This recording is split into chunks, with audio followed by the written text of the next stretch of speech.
Section 14 of the Life of Abraham Lincoln, Volume 1. Chapter 14. Lincoln at Niagara. Secures a patent for an invention. Abandons politics and decides to devote himself to the law. It was late in September when Lincoln started westward from his campaigning in New England. He stopped in Albany, New York, and in company with Thurlow Weed called on Fillmore, then candidate for vice president. From Albany he went to Niagara. Mr. Herndon once asked him what made the deepest impression on him when he stood before the falls. "The thing that struck me most forcibly when I saw the falls," he responded, "was where in the world did all that water come from?" The memory of Niagara remained with him and aroused many speculations. Among various notes for lectures which Nicolay and Hay found among Mr. Lincoln's papers after his death, and published in his Complete Works, is a fragment on Niagara which shows how deeply his mind was stirred by the majesty of that mighty wonder. Niagara Falls! By what mysterious power is it that millions and millions are drawn from all parts of the world to gaze upon Niagara Falls? There is no mystery about the thing itself. Every effect is just as any intelligent man, knowing the causes, would anticipate without seeing it. If the water moving onward in a great river reaches a point where there is a perpendicular jog of 100 feet in descent in the bottom of the river, it is plain the water will have a violent and continuous plunge at that point. It is also plain the water thus plunging will foam and roar, and send up a mist continuously, in which last, during sunshine, there will be perpetual rainbows. The mere physical of Niagara Falls is only this. Yet this is really a very small part of that world's wonder. Its power to excite reflection and emotion is its great charm. The geologist will demonstrate that the plunge, or fall, was once at Lake Ontario, and has worn its way back to its present position. He will ascertain how fast it is wearing now, and so get a basis for determining how long it has been wearing back from Lake Ontario, and finally demonstrate by it that this world is at least 14,000 years old. A philosopher of a slightly different turn will say, Niagara Falls is only the lip of the basin out of which pours all the surplus water which rains down on 200,000 or 300,000 square miles of the earth's surface. He will estimate with approximate accuracy that 500,000 tons of water fall, with their full weight, a distance of 100 feet each minute, thus exerting a force equal to the lifting of the same weight through the same space in the same time. But still there is more. It calls up the indefinite past. When Columbus first sought this continent, when Christ suffered on the cross, when Moses led Israel through the Red Sea, nay, even when Adam first came from the hand of his Maker, then as now Niagara was roaring here. The eyes of that species of extinct giants whose bones fill the mounds of America have gazed on Niagara as ours do now. Contemporary with the first race of men, and older than the first man, Niagara is strong and fresh today as 10,000 years ago. The mammoth and mastodon, so long dead that fragments of their monstrous bones alone testify that they ever lived, have gazed on Niagara. In that long, long time, never still for a single moment, never dried, never froze, never slept, never rested. In his trip westward to Springfield from Niagara, there occurred an incident which started Lincoln's mind on a new line of thought, one which all that fall divided it with politics. It happened that the boat by which he made part of the trip stranded in shallow water. The devices employed to float her interested Lincoln much. He no doubt recalled the days when on the Ohio, the Mississippi, and the Sangamon he had seen his own or neighbors' boats stuck on a sandbar for hours, even days. Was there no way that these vexatious delays could be prevented in shallow streams? He set himself resolutely at the task of inventing a practical device for getting boats over shoals. When he reached Springfield, he began to build a model representing his idea. He showed the deepest interest in the work, and Mr. Herndon says he would sometimes bring the model into his office, and while whittling on it would talk of its merits and the revolution it was going to work on the western rivers. When Lincoln returned to Washington, he took the model with him, and through Mr. Z.C. Robbins, a lawyer of Washington, secured a patent. He walked into my office one morning with a model of a western steamboat under his arm, says Mr. Robbins. After a friendly greeting, he placed his model on my office table and proceeded to explain the principles embodied therein that he believed to be his own invention, and which, if new, he desired to secure by letters patent. During my former residence in St. Louis, I had made myself thoroughly familiar with everything appertaining to the construction and equipment of the flat-bottom steamboats that were adapted to the shallow rivers of our western and southern states, and therefore I was able speedily to come to the conclusion that Mr. Lincoln's proposed improvements of that class of vessels was new and patentable, and I so informed him. Thereupon he instructed me to prepare the necessary drawings and papers and prosecute an application for a patent for his invention at the United States Patent Office. I complied with his instructions, and in due course of proceedings procured for him a patent that fully covered all the distinguishing features of his improved steamboat. The identical model that Mr. Lincoln brought to my office can now be seen in the United States Patent Office. But it was only his leisure which Lincoln spent in the fall of 1848 on his invention. All through October and the first days of November he was speaking up and down the state for Taylor.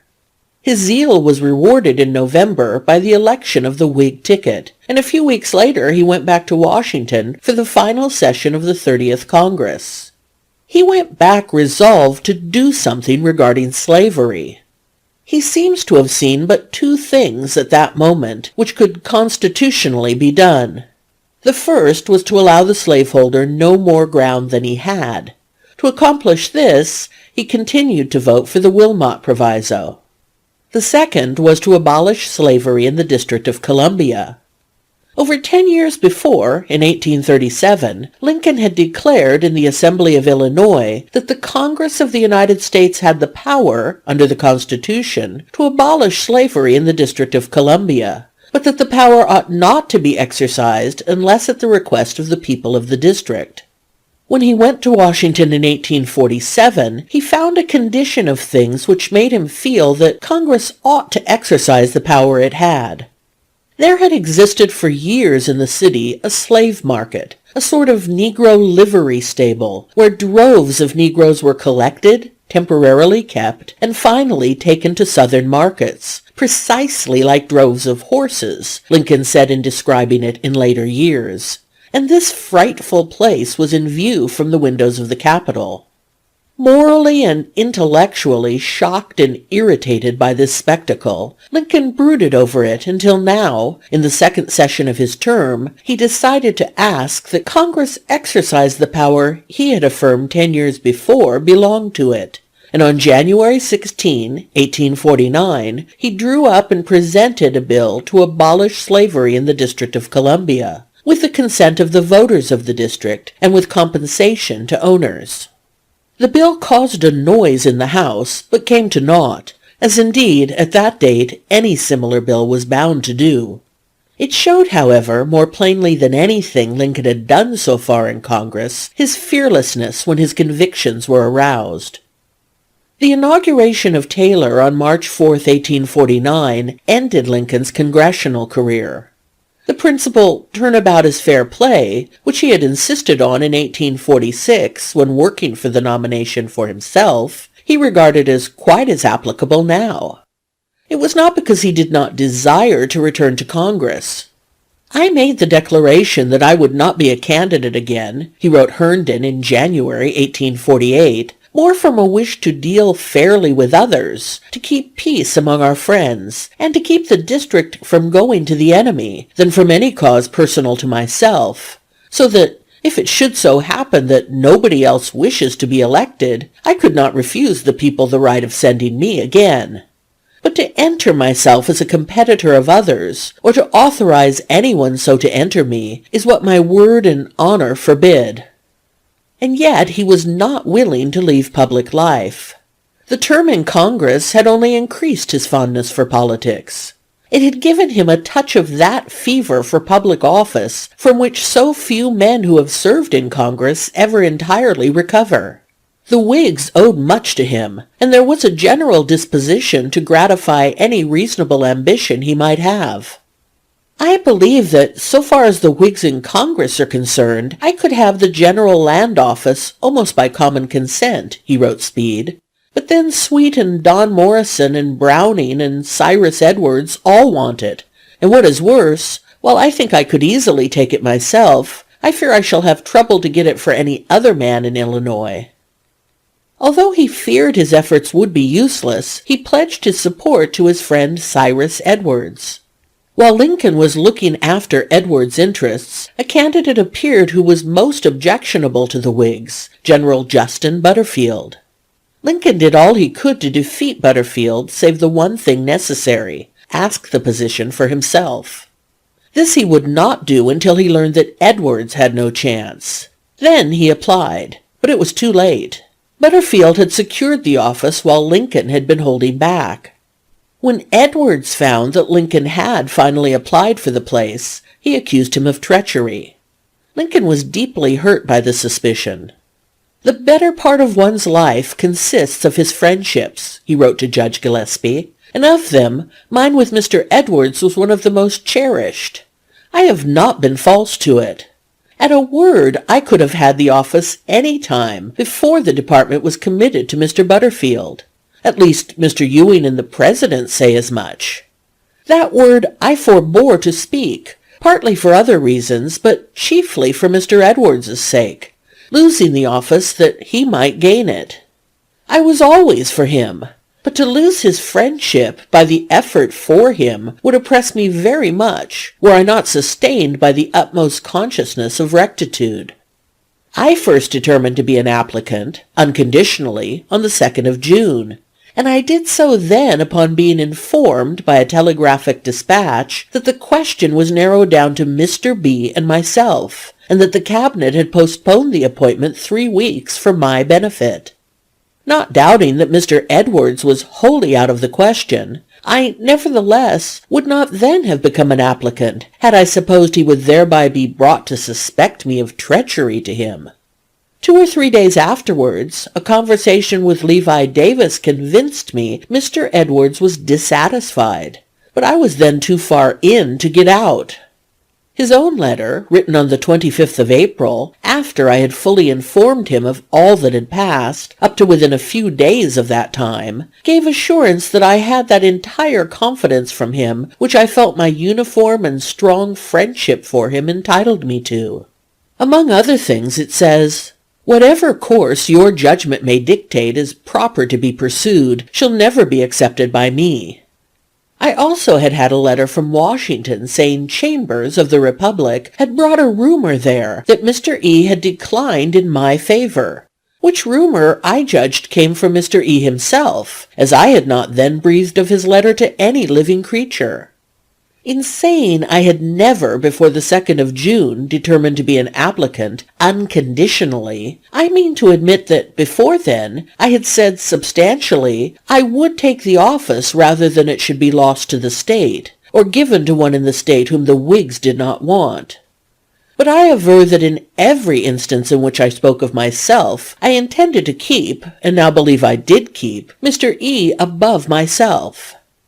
Mr. Edwards' first suspicion was that I had allowed Baker to overreach me, as his friend, in behalf of Don Morrison. I know this was a mistake, and the result has proved it. I understand his view now is that if I had gone to open war with Baker I could have ridden him down, and had the thing all my own way. I believe no such thing. With Baker and some strong man from the military tract and elsewhere for Morrison, and we and some strong men from the Wabash and elsewhere for Mr. E., it was not possible for either to succeed. I believed this in March, and I know it now. The only thing which gave either any chance was the very thing Baker and I proposed, an adjustment with themselves. You may wish to know how Butterfield finally beat me. I cannot tell you particulars now, but will when I see you. In the meantime, let it be understood that I am not greatly dissatisfied. I wish the office had been so bestowed as to encourage our friends in future contests, and I regret exceedingly Mr. Edwards' feelings towards me. These two things away, I should have no regrets. At least, I think I would not." It was not until 11 years later that Edwards forgave Lincoln. Then, at Judge Gillespie's request, he promised to bury the hatchet with Lincoln and to enter the campaign for him. Lincoln declared that he had no regrets about the way the General Land Office went, but if he had not, his Whig friends in Washington had.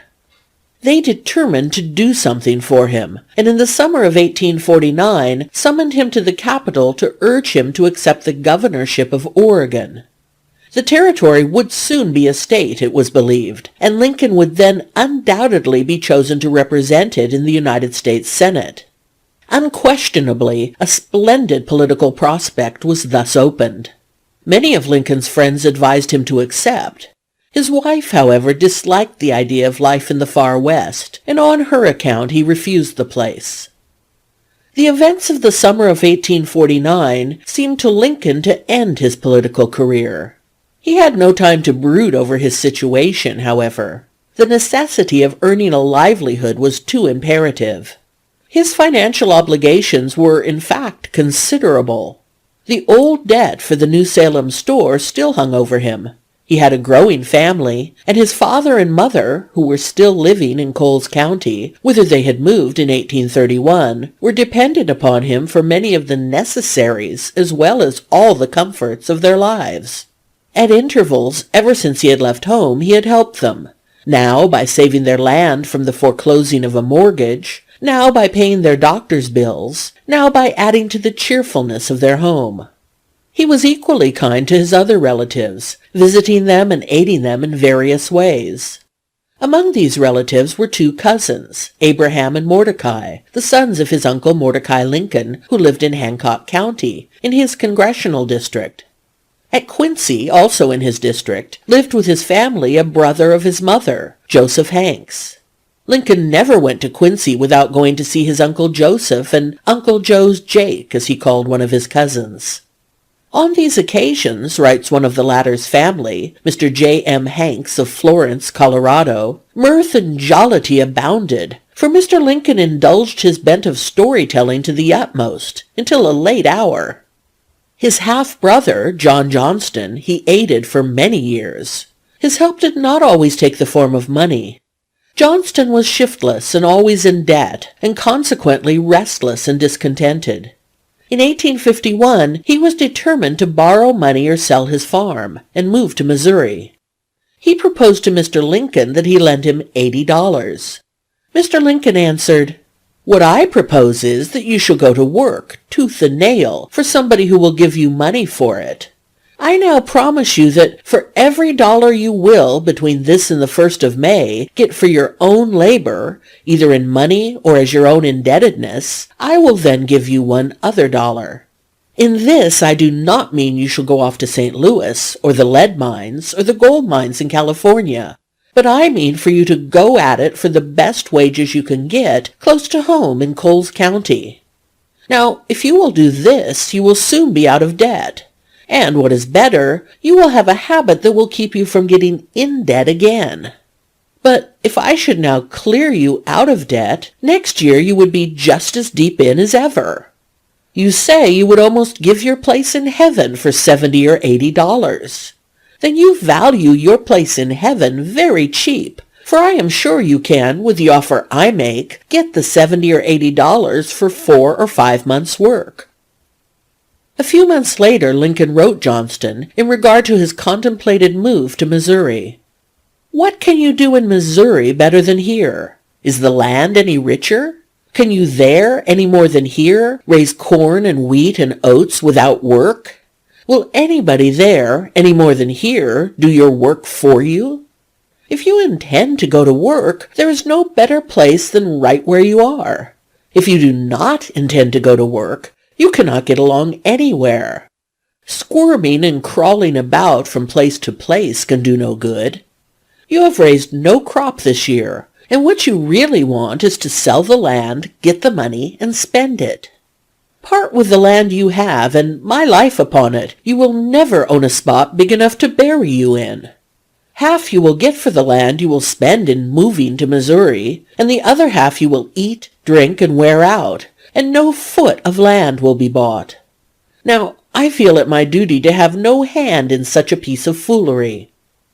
All this plain advice did not prevent Johnston trying to sell a small piece of land on which Mr. Lincoln had paid the mortgage in order to secure it to his stepmother during her life. When Mr. Lincoln received this proposition, he replied, "Your proposal about selling the east 40 acres of land is all that I want or could claim for myself, but I am not satisfied with it on Mother's account. I want her to have her living, and I feel that it is my duty to some extent to see that she is not wronged. She had a right of dower, that is the use of 1/3 for life, in the other 2/40s, but it seems she has already let you take that hook and line. She now has the use of the whole east 40 as long as she lives, and if it be sold, of course she is entitled to the interest on all the money it brings as long as she lives. But you propose to sell it for $300, take 100 away with you, and leave her 200 at 8%, making her the enormous sum of $16 a year. Now, if you are satisfied with treating her in that way, I am not. It is true that you are to have that 40 for $200 at Mother's death, but you are not to have it before. I am confident that land can be made to produce for Mother at least $30 a year, and I cannot, to oblige any living person, consent that she be put on an allowance of $16 a year." It was these obligations which made Lincoln resume at once the practice of the law. He decided to remain in Springfield, although he had an opportunity to go in with a well-established Chicago lawyer. For many reasons, life in Springfield was satisfactory to him. He had bought a home there in 1844 and was deeply attached to it. There, too, he was surrounded by scores of friends who had known him since his first appearance in the town, and to many of whom he was related by marriage, and he had the good will of the community. In short, he was a part of Springfield. The very children knew him, for there was not one of them for whom he had not done some kind deed. "My first strong impression of Mr. Lincoln," says a lady of Springfield, "was made by one of his kind deeds. I was going with a little friend for my first trip alone on the railroad cars. It was an epoch of my life. I had planned for it and dreamed of it for weeks. The day I was to go came, but as the hour of the train approached, the hackman, through some neglect, failed to call for my trunk. As the minutes went on, I realized, in a panic of grief, that I should miss the train. I was standing by the gate, my hat and gloves on, sobbing as if my heart would break, when Mr. Lincoln came by. 'Why, what's the matter?' he asked, and I poured out all my story. 'How big's the trunk? There's still time if it isn't too big.' And he pushed through the gate and up to the door. My mother and I took him up to my room, where my little old-fashioned trunk stood, locked and tied. 'Oh ho!' he cried, 'wipe your eyes and come on quick.' And before I knew what he was going to do, he had shouldered the trunk, was downstairs, and striding out of the yard. Down the street he went, fast as his long legs could carry him, I trotting behind, drying my tears as I went. We reached the station in time. Mr. Lincoln put me on the train, kissed me good-bye, and told me to have a good time. It was just like him." This sensitiveness to a child's wants made Mr. Lincoln a most indulgent father. He continually carried his boys about with him, and their pranks, even when they approached rebellion, seemed to be an endless delight to him. Like most boys, they loved to run away, and the neighbors of the Lincolns tell many tales of Mr. Lincoln's captures of the culprits. One of the prettiest of all these is a story told of an escape Willie once made, when 3 or 4 years old, from the hands of his mother, who was giving him a tubbing. He scampered out of the door without the vestige of a garment on him, flew up the street, slipped under a fence into a great green field, and took across it. Mr. Lincoln was sitting on the porch and discovered the pink and white runaway as he was cutting across the greensward. He stood up, laughing aloud, while the mother entreated him to go in pursuit. Then he started in chase. Halfway across the field he caught the child, and gathering him up in his long arms, he covered his rosy form with kisses. Then, mounting him on his back, the chubby legs around his neck, he rode him back to his mother and his tub. It was a frequent custom with Lincoln, this of carrying his children on his shoulders. He rarely went down street that he did not have one of his younger boys mounted on his shoulder, while another hung to the tail of his long coat. The antics of the boys with their father, and the species of tyranny they exercised over him, are still subjects of talk in Springfield. Mr. Rowland Diller, who was a neighbor of Mr. Lincoln, tells one of the best of the stories. He was called to the door one day by hearing a great noise of children crying, and there was Mr. Lincoln striding by with the boys, both of whom were wailing aloud. "Why, Mr. Lincoln, what's the matter with the boys?" he asked. "Just what's the matter with the whole world," Lincoln replied. "I've got 3 walnuts, and each wants 2. Another of Lincoln's Springfield acquaintances, the Reverend Mr. Alcott of Elgin, Illinois, tells of seeing him coming away from church unusually early one Sunday morning. "The sermon could not have been more than halfway through," says Mr. Alcott. "Tad was slung across his left arm like a pair of saddlebags, and Mr. Lincoln was striding along with long and deliberate steps toward his home. On one of the street corners he encountered a group of his fellow townsmen. Mr. Lincoln anticipated the question which was about to be put by the group, and taking his figure of speech from practices with which they were only too familiar, said, 'Gentlemen, I entered this colt, but he kicked around so I had to withdraw him.'"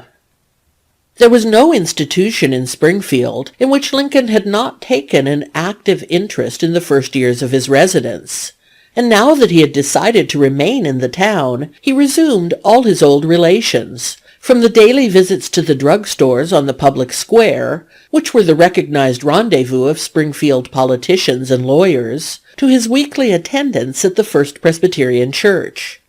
That he was as regular in his attendance on the latter as on the former, all his old neighbors testify.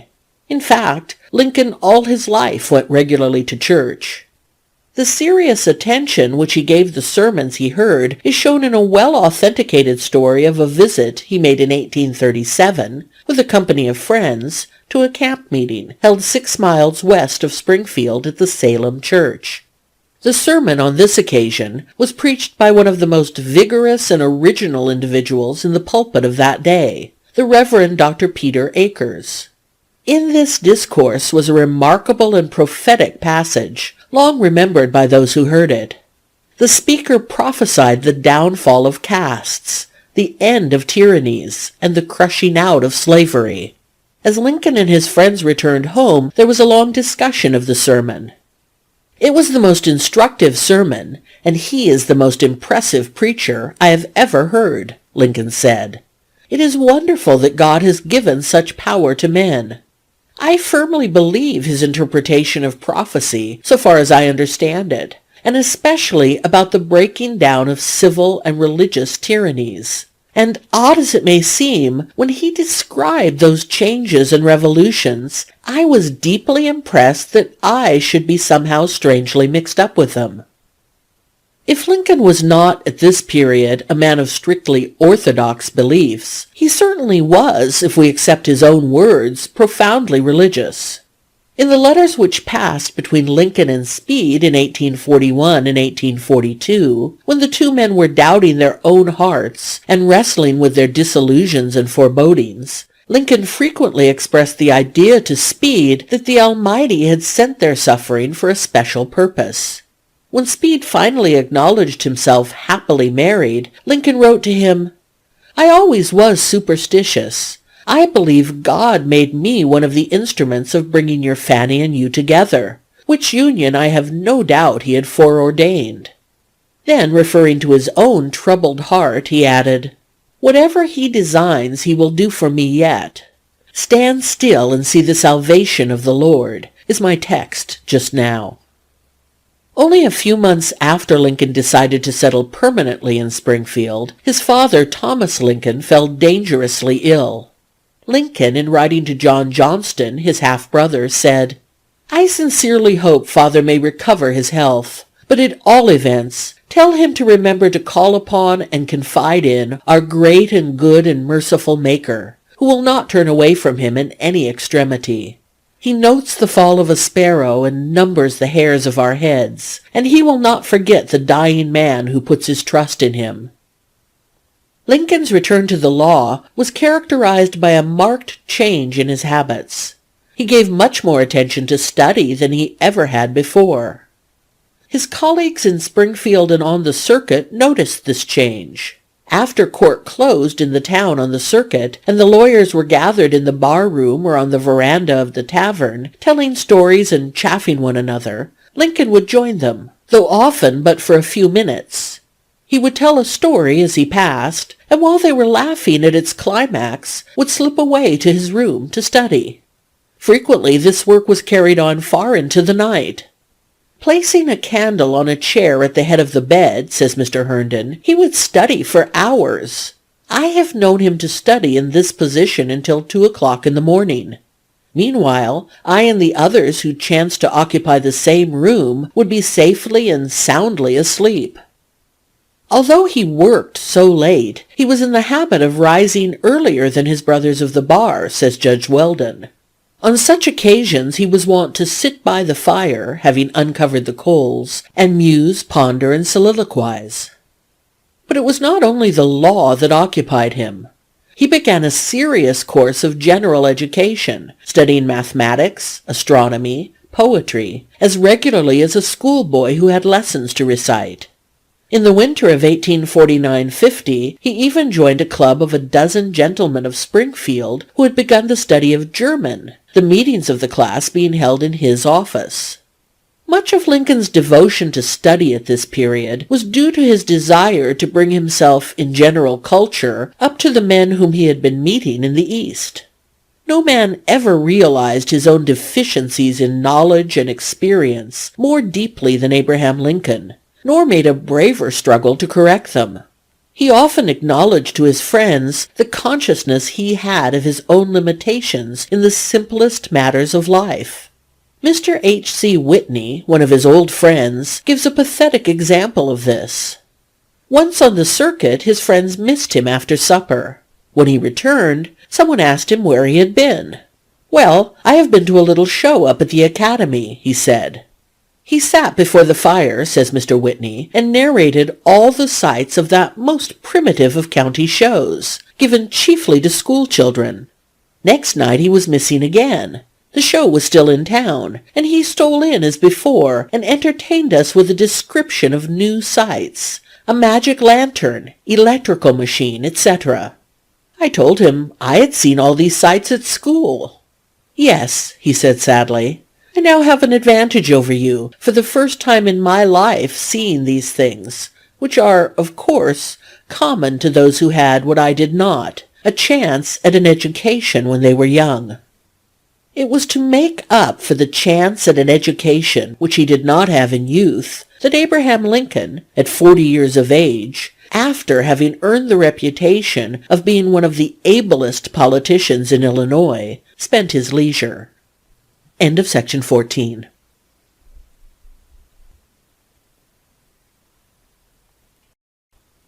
Section 15 of the Life of Abraham Lincoln, Volume 1. Chapter 15. Lincoln on the Circuit.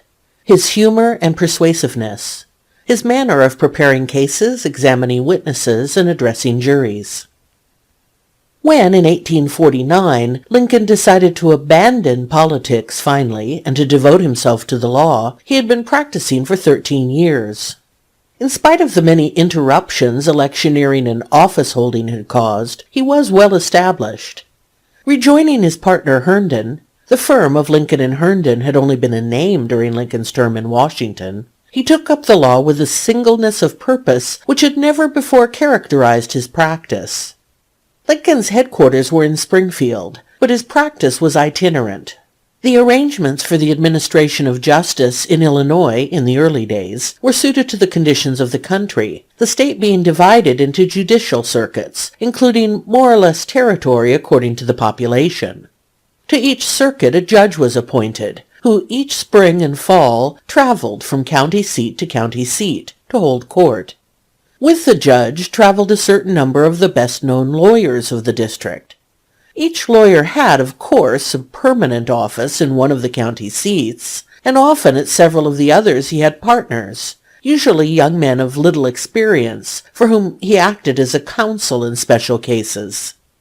This peripatetic court prevailed in Illinois until the beginning of the 50s, but for many years after, when the towns had grown so large that a clever lawyer might have enough to do in his own county, a few lawyers, Lincoln among them, who from long association felt that the circuit was their natural habitat, refused to leave it. The circuit which Lincoln traveled was known as the 8th Judicial Circuit. It included 15 counties in 1845, though the territory has since been divided into more. It was about 150 miles long, as by many broad. There were no railroads in the Eighth Circuit until about 1854, and the court traveled on horseback or in carriages. Lincoln had no horse in the early days of his practice. It was his habit then to borrow one, or to join in a company of a half-dozen or more in hiring a 3-seated spring wagon. Later he owned a turnout of his own, which figures in nearly all the traditions of the Eighth Circuit, the horse being described as pokey and the buggy as rattling. There was much that was irritating and uncomfortable in the circuit riding of the Illinois court, but there was more which was amusing to a temperament like Lincoln's. The freedom, the long days in the open air, the unexpected if trivial adventures, the meeting with wayfarers and settlers, all was an entertainment to him. He found humor and human interest on the route where his companions saw nothing but commonplaces. He saw the ludicrous in an assemblage of fowls, says H.C. Whitney, one of his fellow itinerants, in a man spading his garden, in a clothesline full of clothes, in a group of boys, in a lot of pigs rooting at a mill door, in a mother duck teaching her brood to swim, in everything and anything. The sympathetic observations of these long rides furnished humorous settings for some of his best stories. If frequently on these trips he fell into somber reveries and rode with head bent, ignoring his companions, generally he took part in all the frolicking which went on, joining in practical jokes, singing noisily with the rest, sometimes even playing a Jew's harp. When the county seat was reached, the bench and bar quickly settled themselves in the town tavern. It was usually a large 2-story house with big rooms and long verandas. There was little exclusiveness possible in these hostelries. Ordinarily, judge and lawyer slept 2 in a bed, and 3 or 4 beds in a room. They ate at the common table with jurors, witnesses, prisoners out on bail, traveling peddlers, teamsters, and laborers. The only attempt at classification on the landlord's part was seating the lawyers in a group at the head of the table. Most of them accepted this distinction complacently. Lincoln, however, seemed to be indifferent to it.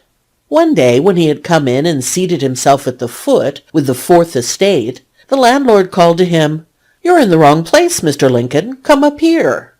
"Have you anything better to eat up there, Joe?" he inquired quizzically. "If not, I'll stay here." The accommodations of the taverns were often unsatisfactory, the food poorly cooked, the beds hard. Lincoln accepted everything with uncomplaining good nature, though his companions habitually growled at the hardships of the life. It was not only repugnance to criticism which might hurt others, it was the indifference of one whose thoughts were always busy with problems apart from physical comfort, who had little notion of the so-called refinements of life, and almost no sense of luxury and ease. The judge, naturally, was the leading character in these nomadic groups. He received all the special consideration the democratic spirit of the inhabitants bestowed on anyone, and controlled his privacy and his time to a degree. Judge David Davis, who from 1848 presided over the Eighth Circuit as long as Mr. Lincoln traveled it, was a man of unusual force of character, of large learning, quick impulses, and strong prejudices. Lincoln was, from the beginning of their association, a favorite with Judge Davis. Unless he joined the circle which the judge formed in his room after supper, his Honor was impatient and distraught, interrupting the conversation constantly by demanding, "Where's Lincoln? Why don't Lincoln come?"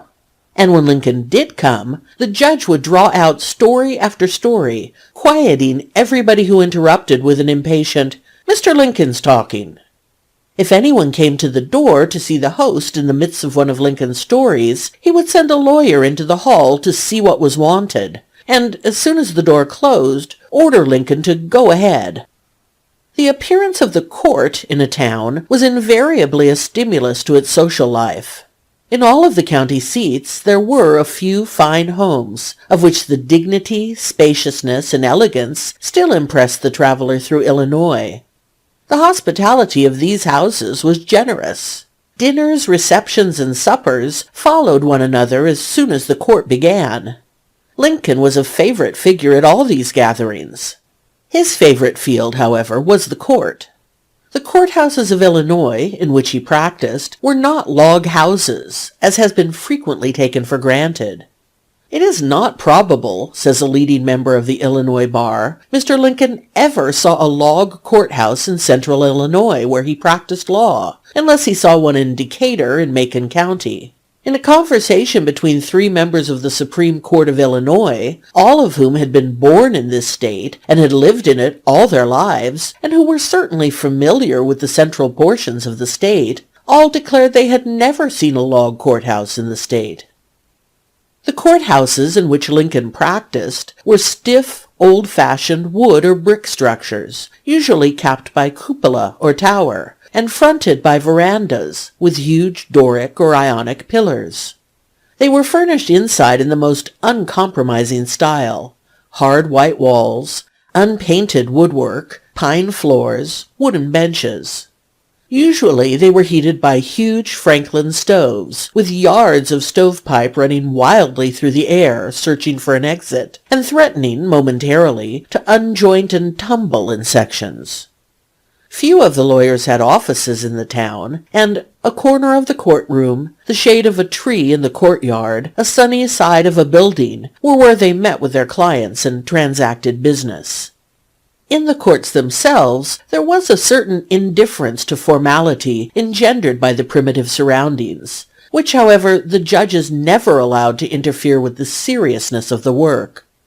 Lincoln habitually, when not busy, whispered stories to his neighbors, frequently to the annoyance of Judge Davis.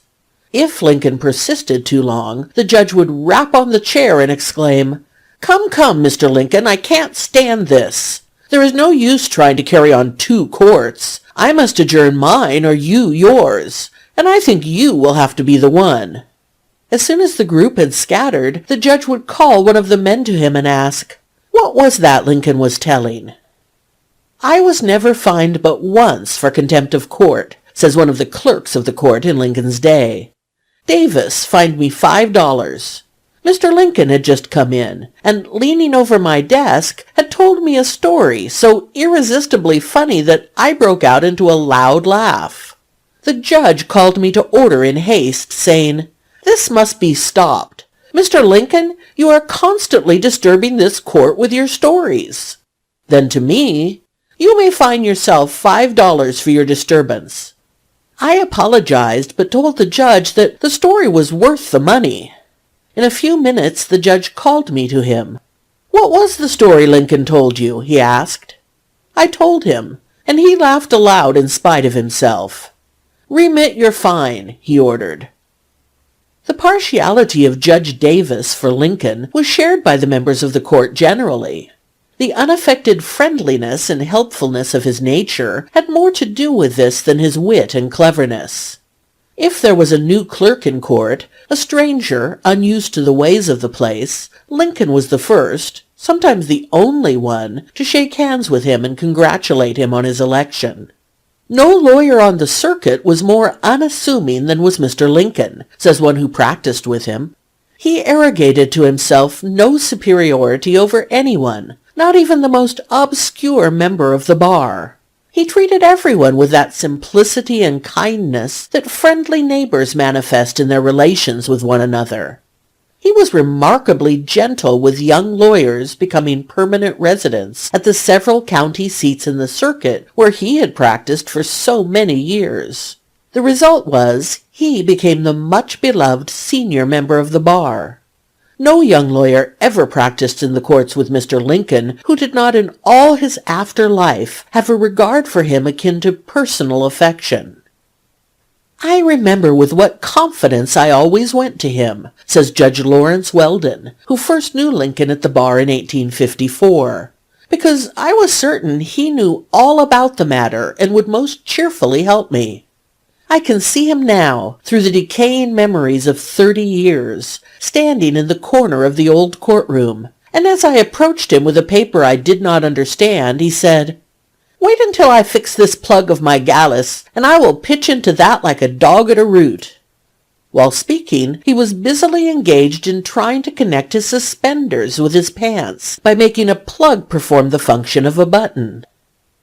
If for any reason Lincoln was absent from court, he was missed perhaps as no other man on the Eighth Circuit would have been, and his return greeted joyously. He was not less happy to rejoin his friends. "Ain't you glad I've come?" he would call out as he came up to shake hands. The cases which fell to Lincoln on the Eighth Circuit were of the sort common to a new country. Litigation over bordering lines and deeds, over damages by wandering cattle, over broils at country festivities. Few of the cases were of large importance. When a client came to Lincoln, his first effort was to arrange matters, if possible, and to avoid a suit. In a few notes for a law lecture prepared about 1850, he says, "Discourage litigation. Persuade your neighbors to compromise whenever you can. Point out to them how the nominal winner is often a real loser in fees, expenses, and waste of time.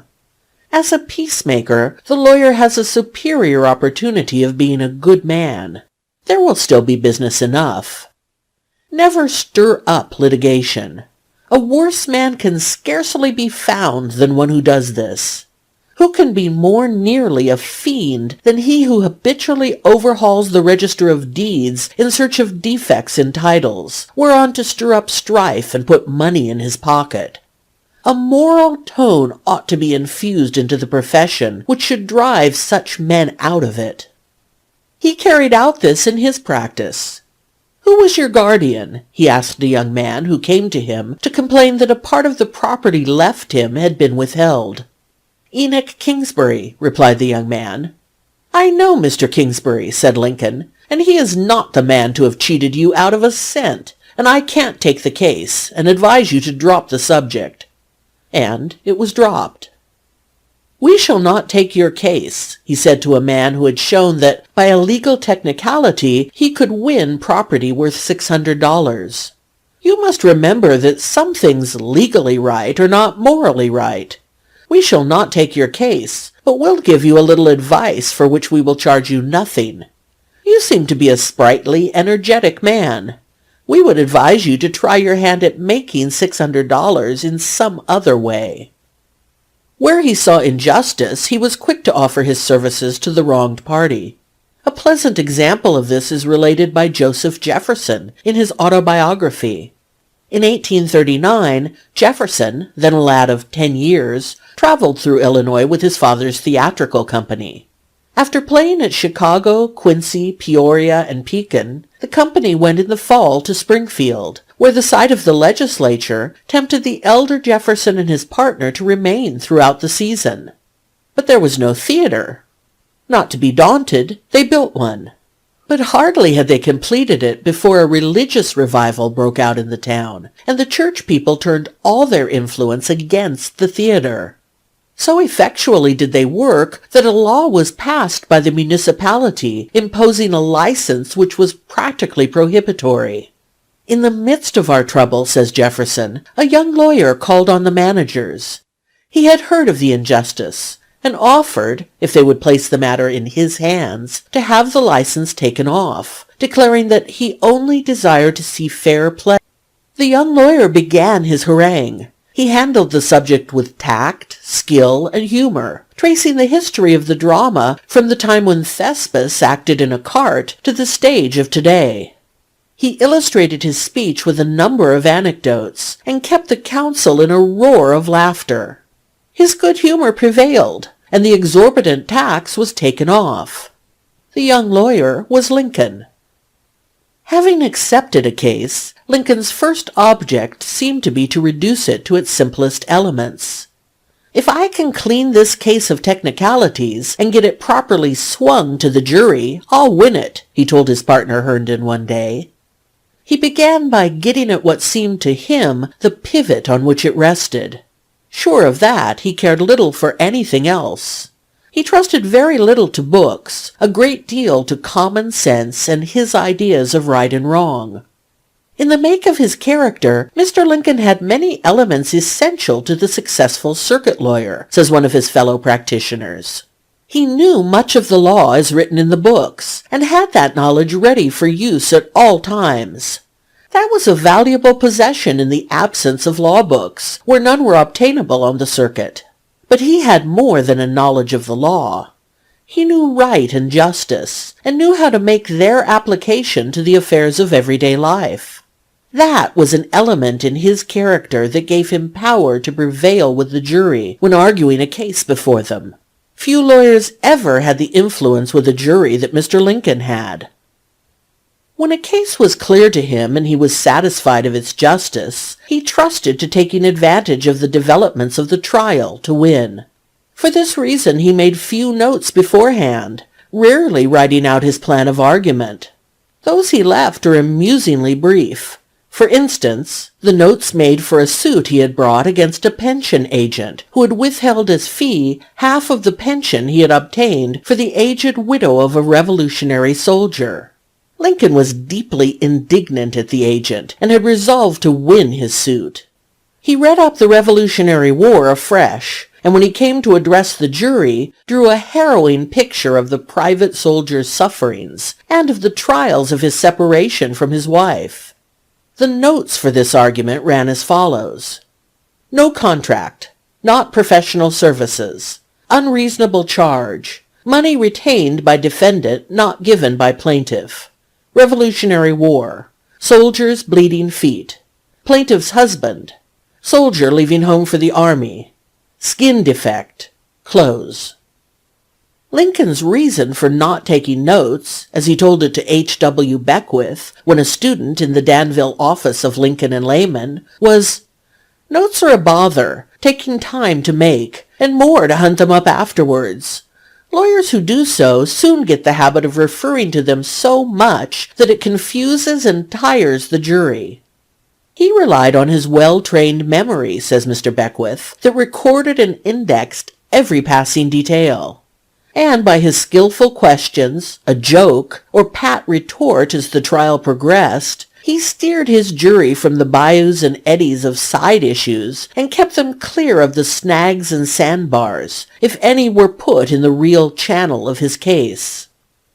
Much of his strength lay in his skill in examining witnesses. He had a most remarkable talent for examining witnesses, says an intimate associate. With him it was a rare gift. It was a power to compel a witness to disclose the whole truth. Even a witness at first unfriendly, under his kindly treatment would finally become friendly, and would wish to tell nothing he could honestly avoid against him, if he could state nothing for him. He could not endure an unfair use of testimony, or the misrepresentation of his own position. In the Harrison murder case, says Mr. T.W.S. Kidd of Springfield, a crier of the court in Lincoln's day, the prosecuting attorney stated that such a witness made a certain statement. When Mr. Lincoln rose and made such a plaintive appeal to the attorney to correct the statement, that the attorney actually made the amende honorable, and afterwards remarked to a brother lawyer that he could deny his own child's appeal as quickly as he could Mr. Lincoln's. Sometimes under provocation he became violently angry. In the murder case referred to above, the judge ruled contrary to his expectations, and, as Mr. Lincoln said, contrary to the decision of the Supreme Court in a similar case. Both Mr. Lincoln and Judge Logan, who was with him in the case, says Mr. Kidd, rose to their feet quick as thought. I do think he was the most unearthly-looking man I had ever seen. He roared like a lion suddenly aroused from his lair, and said and did more in 10 minutes than I ever heard him say or saw him do before in an hour.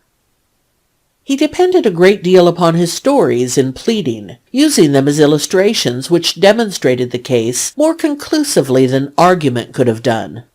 Judge H.W. Beckwith of Danville, Illinois, in his Personal Recollections of Lincoln, tells a story which is a good example of Lincoln's way of condensing the law and the facts of an issue in a story. A man, by vile words, first provoked and then made a bodily attack upon another. The latter, in defending himself, gave the other much the worst of the encounter. The aggressor, to get even, had the one who thrashed him tried in our circuit court upon a charge of an assault and battery.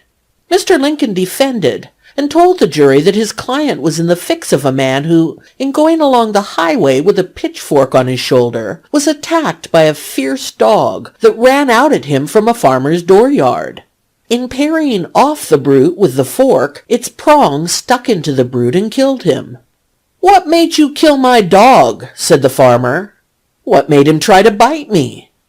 "But why did you not go at him with the other end of the pitchfork?" "Why did he not come after me with his other end?" At this, Mr. Lincoln whirled about in his long arms an imaginary dog and pushed its tail end toward the jury. This was the defensive plea of son assault demain, loosely, that the other fellow brought on the fight, quickly told, and in a way the dullest mind would grasp and retain. Mr. T.W.S. Kidd says that he once heard a lawyer opposed to Lincoln trying to convince a jury that precedent was superior to law, and that custom made things legal in all cases. When Lincoln arose to answer him, he told the jury he would argue his case in the same way. Said he, "Old Squire Bagley from Menard came into my office and said, 'Lincoln, I want your advice as a lawyer. Has a man what's been elected Justice of the Peace a right to issue a marriage license?' I told him he had not, when the old squire threw himself back in his chair very indignantly and said, 'Lincoln, I thought you was a lawyer. Now, Bob Thomas and me had a bet on this thing, and we agreed to let you decide. But if this is your opinion, I don't want it, for I know a thunderin' sight better. For I have been squire now 8 years, and have done it all the time.'" His manner of telling stories was most effective. When he chose to do so, writes Judge Scott, he could place the opposite party, and his counsel too for that matter, in a most ridiculous attitude by relating, in his inimitable way, a pertinent story. That often gave him a great advantage with the jury. A young lawyer had brought an action in trespass to recover damages done to his client's growing crops by defendant's hogs. The right of action under the law of Illinois, as it was then, depended on the fact whether the plaintiff's fence was sufficient to turn ordinary stock. There was some little conflict in the evidence on that question, but the weight of the testimony was decidedly in favor of the plaintiff, and sustained beyond all doubt his cause of action. Mr. Lincoln appeared for defendant. There was no controversy as to the damage done by defendant's stock.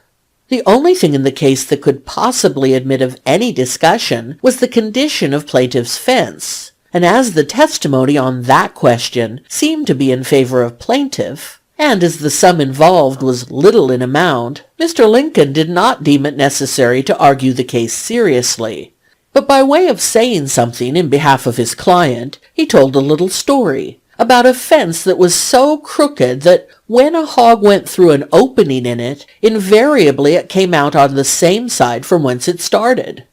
His description of the confused look of the hog after several times going through the fence and still finding itself on the side from which it had started was a humorous specimen of the best storytelling.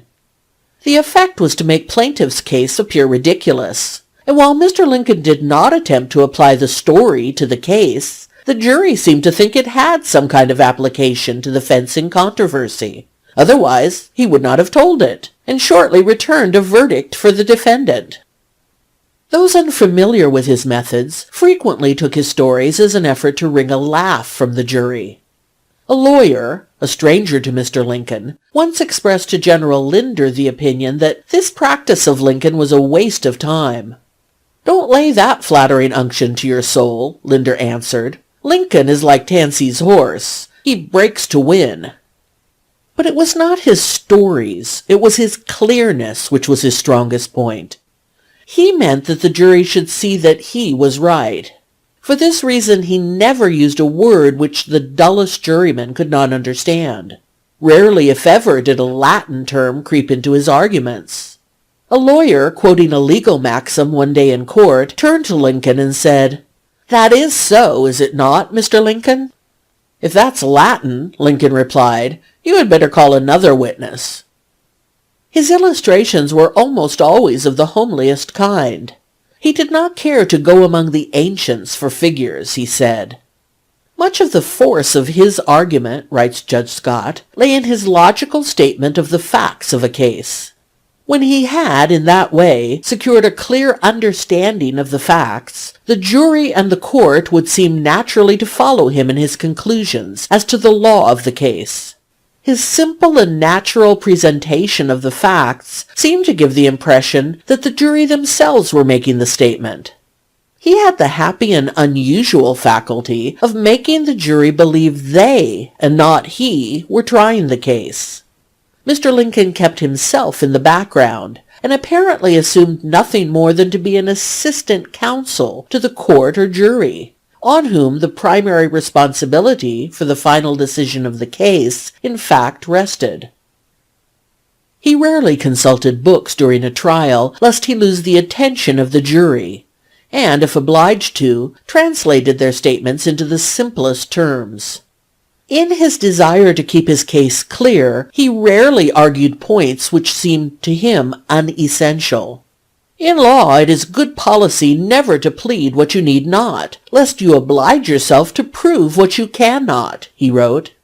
He would thus give away point after point with an indifferent, "I reckon that's so," until the point which he considered pivotal was reached, and there he hung. In making a speech, says Mr. John Hill, Mr. Lincoln was the plainest man I ever heard. He was not a speaker, but a talker. He talked to juries and to political gatherings, plain, sensible, candid talk, almost as in conversation, no effort whatever in oratory. But his talking had wonderful effect. Honesty, candor, fairness, everything that was convincing was in his manner and expressions. This candor of which Mr. Hill speaks characterized his entire conduct of a trial. It is well understood by the profession, says General Mason Brayman, that lawyers do not read authorities favoring the opposing side. I once heard Mr. Lincoln, in the Supreme Court of Illinois, reading from a reported case some strong points in favor of his argument. Reading a little too far, and before becoming aware of it, he plunged into an authority against himself. Pausing a moment, he drew up his shoulders in a comical way, and half laughing went on, There, may it please the court, I reckon I've scratched up a snake, but as I'm in for it, I guess I'll read it through."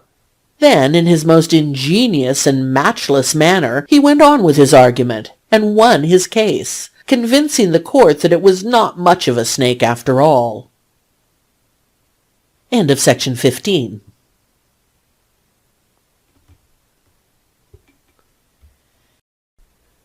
Section 16 of the Life of Abraham Lincoln, Volume 1. Chapter 16. Lincoln's Important Law Cases. Defense of a Slave Girl. The McCormick Case. The Armstrong Murder Case. The Rock Island Bridge Case.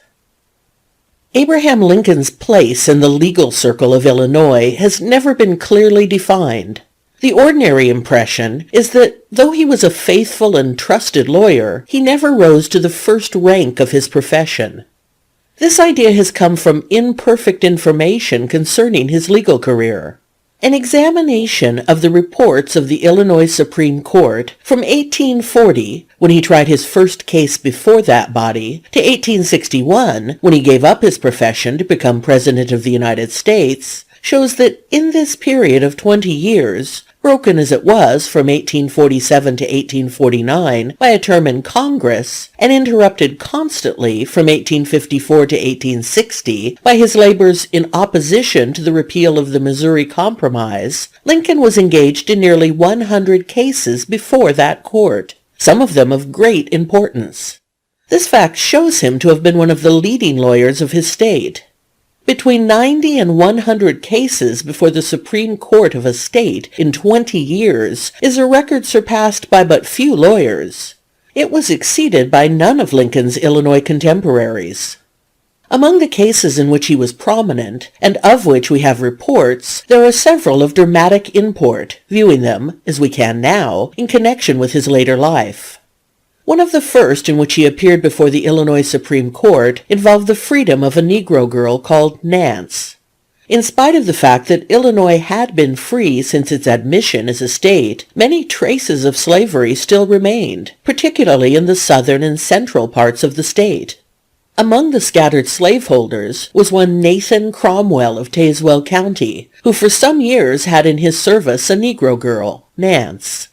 He claimed that Nance was bound to him by indenture, and that he had the right to sell her as any other property, a right he succeeded finally in exercising. One of his neighbors, Bailey by name, bought the girl, but the purchase was conditional.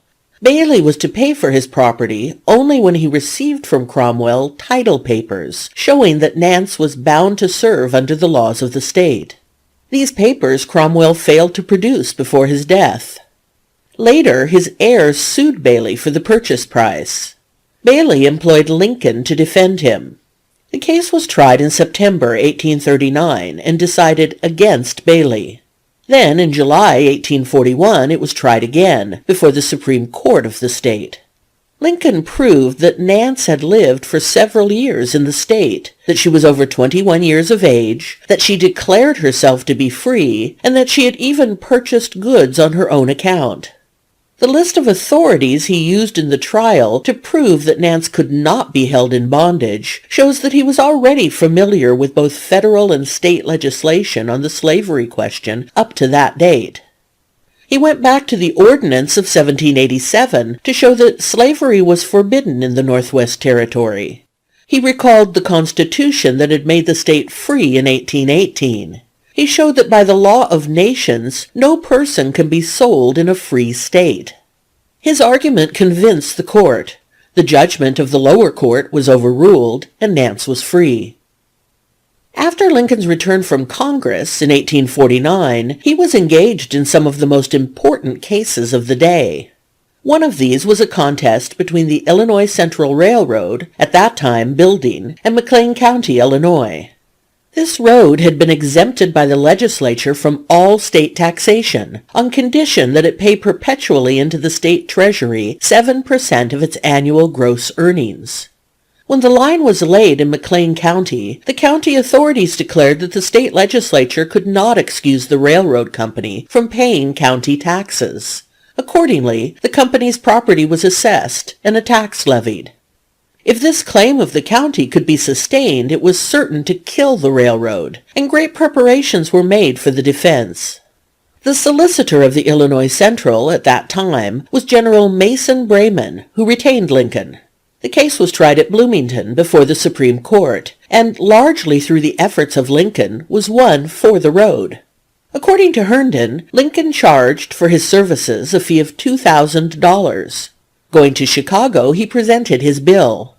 "Why," said the officer to whom he applied, "this is as much as a first-class lawyer would have charged." Stung by the ungrateful speech, Lincoln withdrew the bill, left the office, and at the first opportunity submitted the matter to his friends. $5,000, they all agreed, was a moderate fee, considering what he had done for the road, and 6 leading lawyers of the state signed a paper in which they declared that such a charge would not be unreasonable. Lincoln then sued the road for that amount and won his case. "He gave me my half," says Herndon, "and as much as we deprecated the avarice of great corporations, we both thanked the Lord for letting the Illinois Central Railroad fall into our hands." The current version of this story names General George B. McClellan as the testy official who snubbed Lincoln when he presented the bill. This could not have been. The incident occurred in 1855. That year, Captain McClellan spent in the Crimea, as one of a commission of 3 sent abroad to study the European military service as displayed in the Crimean War. It was not until January 1857 that McClellan resigned his commission in the United States Army to become the chief engineer, and afterwards vice president, of the Illinois Central Railroad. It was when an officer of the Illinois Central, however, that McClellan first met Lincoln. "Long before the war," he says in McClellan's own story, "when vice president of the Illinois Central Railroad, I knew Mr. Lincoln, for he was one of the council of the company. More than once I have been with him in out-of-the-way county seats where some important case was being tried, and, in the lack of sleeping accommodations, have spent the night in front of a stove listening to the unceasing flow of anecdotes from his lips. He was never at a loss, and I could never quite make up my mind how many of them he had really heard before, and how many he invented on the spur of the moment. His stories were seldom refined, but were always to the point." It was through his legal practice that Lincoln first met still another man who was to sustain a relation of the greatest importance to him in the war. This man was Edwin M. Stanton. The meeting occurred in Cincinnati in 1855 in connection with a patent case which is famous in the legal history of the country, and in which both Lincoln and Stanton had been retained as counsel. So much that is false has been written of this meeting that a full and exact statement of the circumstances has been obtained for this work from Mr. George Harding of Philadelphia, the only one of either judges or counsel in the case living at this writing. Cyrus H. McCormick owned reaping machine patents granted in 1845 and 1847, says Mr. Harding, upon which he sued John M. Manny and Company of Rockford, Illinois. Mr. Manny had obtained patents also. Manny and Company were large manufacturers of reaping machines under Manny's patents. McCormick contended that his patents were valid and secured to him a virtual monopoly of all practical reaping machines as constructed at that date. If McCormick had been successful in his contention, Manny would have been enjoined, his factory stopped, and a claim of $400,000 damages demanded from his firm. McCormick's income from that monopoly would have been vastly increased. Hence the suit was very important to all parties and to the farming public. The plaintiff, McCormick, had retained Mr. E. N. Dickerson and Reverdy Johnson. The former was entrusted with the preparation of the plaintiff's case and the argument before the court on the mechanics of the case. Mr. P. H. Watson, who had procured Manny's patents, was given by Manny the entire control of the defendant's case. He employed Mr. George Harding to prepare the defense for Manny and to argue the mechanics of the case before the court. In those times, it was deemed important in patent cases to employ associate counsel not specially familiar with mechanical questions, but of high standing in the general practice of the law, and of recognized forensic ability. If such counsel represented the defendant, he urged upon the court the importance of treating the patentee as a quasi-monopolist, whose claim should be limited to the precise mechanical contributions which he had made to the art. While on the other hand, the plaintiff's forensic counsel was expected to dwell upon the privations and labor of the patentee, and to insist on a very liberal view of his claims, and to hold that defendants who had appropriated any of his ideas should be treated as pirates. The necessity of the forensic contribution in the argument of patent cases is not now recognized. McCormick had selected Mr. Reverdy Johnson for the forensic part of his case. Mr. Watson was in doubt as to whom to select to perform this duty for the defendants. At the suggestion of Mr. Manny, Mr. Watson wrote to Mr. Lincoln, sending to him a retainer of $500 and requesting him to read the testimony, which was sent to him from time to time as taken, so that if Mr. Watson afterward concluded to have him argue the case, he would be prepared. Mr. Harding had urged the employment of Mr. Stanton, who was personally known to him, and who then resided at Pittsburgh. With a view to determining finally who should argue the forensic part of Manny's case, Mr. Watson personally visited Springfield and conferred with Mr. Lincoln. On his way back from Springfield, he called upon Mr. Stanton at Pittsburgh, and after a conference retained Mr. Stanton and informed him distinctly that he was to make the closing argument in the case. Nevertheless, Mr. Lincoln was sent copies of the testimony. He studied the testimony and was paid for so doing, the same as Mr. Stanton. Mr. Watson considered that it would be prudent for Mr. Lincoln to be prepared in case of Mr. Stanton's inability for any cause to argue the case, so that at the outset Mr. Stanton was selected by Mr. Manny's direct representative to perform this duty. When all the parties in council met at Cincinnati, Mr. Lincoln was first definitely informed by Mr. Watson of his determination that Mr. Stanton was to close the case for defendants. Mr. Lincoln was evidently disappointed at Mr. Watson's decision. Mr. Lincoln had written out his argument in full. He was anxious to meet Mr. Reverdy Johnson in forensic contest. The case was important as to the amount in dispute and of widespread interest to farmers. Mr. Lincoln's feelings were embittered, moreover, because the plaintiff's counsel subsequently, in open court, of their own motion, stated that they perceived that there were 3 counsel present for defendant, and that plaintiff had only 2 counsel present. But they were willing to allow all 3 of defendant's counsel to speak, provided Mr. Dickerson, who had charge of the mechanical part of McCormick's case, were permitted to make 2 arguments, besides Mr. Johnson's argument. Mr. Watson, who had charge of defendant's case, declined this offer, because the case ultimately depended upon mechanical questions, and he thought that if Mr. Dickerson were allowed to open the mechanical part of the case, and then make a subsequent argument on the mechanics, the temptation would be great to make an insufficient or misleading mechanical opening of the case at first, and, after Mr. Harding had replied thereto, to make a fuller or different mechanical presentation, which could not be replied to by Mr. Harding. It was conceded that neither Mr. Lincoln nor Mr. Stanton was prepared to handle the mechanics of the case, either in opening or reply. In view of these facts, Mr. Watson decided that only 2 arguments would be made for Manny, and that Mr. Harding would open the case for defendant on the mechanical part, and Mr. Stanton would close on the general propositions of law applicable to the case.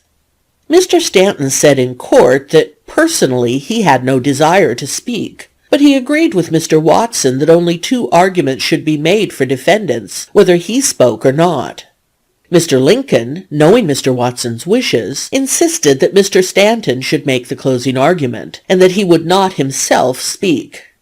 Mr. Stanton accepted the position and did speak, because he knew that such was the expressed wish and direction of Mr. Watson, who controlled the conduct of defendant's case. Mr. Lincoln kindly and gracefully, but regretfully, accepted the situation. He attended and exhibited much interest in the case as it proceeded. He sent to Mr. Harding the written argument which he had prepared, that he might have the benefit of it before he made his opening argument, but requested Mr. Harding not to show it to Mr. Stanton. The chagrin of Mr. Lincoln at not speaking continued, however, and he felt that Mr. Stanton should have insisted on his, Mr. Lincoln's, speaking also, while Mr. Stanton merely carried out the positive direction of his client that there should be only 2 arguments for defendant, and that he, Mr. Stanton, should close the case, and Mr. Harding should open the case. Mr. Lincoln expressed to Mr. Harding satisfaction at the manner in which the mechanical part of the case had been presented by him, and after Mr. Lincoln had been elected president, he showed his recollection of it by tendering Mr. Harding, of his own motion, a high position. In regard to the personal treatment of Mr. Lincoln while in attendance at Cincinnati, it is to be borne in mind that Mr. Lincoln was known to hardly anyone in Cincinnati at that date, and that Mr. Stanton was probably not impressed with the appearance of Mr. Lincoln. It is true there was no personal intimacy formed between them while at Cincinnati. Mr. Lincoln was disappointed and unhappy while in Cincinnati, and undoubtedly did not receive the attention which he should have received. Mr. Lincoln felt all this, and particularly, but unjustly, reflected upon Mr. Stanton as the main cause. When Mr. Lincoln was nominated for president, Mr. Stanton, like many others in the country, sincerely doubted whether Mr. Lincoln was equal to the tremendous responsibility which he was to be called upon to assume as president. This is to be borne in mind in view of events subsequent to the case at Cincinnati. Mr. Stanton never called upon Mr. Lincoln after he came to Washington as president. Mr. Lincoln, in alluding to Mr. Stanton, both before and after his election as president, did not attempt to conceal his unkind feeling towards him, which had its origin at Cincinnati. This feeling did not undergo a change until after he met Mr. Stanton as Secretary of War. The occurrences narrated show how one great man may underrate his fellow man. Mr. Stanton saw at Cincinnati, in Mr. Lincoln, only his gaunt, rugged features, his awkward dress and carriage, and heard only his rural jokes. But Stanton lived to perceive in those rugged lineaments only expressions of nobility and loveliness of character, and to hear from his lips only wisdom, prudence, and courage, couched in language unsurpassed in literature. But above all they show the nobility of Mr. Lincoln's character in forgetting all unkind personal feeling engendered at Cincinnati towards Mr. Stanton, and subsequently appointing him his Secretary of War. The above was narrated by Mr. Harding for the main purpose of correcting the popular impression that Mr. Stanton, of his own motion, rode over and displaced Mr. Lincoln in the case at Cincinnati. For the truth is that Mr. Stanton, in the course he pursued, was directed by his client's representative, Mr. Watson, who believed that he was serving the best interests of his clients. Lincoln was first suggested to Mr. Manny as counsel in this case by a younger member of the firm, Mr. Ralph Emerson, of Rockford, Illinois. Mr. Emerson, as a student of law, had been thrown much into company with Mr. Lincoln, and had learned to respect his judgment and ability. Indeed, it was Lincoln who was instrumental in deciding him to abandon the law. The young man had seen much in the practice of his chosen profession which seemed to him unjust, and he had begun to feel that the law was incompatible with his ideals. One evening, after a particularly trying day in court, he walked out with Lincoln. Suddenly turning to his companion, he said, "Mr. Lincoln, I want to ask you a question. Is it possible for a man to practice law and always do by others as he would be done by?" Lincoln's head dropped on his breast, and he walked in silence for a long way. Then he heaved a heavy sigh. When he finally spoke, it was of a foreign matter. "I had my answer," said Mr. Emerson, "and that walk turned the course of my life." During the trial at Cincinnati, Lincoln and Mr. Emerson were thrown much together, and Mr. Emerson's recollections are particularly interesting. As I was the sole intimate friend of Mr. Lincoln in the case, when it was decided that he should not take part in the argument, he invited me to his room to express his bitter disappointment, and it was with difficulty that I persuaded him to remain as counsel during the hearing. We generally spent the afternoons together. The hearing had hardly progressed 2 days before Mr. Lincoln expressed to me his satisfaction that he was not to take part in the argument. So many and so deep were the questions involved that he realized he had not given the subject sufficient study to have done himself justice. The courtroom, which during the first day or two was well filled, greatly thinned out as the argument proceeded day after day. But as the crowd diminished, Mr. Lincoln's interest in the case increased. He appeared entirely to forget himself, and at times, rising from his chair, walked back and forth in the open space of the courtroom, as though he were in his own office, pausing to listen intently as one point after another was clearly made out in our favor. He manifested such delight in countenance and unconscious action that its effect on the judges, one of whom at least already highly respected him, was evidently stronger than any set speech of his could possibly have been. The impression produced on the judges was, evidently, that Mr. Lincoln was thoroughly convinced of the justice of our side, and anxious that we should prevail, not merely on account of his interest in his clients, but because he thought our case was just and should triumph. The final summing up on our side was by Mr. Stanton, and though he took but about 3 hours in its delivery, he had devoted as many, if not more, weeks to its preparation. It was very able, and Mr. Lincoln was throughout the whole of it a rapt listener. Mr. Stanton closed his speech in a flight of impassioned eloquence. Then the court adjourned for the day, and Mr. Lincoln invited me to take a long walk with him. For block after block he walked rapidly forward, not saying a word, evidently deeply dejected. At last he turned suddenly to me, exclaiming, "Emerson, I am going home." A pause. "I am going home to study law." "Why," I exclaimed, "Mr. Lincoln, you stand at the head of the bar in Illinois now. What are you talking about?" "Ah, yes," he said, "I do occupy a good position there, and I think that I can get along with the way things are done there now. But these college-trained men who have devoted their whole lives to study are coming west, don't you see? And they study their cases as we never do. They have got as far as Cincinnati now. They will soon be in Illinois." Another long pause. Then, stopping and turning toward me, his countenance suddenly assuming that look of strong determination which those who knew him best sometimes saw upon his face, he exclaimed, "I am going home to study law. I am as good as any of them, and when they get out to Illinois, I will be ready for them." The fee which Lincoln received in the McCormick case, including the retainer, which was $500, the largest retainer ever received by Lincoln, amounted to nearly $2,000.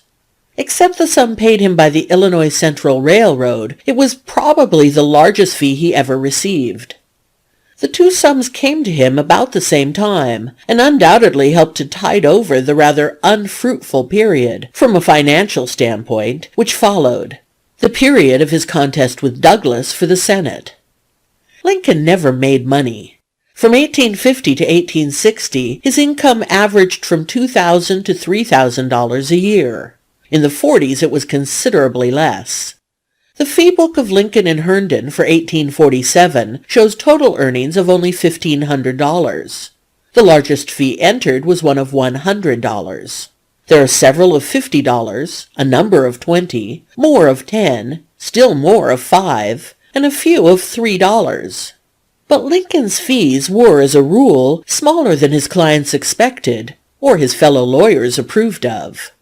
Mr. Abraham Brokaw of Bloomington, Illinois, tells the following story, illustrating Lincoln's idea of a proper fee. One of Mr. Brokaw's neighbors had borrowed about $500 from him and given his note. When it became due, the man refused to pay. Action was brought, and the sheriff levied on the property of the debtor and finally collected the entire debt. But at about that time the sheriff was in need of funds and used the money collected. When Brokaw demanded it from him, he was unable to pay it and found to be insolvent. Thereupon Brokaw employed Stephen A. Douglas to sue the sureties on the official bond of the sheriff. Douglas brought the suit and soon collected the claim. But Douglas was at that time in the midst of a campaign for Congress, and the funds were used by him with the expectation of being able to pay Brokaw later. However, he neglected the matter and went to Washington without making any settlement.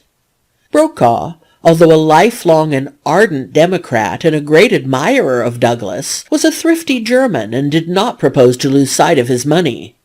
After fruitlessly demanding the money from Douglas, Brokaw went to David Davis, then in general practice at Bloomington, told him the circumstances, and asked him to undertake the collection of the money from Douglas. Davis protested that he could not do it, that Douglas was a personal friend and a brother lawyer and Democrat, and it would be very disagreeable for him to have anything to do with the matter. He finally said to Brokaw, "You wait until the next term of court and Lincoln will be here. He would like nothing better than to have this claim for collection. I will introduce you to him, and I have no doubt he will undertake it." Shortly after, Brokaw was presented to Lincoln, stated his case, and engaged his services. Lincoln promptly wrote Douglas, still at Washington, that he had the claim for collection and that he must insist upon prompt payment. Douglas, very indignant, wrote directly to Brokaw that he thought the placing of the claim in Lincoln's hands a gross outrage, that he and Brokaw were old friends and Democrats, and that Brokaw ought not to place any such weapon in the hands of such an abolitionist opponent as Lincoln. And if he could not wait until Douglas returned, he should at least have placed the claim for collection in the hands of a Democrat. Brokaw's thrift again controlled, and he sent Douglas's letter to Lincoln. Thereupon Lincoln placed the claim in the hands of Long John Wentworth, then a Democratic member of Congress from Chicago. Wentworth called upon Douglas and insisted upon payment, which shortly after was made, and Brokaw at last received his money. "And what do you suppose Lincoln charged me?" Brokaw says in telling the story. After hearing a few guesses, he answers, "He charged me exactly $3.50 for collecting nearly $600. Such charges were felt by the lawyers of the Eighth Circuit, with some reason, to be purely quixotic. They protested and argued, but Lincoln went on serenely charging what he thought his services worth. Ward Lamon, who was one of Lincoln's numerous circuit partners, says that he and Lincoln frequently fell out on the matter of fees. On one occasion, Lamon was particularly incensed. He had charged and received a good-sized fee for a case which the two had tried together and won. When Lamon offered Lincoln his share, he refused it. The fee was too large, he said. Part of it must be refunded, and he would not accept a cent until part of it had been refunded. Judge Davis heard of this transaction. He was himself a shrewd money-maker, never hesitating to take all he could legally get, and he felt strong disgust at this disinterested attitude about money.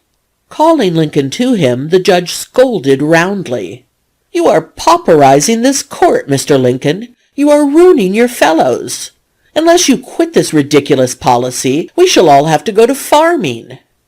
But not even the ire of the bench moved Lincoln. If a fee was not paid, Lincoln did not believe in suing for it. Mr. Herndon says that he would consent to be swindled before he would contest a fee. The case of the Illinois Central Railroad, however, was an exception to this rule. He was careless in accounts, never entering anything on the book. When a fee was paid to him, he simply divided the money into two parts, one of which he put into his pocket, and the other into an envelope which he labeled Herndon's half. Lincoln's whole theory of the conduct of a lawyer in regard to money is summed up in the notes for a law lecture which he left among his papers. The matter of fees is important, far beyond the mere question of bread and butter involved. Properly attended to, fuller justice is done to both lawyer and client. An exorbitant fee should never be claimed. As a general rule, never take your whole fee in advance, nor any more than a small retainer. When fully paid beforehand, you are more than a common mortal if you can feel the same interest in the case, as if something was still in prospect for you, as well as for your client. And when you lack interest in the case, the job will very likely lack skill and diligence in the performance. Settle the amount of fee and take a note in advance. Then you will feel that you are working for something, and you are sure to do your work faithfully and well. Never sell a fee note, at least not before the consideration service is performed. It leads to negligence and dishonesty. Negligence by losing interest in the case, and dishonesty in refusing to refund when you have allowed the consideration to fail. If a client was poor, and Lincoln's sympathies were aroused, he not infrequently refused pay. There are a few well-authenticated cases of his offering his services to those whom he believed he could help, stipulating when he did it that he would make no charge. The best-known example of this is the Armstrong murder case. William, or Duff Armstrong, as he was generally called, was the son of Lincoln's New Salem friends, Jack and Hannah Armstrong. In August 1857, Duff and a number of his mates had joined a crowd of ruffians who had gathered on the outskirts of a camp meeting held near Havana in Macon County. He had drunk heavily for some days, and finally, in a broil on the night of August 29th, had beaten a comrade, one Metzger, who had provoked him to a fight. That same night, Metzger was hit with an ox yoke by another drunken reveler, Norris by name. 3 days later, he died. Both Armstrong and Norris were arrested. Marks of 2 blows were on the victim, either of which might have killed him. That Norris had dealt one was proved. Did Armstrong deal the other? He claimed he had used nothing but his fists in the broil, but both the marks on Metzger were such as must have been made by some instrument. The theory was developed that one blow was from a slung shot used by Armstrong, and that he and Norris had acted in concert, deliberately planning to murder Metzger. Outraged by the cruelty of the deed, the whole countryside demanded the punishment of the prisoners. Just at the time that Armstrong was thrown into prison, his father died, his last charge to his wife Hannah being, "Sell everything you have and clear Duff." True to her trust, Hannah engaged 2 lawyers of Havana, both of whom are still living, to defend her boy. Anxious lest the violence of public feeling should injure Duff's chances, the lawyers secured a change of venue to Cass County, their client remaining in prison until spring. Norris, in the meantime, was convicted and sentenced to 8 years in the penitentiary. When the lawyers and the witnesses assembled in Beardstown, May 1858, for Armstrong's trial, it happened that Lincoln was attending court in the town. At that moment he was, after Stephen A. Douglas, the most conspicuous man in Illinois. His future course in politics was a source of interest in the East as well as the West. The coming contest with Douglas for the senatorship, for it was already probable that he would be the candidate in the convention, which was only a month away, was causing him intense anxiety.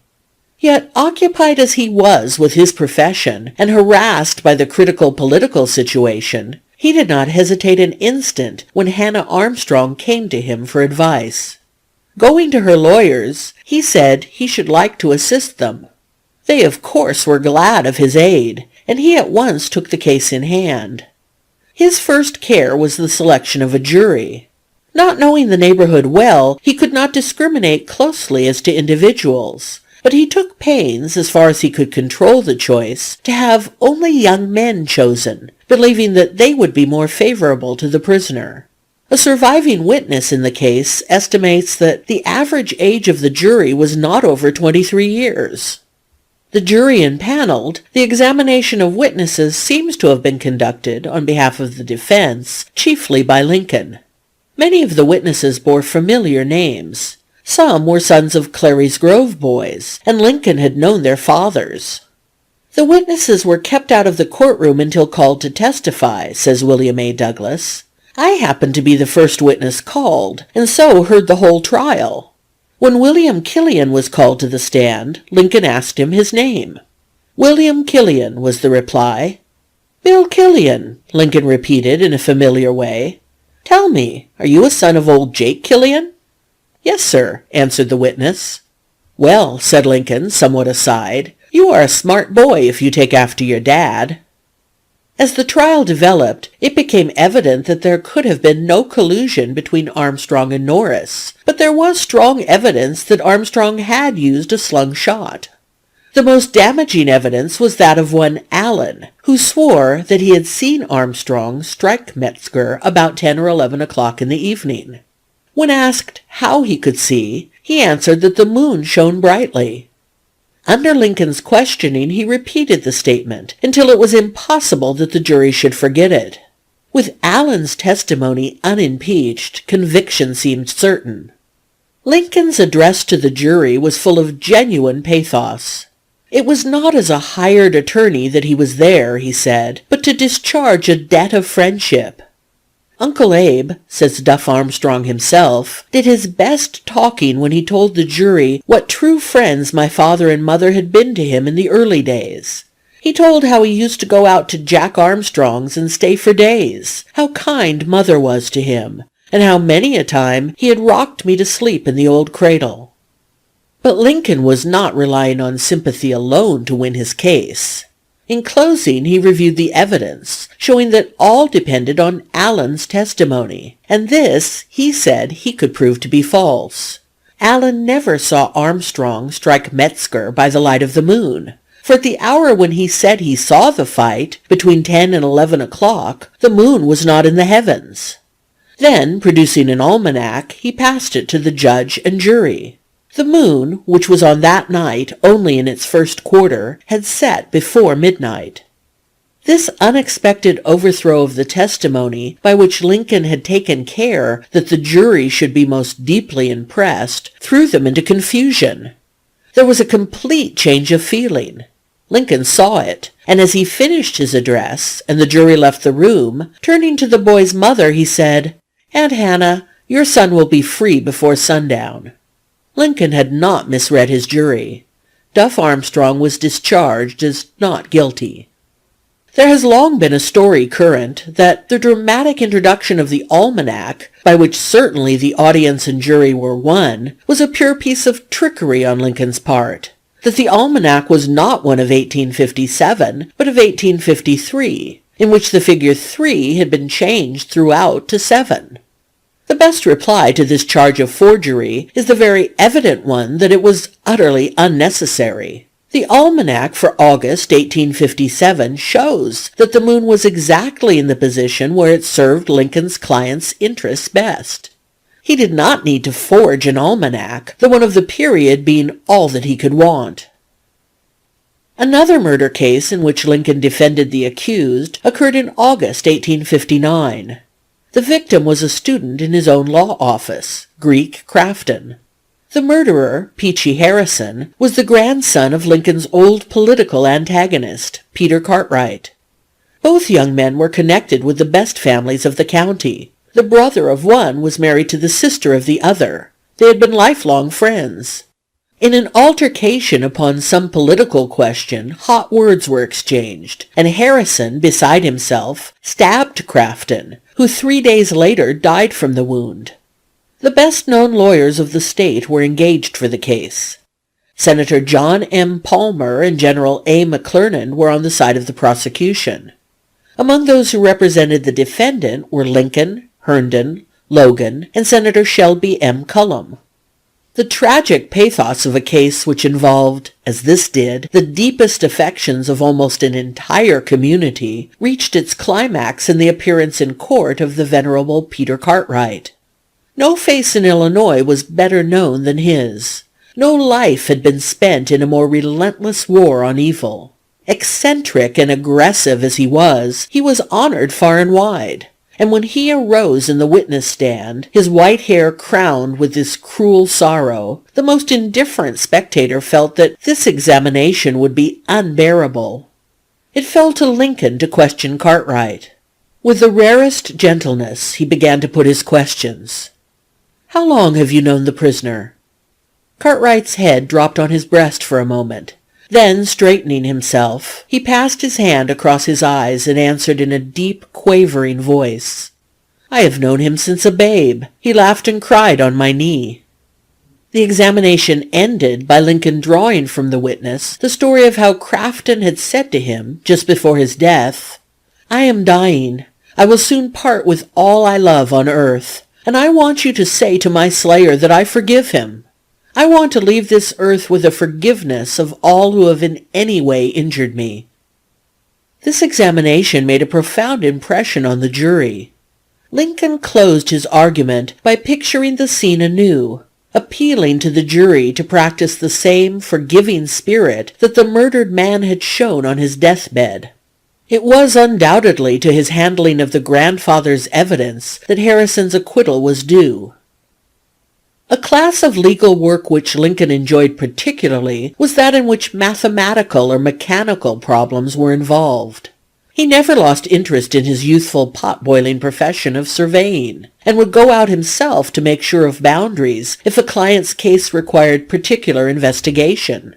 Indeed, he was generally recognized by his fellow lawyers as an authority in surveying, and as late as 1859, his opinion on a disputed question was sought by a convention of surveyors who had met in Springfield. One of the most interesting cases involving mechanical problems which Lincoln ever argued was that of the Rock Island Bridge. It was not, however, the calculations he used which made it striking. The case was a dramatic episode in the war long waged by the Mississippi against the plains beyond. For decades, the river had been the willing burden-bearer of the West. Now, however, the railroad had come. The Rock Island Road had even dared to bridge the stream to carry away the traffic which the river claimed. In May 1856, a steamboat struck one of the piers of the bridge and was wrecked and burned. One pier of the bridge was also destroyed. The boat owners sued the railroad company. The suit was the beginning of the long and violent struggle for commercial supremacy between St. Louis and Chicago. In Chicago, it was commonly believed that the St. Louis Chamber of Commerce had bribed the captain of the boat to run upon the pier, and it was said that later, when the bridge itself was burned, the steamers gathered near and whistled for joy. The case was felt to involve the future course of Western commerce, and when it was called in September 1857 at Chicago, people crowded there from all over the West. Norman B. Judd, afterwards so prominent in the politics of the state, was the attorney of the road, and he engaged Lincoln, among others, as counsel. Lincoln made an address to the jury which those who remember it declare to have been one of his strongest legal arguments. The 2 points relied upon by the opponents of the bridge, says Judge Blodgett of Chicago, were, first, that the river was the great waterway for the commerce of the valley, and could not legally be obstructed by a bridge. Second, that this particular bridge was so located with reference to the channel of the river at that point as to make it a peril to all watercraft navigating the river, and an unnecessary obstruction to navigation. The first proposition had not, at that time, been directly passed upon by the Supreme Court of the United States, although the Wheeling Bridge case involved the question, but the court had evaded a decision upon it by holding that the Wheeling Bridge was so low as to be an unnecessary obstruction to the use of the bridge by steamboats. The discussion of the first proposition on the part of the bridge company devolved mainly upon Mr. Abraham Lincoln.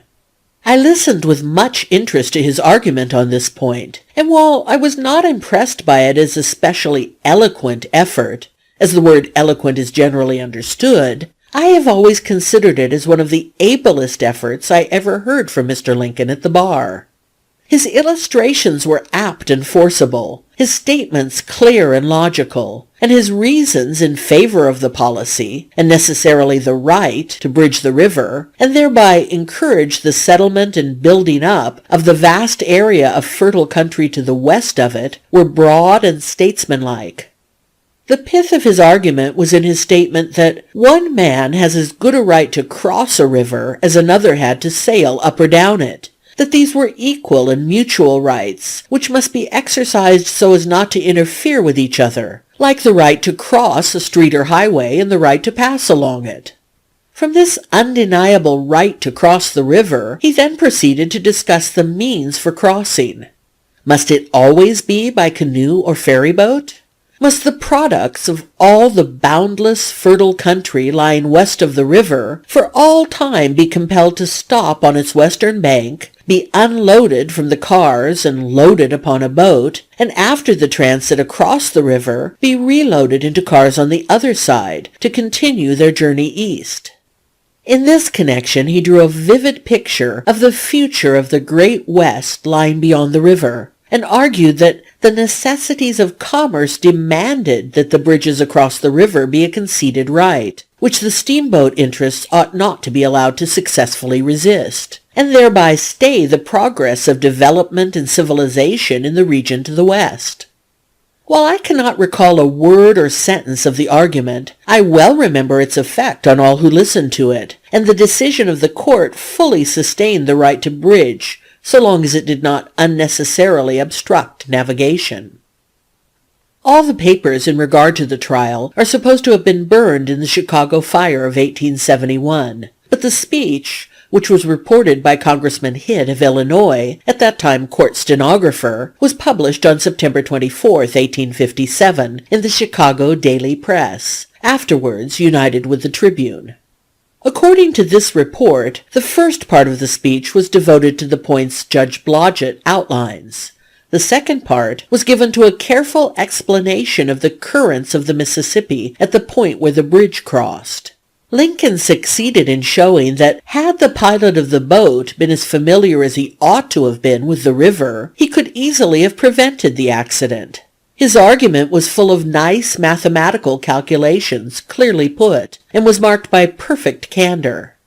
Indeed, the honesty with which he admitted the points made by the opposite counsel caused considerable alarm to some of his associates. Mrs. Norman B. Judd, Mr. Judd was the attorney of the road, says that Mr. Joseph B. Knox, who was also engaged with Mr. Lincoln in the defense, dined at her house the day that Lincoln made his speech.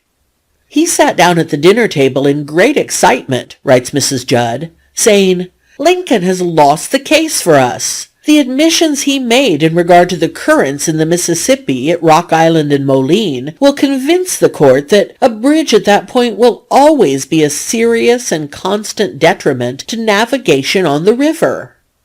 "Wait until you hear the conclusion of his speech," replied Mr. Judd. "You will find his admission is a strong point instead of a weak one, and on it he will found a strong argument that will satisfy you." And as it proved, Mr. Judd was right. The few cases briefly outlined here show something of the range of Lincoln's legal work. They show that not only his friends like Hannah Armstrong believed in his power with a jury, but that great corporations like the Illinois Central Railroad were willing to trust their affairs in his hands. That he was not only a jury lawyer, as has often been stated, but trusted when it came to questions of law, pure and simple. If this study of his cases were continued, it would only be to accumulate evidence to prove that Lincoln was considered by his contemporaries one of the best lawyers of Illinois. It is worth notice, too, that he made his reputation as a lawyer and tried his greatest cases before his debate with Douglas gave him a national reputation. It was in 1855 that the Illinois Central engaged him first as counsel. In 1855 that he went to Cincinnati on the McCormick case. In 1857 that he tried the Rock Island Bridge case. Thus, his place was won purely on his legal ability, unaided by political prestige. His success came, too, in middle life. Lincoln was 40 years old in 1849 when he abandoned politics definitely, as he thought, for the law. He tried his greatest cases when he was from 45 to 48. End of section 16.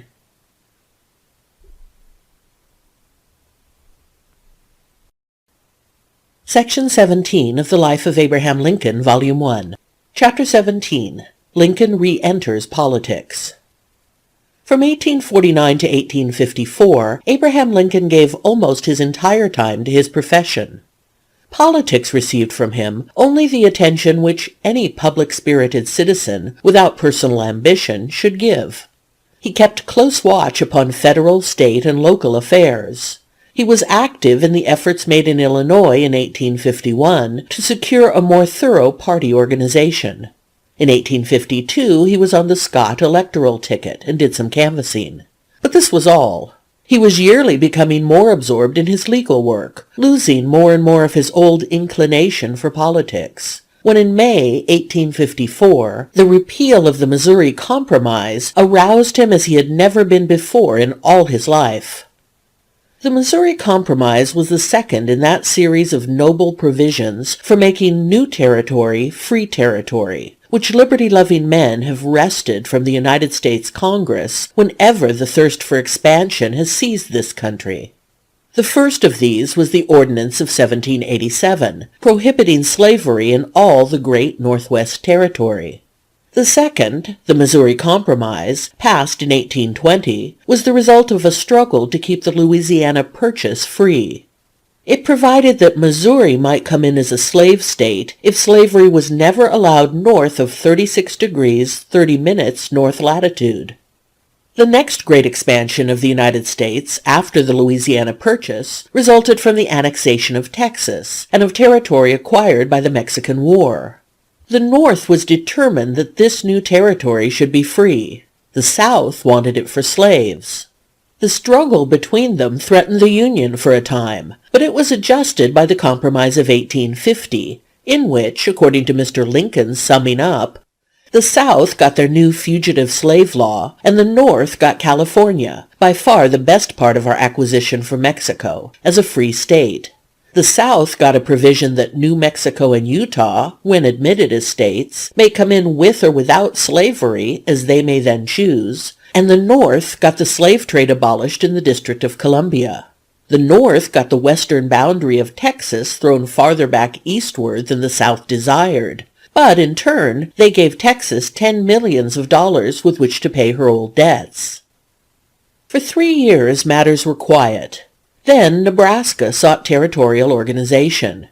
Now, by the Missouri Compromise, slavery was forbidden in that section of the Union. But in spite of this fact, Stephen A. Douglas, then a member of the Senate of the United States, introduced a bill to give Nebraska and Kansas the desired government, to which later he added an amendment repealing the Missouri Compromise and permitting the people who should settle in the new territories to reject or establish slavery as they should see fit.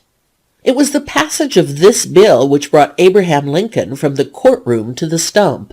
His friend Richard Yates was running for re-election to Congress. Lincoln began to speak for him, but in accepting invitations, he stipulated that it should be against the Kansas-Nebraska bill that he talk. His earnestness surprised his friends. Lincoln was coming back into politics, they said, and when Douglas, the author of the repeal, was announced to speak in Springfield in October of 1854, they called on Lincoln to meet him. Douglas was having a serious struggle to reconcile his Illinois constituency. All the free sentiment of the state had been bitterly aroused by his part in the repeal of the Missouri Compromise, and when he first returned to Illinois, it looked as if he would not be given even a hearing. Indeed, when he first attempted to speak in Chicago, September 1st, he was hooted from the platform.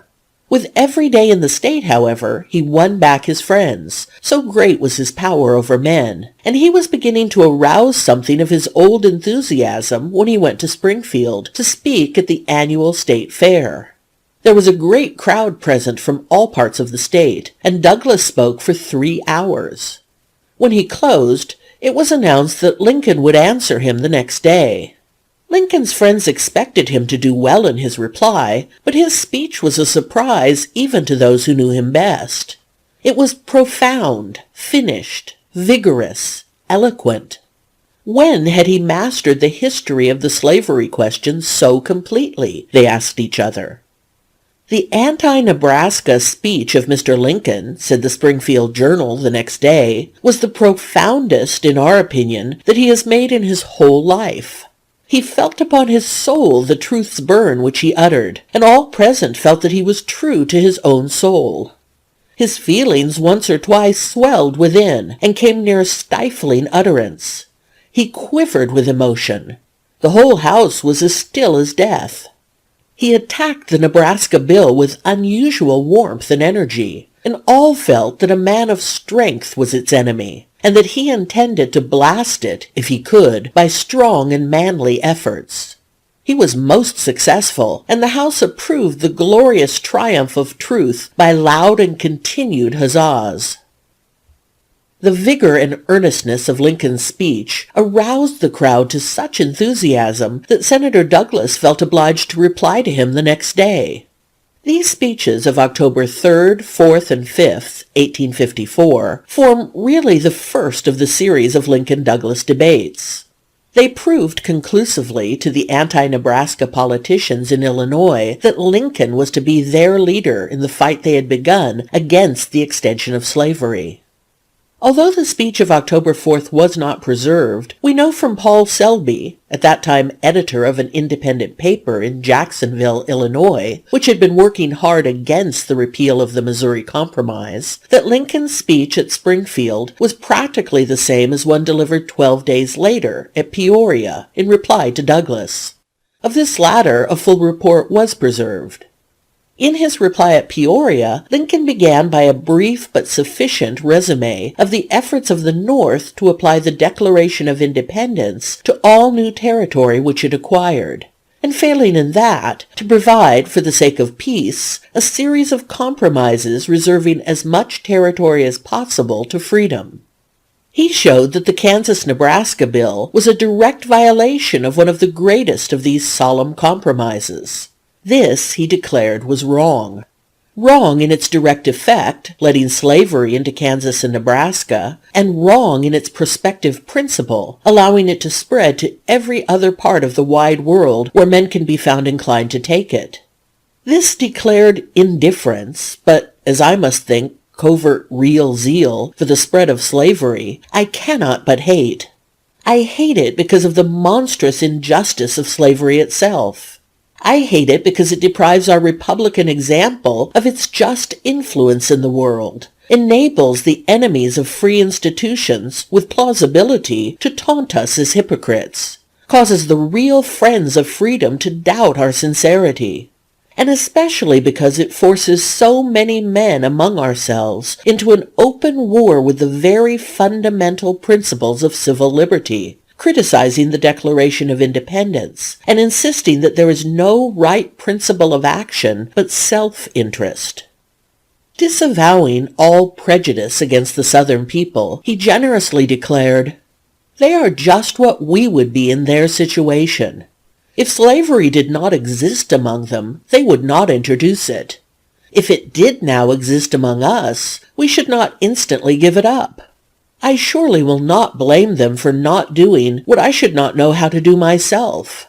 If all earthly power were given me, I should not know what to do as to the existing institution. My first impulse would be to free all the slaves and send them to Liberia, to their own native land.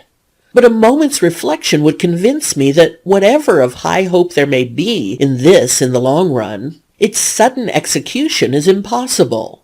If they were all landed there in a day, they would all perish in the next 10 days, and there are not surplus shipping and surplus money enough to carry them there in many times 10 days. I think I would not hold one in slavery at any rate, yet the point is not clear enough for me to denounce people upon. It does seem to me that systems of gradual emancipation might be adopted, but for their tardiness in this I will not undertake to judge our brethren of the South. The law which forbids the bringing of slaves from Africa, and that which has so long forbidden the taking of them into Nebraska, can hardly be distinguished on any moral principle, and the repeal of the former could find quite as plausible excuses as that of the latter. Taking up the arguments by which the appeal of the Missouri Compromise was justified, he answered them, one by one, with clearness and a great array of facts. The chief of these arguments was that the repeal was in the interest of the sacred right of self-government, and that the people of Nebraska had a right to govern themselves as they chose, voting for or against slavery as they pleased. The doctrine of self-government is right, Lincoln said, absolutely and eternally right, but it has no just application as here attempted. Or perhaps I should rather say that whether it has such application depends on whether a Negro is not or is a man. If he is not a man, in that case he who is a man may, as a matter of self-government, do just what he pleases with him. But if the Negro is a man, is it not to that extent a total destruction of self-government to say that he too shall not govern himself?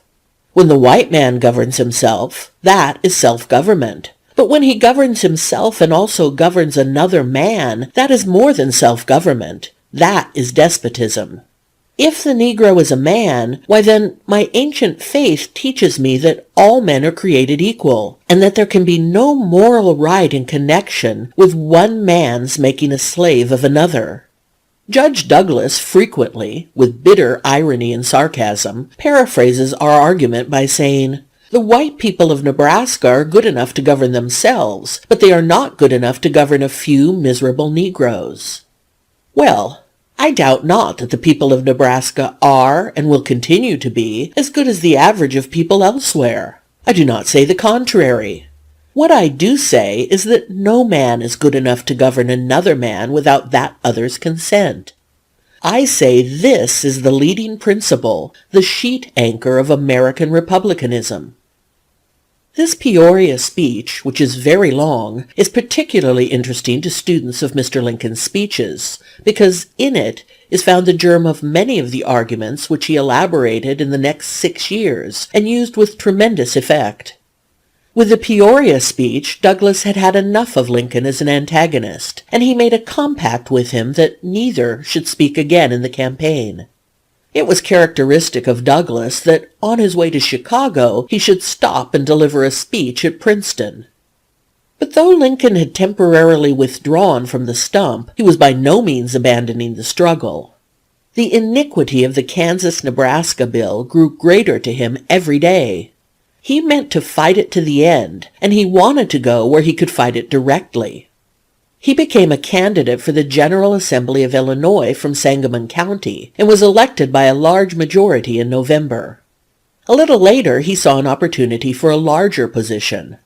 Although Illinois was strongly Democratic, the revolt against the Nebraska bill had driven from the party a number of men, members of the legislature who had signified their determination to vote only for an anti-Nebraska senator. This gave the Whigs a chance, and several candidates offered themselves, among them Lincoln. Resigning from the legislature, members of the legislature could not become candidates for the senatorship, he began his electioneering in the frank Western style of those days by requesting his friends to support him. "I have really got it into my head to try to be United States Senator," he wrote his friend Gillespie, "and if I could have your support, my chances would be reasonably good. But I know and acknowledge that you have as just claims to the place as I have, and therefore I cannot ask you to yield to me if you are thinking of becoming a candidate yourself. If, however, you are not, then I should like to be remembered affectionately by you, and also to have you make a mark for me with the anti-Nebraska members, down your way." He sent a large number of similar letters to friends, and by the 1st of January, when the legislature reassembled, he felt his chances of election were good. "I have more committals than any other man," he wrote his friend Washburn. Nevertheless, he failed of the election. Just how, he explained to Washburn early in February. "I began with 44 votes, Shields, Democratic, 41, and Trumbull, anti-Nebraska, 5. Yet Trumbull was elected. In fact, 47 different members voted for me, getting 3 new ones on the second ballot and losing 4 old ones. How came my 47 to yield to Trumbull's 5? It was Governor Madison's work. He has been secretly a candidate ever since, before even, the fall election. All the members round about the canal were anti-Nebraska, but were nevertheless nearly all Democrats and old personal friends of his. His plan was to privately impress them with the belief that he was as good anti-Nebraska as anyone else, at least could be secured to be so by instructions, which could be easily passed. The Nebraska men, of course, were not for Madison, but when they found out they could elect no avowed Nebraska man, they tardily determined to let him get whomever of our men he could, by whatever means he could, and ask him no questions. The Nebraska men were very confident of the election of Madison, though denying that he was a candidate, and we very much believing also that they would elect him. But they wanted first to make a show of good faith to Shields by voting for him a few times, and our secret Madison men also wanted to make a show of good faith by voting with us a few times. So we led off. On the 7th ballot, I think, the signal was given to the Nebraska men to turn to Madison, which they acted on to a man with one exception. Next ballot, the remaining Nebraska man and one pretended anti went over to him, giving him 46. The next still another, giving him 47, wanting only 3 of an election. In the meantime, our friends, with a view of detaining our expected bolters, had been turning from me to Trumbull, till he had risen to 35 and I had been reduced to 15. These would never desert me except by my direction, but I became satisfied that if we could prevent Madison's election 1 or 2 ballots more, we could not possibly do so a single ballot after my friend should begin to return to me from Trumbull. So I determined to strike at once, and accordingly advised my remaining friends to go for him, which they did, and elected him on the 10th ballot. Such is the way the thing was done. I think you would have done the same under the circumstances. I could have headed off every combination and been elected, had it not been for Madison's double game, and his defeat now gives me more pleasure than my own gives me pain. On the whole, it is perhaps as well for our general cause that Trumbull is elected. The Nebraska men confess that they hate it worse than anything that could have happened. It is a great consolation to see them worse whipped than I am. Not only had Lincoln made the leading orator of the Nebraska cry enough, he had, by his quick wit and his devotion to the cause, secured an anti-Nebraska senator for the state. Although for the time being campaigning was over, Lincoln by no means dropped the subject. The struggle between North and South over the settlement of Kansas grew every day more bitter. Violence was beginning, and it was evident that if the people of the new territory should vote to make the state free, it would be impossible to enforce the decision without bloodshed. Lincoln watched the developments with a growing determination never to submit to the repeal of the Missouri Compromise. He would advocate its restoration so long as Kansas remained a territory, and if it ever sought to enter the Union as a slave state, he would oppose it. He discussed the subject incessantly with his friends as he traveled the circuit, and wrestled with it day and night in solitude. A new conviction was gradually growing upon him. He had long held that slavery was wrong, but that it could not be touched in the state where it was recognized by the Constitution. All that the free states could require, in his judgment, was that no new territory should be open to slavery. He held that all compromises adjusting difficulties between the North and South on the slavery question were as sacred as the Constitution. Now he saw the most important of them all violated. Was it possible to devise a compromise which would settle forever the conflicting interests? He turned over this question continually. Judge T. Lyle Dickey of Illinois once told the Honorable William Pitt Kellogg that when the excitement over the Kansas-Nebraska bill first broke out, he was with Lincoln and several friends attending court. One evening, several persons, including himself and Lincoln, were discussing the slavery question. Judge Dickey contended that slavery was an institution which the Constitution recognized and which could not be disturbed. Lincoln argued that ultimately slavery must become extinct. After a while, said Judge Dickey, we went upstairs to bed.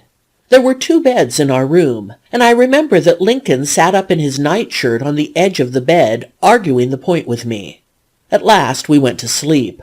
Early in the morning I woke up, and there was Lincoln, half sitting up in bed. Dickey, he said, I tell you this nation cannot exist half slave and half free. Oh, Lincoln, said I, go to sleep. As the months went on, this idea took deeper root, and in August 1855 we find it expressed in a letter to George Robertson of Kentucky. Our political problem now is, can we, as a nation, continue together permanently, forever, half slave and half free? The problem is too mighty for me. May God in his mercy superintend the solution. Not only was he beginning to see that the Union could not exist divided against itself, he was beginning to see that in order to fight effectively against the repeal of the Missouri Compromise and the admission of Kansas as a slave state, he might be obliged to abandon the Whigs. All his life he had been a loyal Henry Clay Whig, ardent in his devotion to the party, sincerely attached to its principles. His friends were of that party, and never had a man's party friends been more willing than his to aid his ambition. But the Whigs were afraid of the anti-Nebraska agitation. Was he being forced from his party? He hardly knew. "I think I am a Whig," he wrote his friend Speed, who had inquired where he stood, "but others say there are no Whigs and that I am an abolitionist." This was in August 1855. The events of the next few months showed him that he must stand by the body of men of all parties, Whig, Democratic, Abolition, Free Soil, who opposed the repeal of the Missouri Compromise, and were slowly uniting into the new Republican Party to fight it. The first decisive step to organize these elements in Illinois was an editorial convention held on February 22, 1856 at Decatur. One of the editors interested, Paul Selby, relates the history of the convention in an unpublished manuscript on the formation of the Republican Party in Illinois, from which the following account is quoted. This movement, first suggested by the Morgan Journal at Jacksonville, having received the approval of a considerable number of the anti-Nebraska papers of the state, resulted in the issue of the following call. Editorial Convention. All editors in Illinois opposed to the Nebraska bill are requested to meet in convention at Decatur, Illinois, on the 22nd of February next, for the purpose of making arrangements for organizing the anti-Nebraska forces in this state for the coming contest. All editors favoring the movement will please forward a copy of their paper containing their approval to the office of Illinois State Chronicle, Decatur. 25 papers endorsed the call, but on the day of the meeting only about half that number of editors put in an appearance. One reason for the small number was the fact that on the night before a heavy snowstorm had fallen throughout the state, obstructing the passage of trains on the two railroads centering at Decatur. The meeting was held in the parlor of the Castle House, afterwards the Oglesby House, now called the St. Nicholas Hotel. Those present and participating in the opening proceedings, as shown by the official report, were E.C. Dougherty, Register, Rockford; Charles Faxon, Post, Princeton; A.N. Ford, Gazette, Lacon; Thomas J. Pickett, Republican, Peoria; Virgil Y. Ralston, Whig, Quincy; Charles H. Ray, Tribune, Chicago; George Schneider, Staatszeitung, Chicago; Paul Selby, Journal, Jacksonville; B. F. Shaw, Telegraph, Dixon; W. J. Usry, Chronicle, Decatur; and O. P. Wharton, Advertiser, Rock Island. In the organization, Paul Selby was made chairman, and W. J. Usry secretary, while Messrs. Ralston, Ray, Wharton, Dougherty, Prickett, and Schneider constituted a committee on resolutions. The platform adopted as a basis of common and concerted action among the members of the new organization embraced a declaration of principles that would be regarded in this day as most conservative republicanism, recognizing the legal rights of the slave states to hold and enjoy their property in slaves under their state laws, reaffirming the principles of the Declaration of Independence with its correlative doctrine that freedom is national and slavery sectional, declaring assumption of the right to extend slavery on the plea that it is essential to the security of the institution, an invasion of our rights which must be resisted, demanding the restoration of the Missouri Compromise and the restriction of slavery to its present authorized limits, advocating the maintenance of the naturalization laws as they are, and favoring the widest tolerance in matters of religion and faith, a rebuke to know-nothingism, pledging resistance to assaults upon the common school system, and closing with a demand for reformation in the administration of the state government as second only in importance to the question of slavery itself.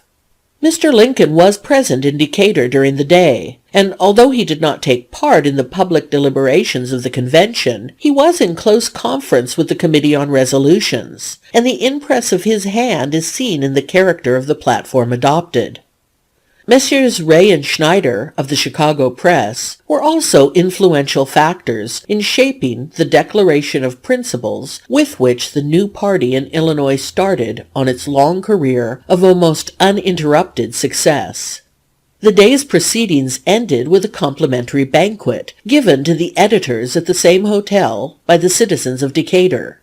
Speeches were made in response to toasts by Mr. Lincoln, R.J. Oglesby, afterwards Major General of Volunteers and 3 times Governor of Illinois, then a young lawyer of Decatur, Ray of the Chicago Tribune, Ralston of the Quincy Whig, and others among the editors.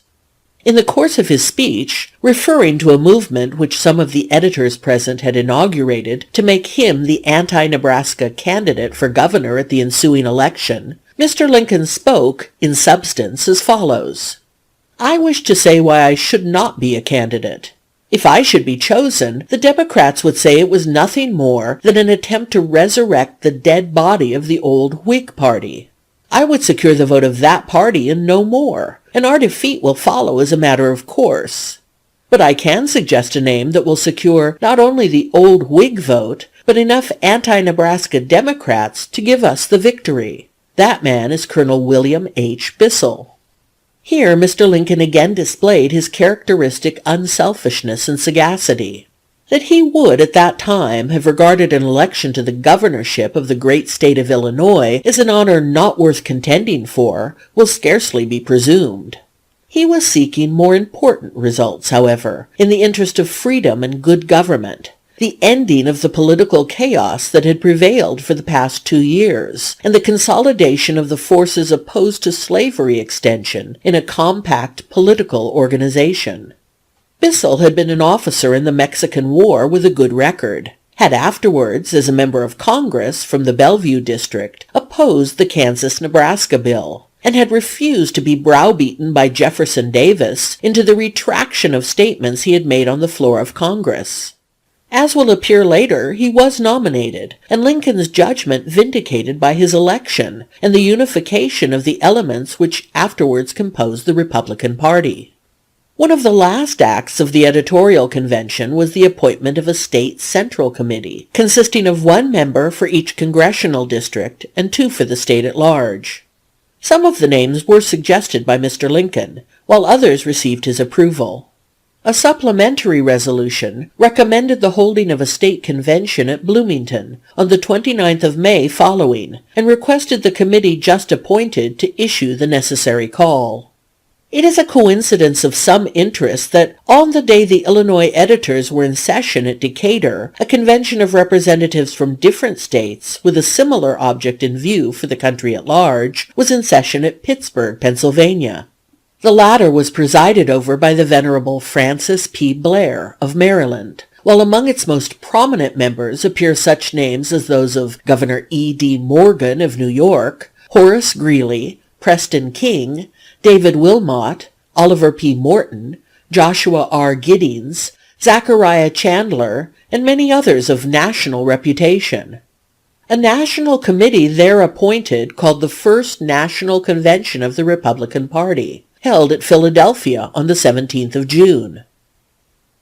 In the interval between the Decatur meeting and the Bloomington Convention called for May 29th, the excitement in the county over Kansas grew almost to a frenzy.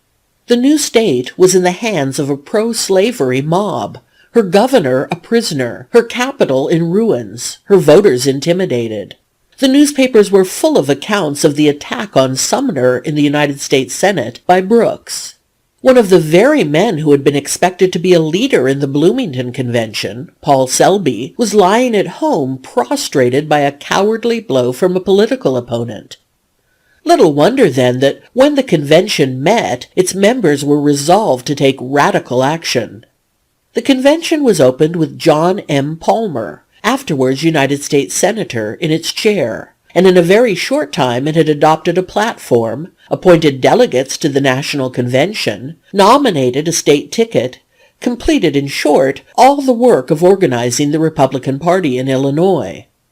After this work of organizing and nominating was finished, there was a call for speeches. The convention felt the need of some powerful amalgamating force which would wield its discordant elements. In spite of the best intentions of the members, their most manful efforts, they knew in their hearts that they were still political enemies, that the Whig was still a Whig, the Democrat a Democrat, the abolitionist an abolitionist. Man after man was called to the platform and spoke without producing any marked effect, when suddenly there was a call raised of a name not on the program, Lincoln. Lincoln! Give us Lincoln! The crowd took it up and made the hall ring until a tall figure rose in the back of the audience and slowly strode down the aisle. As he turned to his audience, there came gradually a great change upon his face. There was an expression of intense emotion, Judge Scott of Bloomington once told the author. It was the emotion of a great soul. Even in stature he seemed greater. He seemed to realize it was a crisis in his life. Lincoln, in fact, had come to the parting of the ways in his political life, to the moment when he must publicly break with his party. For 2 years he had tried to fight slavery extension under the name of a Whig. He had found it could not be done, and now, in spite of the efforts of his conservative friends, who had vainly tried to keep him away from the Bloomington Convention, he was facing that convention, was openly acknowledging that henceforth he worked with the Republican Party. Lincoln's extraordinary human insight and sympathy told him, as he looked at his audience, that what this body of splendid, earnest, but groping men needed was to feel that they had undertaken a cause of such transcendent value that beside it all previous alliances, ambitions, and duties were as nothing. If he could make them see the triviality of their differences as compared with the tremendous principle of the new party, he was certain they would go forth Republicans in spirit as well as in name. He began his speech then deeply moved, and with a profound sense of the importance of the moment. At first he spoke slowly and haltingly, but gradually he grew in force and intensity until his hearers arose from their chairs and with pale faces and quivering lips pressed unconsciously towards him. Starting from the back of the broad platform on which he stood, his hands on his hips, he slowly advanced towards the front, his eyes blazing, his face white with passion, his voice resonant with the force of his conviction. As he advanced, he seemed to his audience fairly to grow, and when at the end of a period he stood at the front line of the stage, hands still on the hips, head back, raised on his tiptoes, he seemed like a giant inspired. At that moment he was the handsomest man I ever saw, Judge Scott declared. So powerful was his effect on his audience that men and women wept as they cheered, and children there that night still remember the scene, though at the time they understood nothing of its meaning. As he went on, there came upon the convention the very emotion he sought to arouse. Everyone in that before incongruous assembly came to feel as one man, to think as one man, and to purpose and resolve as one man, says one of his auditors. He had made every one of them pure Republican. He did something more. The indignation which the outrages in Kansas and throughout the country had aroused was uncontrolled. Men talked passionately of war. It was at this meeting that Lincoln, after firing his hearers by an expression which became a watchword of the campaign, "We won't go out of the Union and you shan't," poured oil on the wrath of the Illinois opponents of the Nebraska bill by advising ballots, not bullets.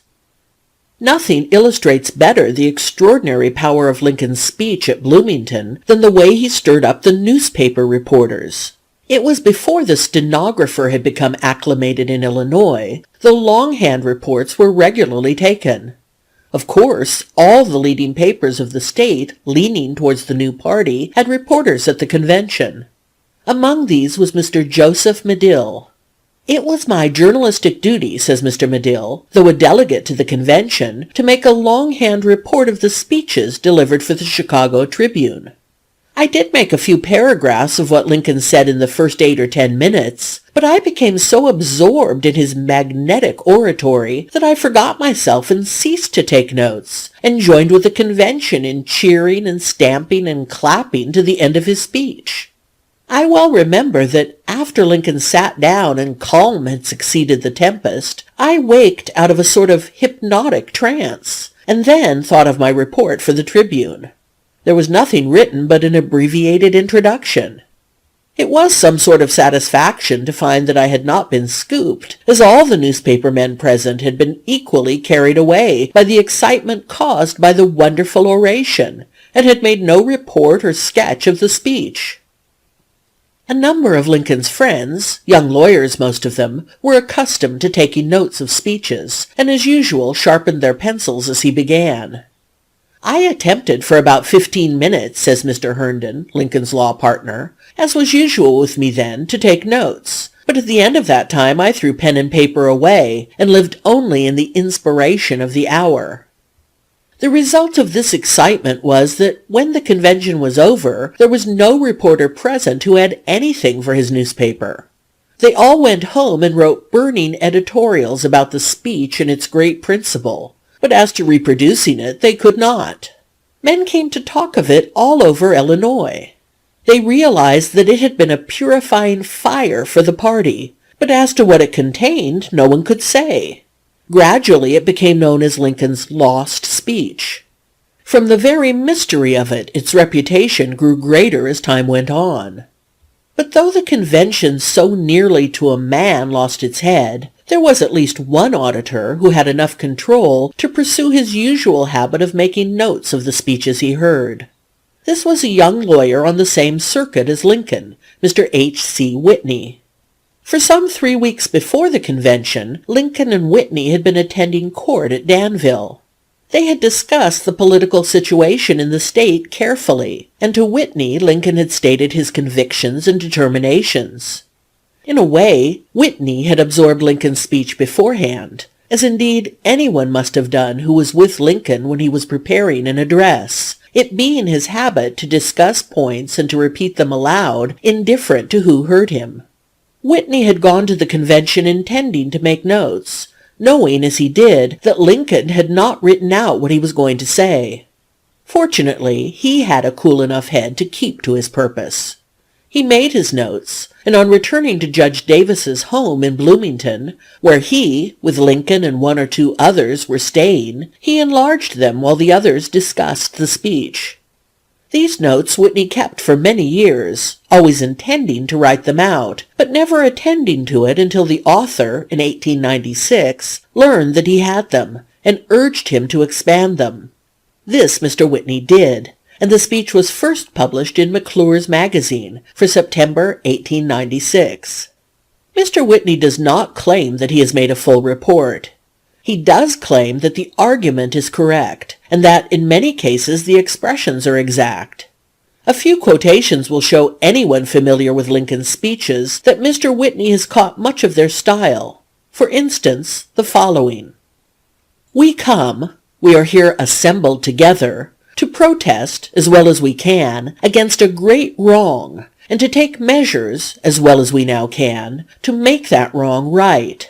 To place the nation, as far as it may be possible now, as it was before the repeal of the Missouri Compromise. And the plain way to do this is to restore the compromise, and to demand and determine that Kansas shall be free.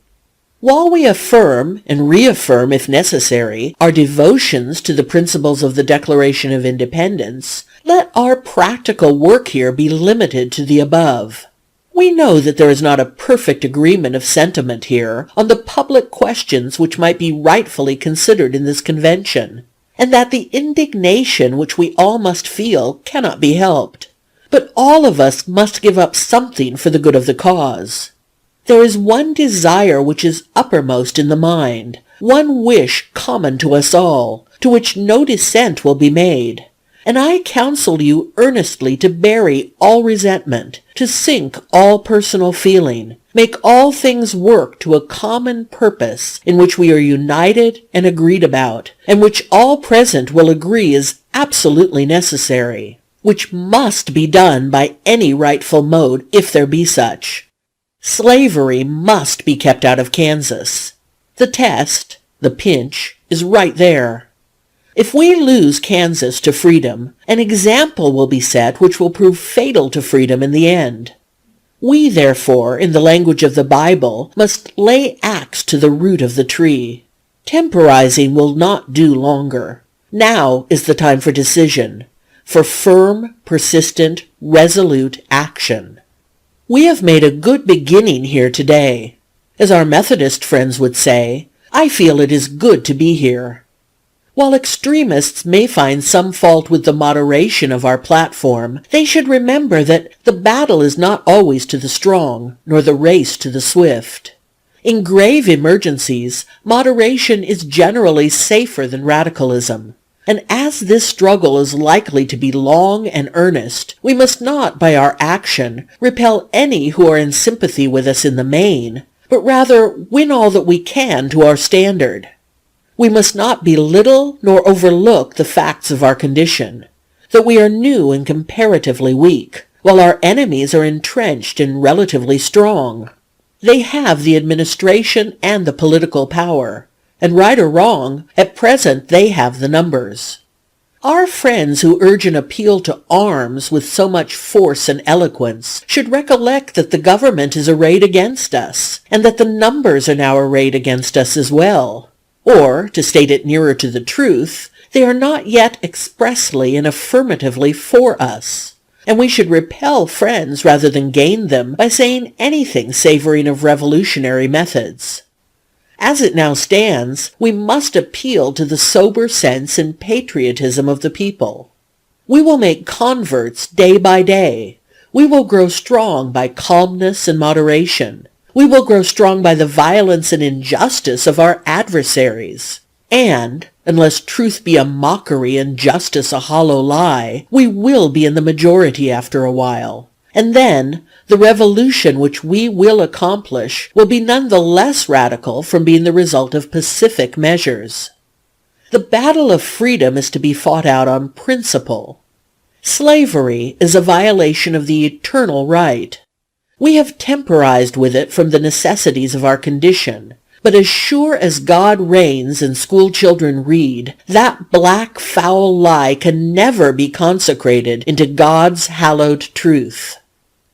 I will not say that we may not, sooner or later, be compelled to meet force by force, but that time has not yet come, and if we are true to ourselves, may never come. Do not mistake that the ballot is stronger than the bullet. Therefore, let the legions of slavery use bullets. Let us wait patiently till November and file ballots at them in return. And by that peaceful policy, I believe we shall ultimately win. Did you ever, my friends, seriously reflect upon the speed with which we are tending downwards? Within the memory of men now present, the leading statesmen of Virginia could make genuine, red-hot, abolitionist speeches in old Virginia. And, as I have said, now even in free Kansas, it is a crime to declare that it is free Kansas. The very sentiments that I and others have just uttered would entitle us, and each of us, to the ignominy and seclusion of a dungeon. And yet I suppose that, like Paul, we were free-born. But if this thing is allowed to continue, it will be but one step further to impress the same rule in Illinois. The conclusion of all is that we must restore the Missouri Compromise. We must highly resolve that Kansas must be free.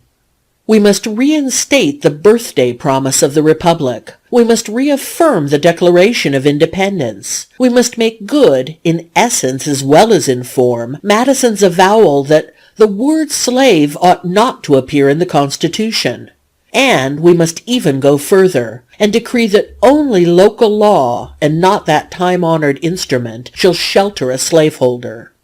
We must make this a land of liberty in fact, as it is in name.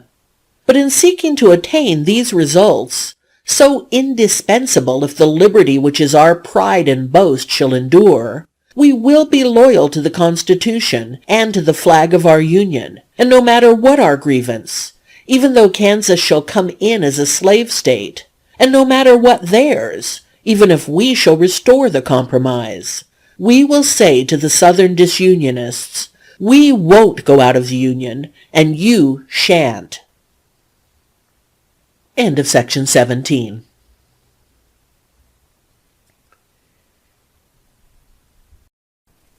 Section 18 of the Life of Abraham Lincoln, Volume 1. Chapter 18, The Lincoln-Douglas Debates, Part 1. The greatest speech ever made in Illinois, and it puts Lincoln on the track for the presidency, was the comment made by enthusiastic Republicans on Lincoln's speech before the Bloomington Convention. Conscious that it was he who had put the breath of life into their organization, the party instinctively turned to him as its leader. The effect of this local recognition was at once perceptible in the national organization. Less than 3 weeks after the delivery of the Bloomington speech, the National Convention of the Republican Party met in Philadelphia, June 17th, to nominate candidates for the presidency and vice presidency.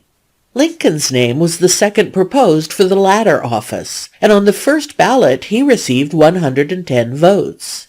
The news reached him at Urbana, Illinois, where he was attending court, one of his companions reading from a daily paper just received from Chicago the results of the ballot. The simple name Lincoln was given, without the name of the man's state.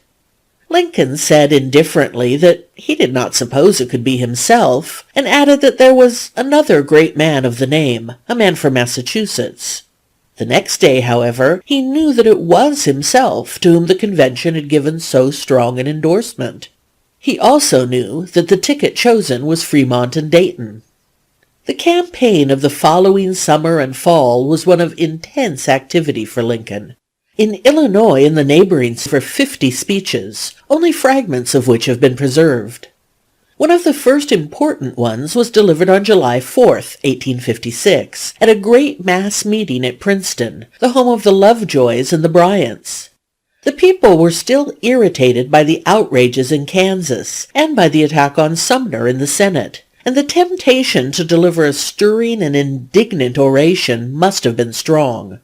Lincoln's speech was, however, a fine example of political wisdom, an historical argument admirably calculated to convince his auditors that they were right in their opposition to slavery extension, but so controlled and sane that it would stir no impulsive radical to violence. There probably was not uttered in the United States, on that critical 4th of July, 1856, when the very foundation of the government was in dispute and the day itself seemed a mockery, a cooler, more logical speech than this by the man who, a month before, had driven a convention so nearly mad that the very reporters had forgotten to make notes. And the temper of this Princeton speech Lincoln kept throughout the campaign. In spite of the valiant struggle of the Republicans, Buchanan was elected, but Lincoln was in no way discouraged. The Republicans had polled 1,341,264 votes in the country. In Illinois, they had given Fremont nearly 100,000 votes, and they had elected their candidate for governor, General Bissell. Lincoln turned from arguments to encouragement and good counsel. All of us, he said at a Republican banquet in Chicago a few weeks after the election, who did not vote for Mr. Buchanan, taken together, are a majority of 400,000. But in the late contest we were divided between Fremont and Fillmore. Can we not come together for the future? Let everyone who really believes and is resolved that free society is not and shall not be a failure, and who can conscientiously declare that in the last contest he has done only what he thought best, let every such one have charity to believe that every other one can say as much. Thus, let bygones be bygones, let past differences as nothing be, and with steady eye on the real issue, let us reinaugurate the good old central idea of the Republic. We can do it. The human heart is with us. God is with us. We shall again be able, not to declare that all states as states are equal, nor yet that all citizens as citizens are equal, but to renew the broader, better declaration, including both these and much more, that all men are created equal. The spring of 1857 gave Lincoln a new line of argument. Buchanan was scarcely in the presidential chair before the Supreme Court, in the decision of the Dred Scott case, declared that a Negro could not sue in the United States courts, and that Congress could not prohibit slavery in the territories. This decision was such an evident advance of the slave power that there was a violent uproar in the North. Douglas went at once to Illinois to calm his constituents. "What," he cried, "oppose the Supreme Court? Is it not sacred? To resist it is anarchy." Lincoln met him fairly on the issue in a speech at Springfield in June 1857. "We believe as much as Judge Douglas, perhaps more, in obedience to and respect for the judicial department of government. But we think the Dred Scott decision is erroneous. We know the court that has made it has often overruled its own decisions, and we shall do what we can to have it overrule this. We offer no resistance to it. If this important decision had been made by the unanimous concurrence of the judges, and without any apparent partisan bias, and in accordance with legal public expectation, and with the steady practice of the departments throughout our history, and had been in no part based on assumed historical facts which are not really true, or if wanting in some of these, it had been before the court more than once, and had there been affirmed and reaffirmed through a course of years, it then might be, perhaps would be, factious, nay, even revolutionary, not to acquiesce in it as a precedent. But when, as is true, we find it wanting in all these claims to the public confidence, it is not resistance, it is not factious, it is not even disrespectful, to treat it as not having yet quite established a settled doctrine for the country.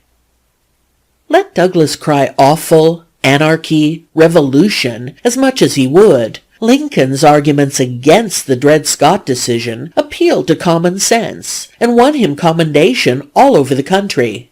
Even the radical leaders of the party in the East, Seward, Sumner, Theodore Parker, began to notice him, to read his speeches, to consider his arguments. With every month of 1857, Lincoln grew stronger, and his election in Illinois as United States senatorial candidate in 1858 against Douglas would have been ensured if Douglas had not suddenly broken with Buchanan and his party in a way which won him the hearty sympathy and respect of a large part of the Republicans of the North. By a flagrantly unfair vote, the pro-slavery leaders of Kansas had secured the adoption of the Lecompton Constitution, allowing slavery in the state. President Buchanan urged Congress to admit Kansas with her bogus constitution. Douglas, who would not sanction so base an injustice, opposed the measure, voting with the Republicans steadily against the admission. The Buchananists, outraged at what they called Douglas's apostasy, broke with him. Then it was that a part of the Republican Party, notably Horace Greeley at the head of the New York Tribune, struck by the boldness and nobility of Douglas's opposition, began to hope to win him over from the Democrats to the Republicans. Their first step was to counsel the leaders of their party in Illinois to put up no candidate against Douglas for the United States senatorship in 1858. Lincoln saw this change on the part of the Republican leaders with dismay. "Greeley is not doing me right," he said. "I am a true Republican and have been tried already in the hottest part of the anti-slavery fight, and yet I find him taking up Douglas, a veritable dodger, once a tool of the South, now its enemy, and pushing him to the front." He grew so restless over the returning popularity of Douglas among the Republicans that Herndon, his law partner, determined to go east to find out the real feelings of the Eastern leaders towards Lincoln. Herndon had, for a long time, been in correspondence with the leading abolitionists and had no difficulty in getting interviews. The returns he brought back from his canvass were not altogether reassuring.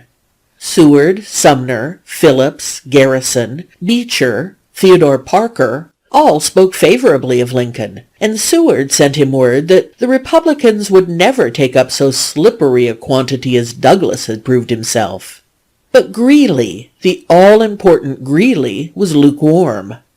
"The Republican standard is too high," he told Herndon. "We want something practical. Douglas is a brave man. Forget the past and sustain the righteous." "Good God, righteous, eh?" groaned Herndon in his letter to Lincoln. But though the encouragement which came to Lincoln from the East in the spring of 1858 was meager, that which came from Illinois was abundant. There the Republicans supported him in whole-hearted devotion. In June, the state convention, meeting in Springfield to nominate its candidate for senator, declared that Abraham Lincoln was its first and only choice as the successor of Stephen A. Douglas. The press was jubilant. "Unanimity is a weak word," wrote the editor of the Bloomington Pantograph, "to express the universal and intense feeling of the convention." "Lincoln! Lincoln! Lincoln!" was the cry everywhere whenever the senatorship was alluded to. Delegates from Chicago and from Cairo, from the Wabash and the Illinois, from the North, the Center, and the South, were alike fierce with enthusiasm whenever that loved name was breathed. Enemies at home and misjudging friends abroad, who have looked for dissension among us on the question of the senatorship, will please take notice that our nomination is a unanimous one, and that, in the event of a Republican majority in the next legislature, no other name than Lincoln's will be mentioned or thought of by a solitary Republican legislator. One little incident in the convention was a pleasing illustration of the universality of the Lincoln sentiment. Cook County had brought a banner into the assemblage inscribed, "Cook County for Abraham Lincoln."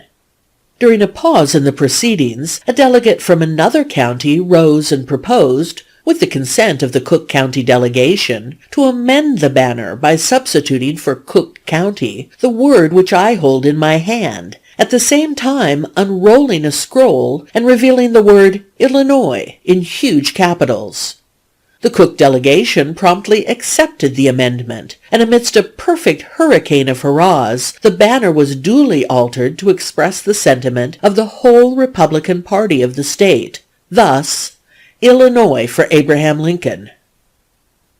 On the evening of the day of his nomination, Lincoln addressed his constituents. The first paragraph of his speech gave the key to the campaign he proposed. "A house divided against itself cannot stand. I believe this government cannot endure permanently half slave and half free. I do not expect the house to fall, but I do expect it will cease to be divided. It will become all one thing or all the other."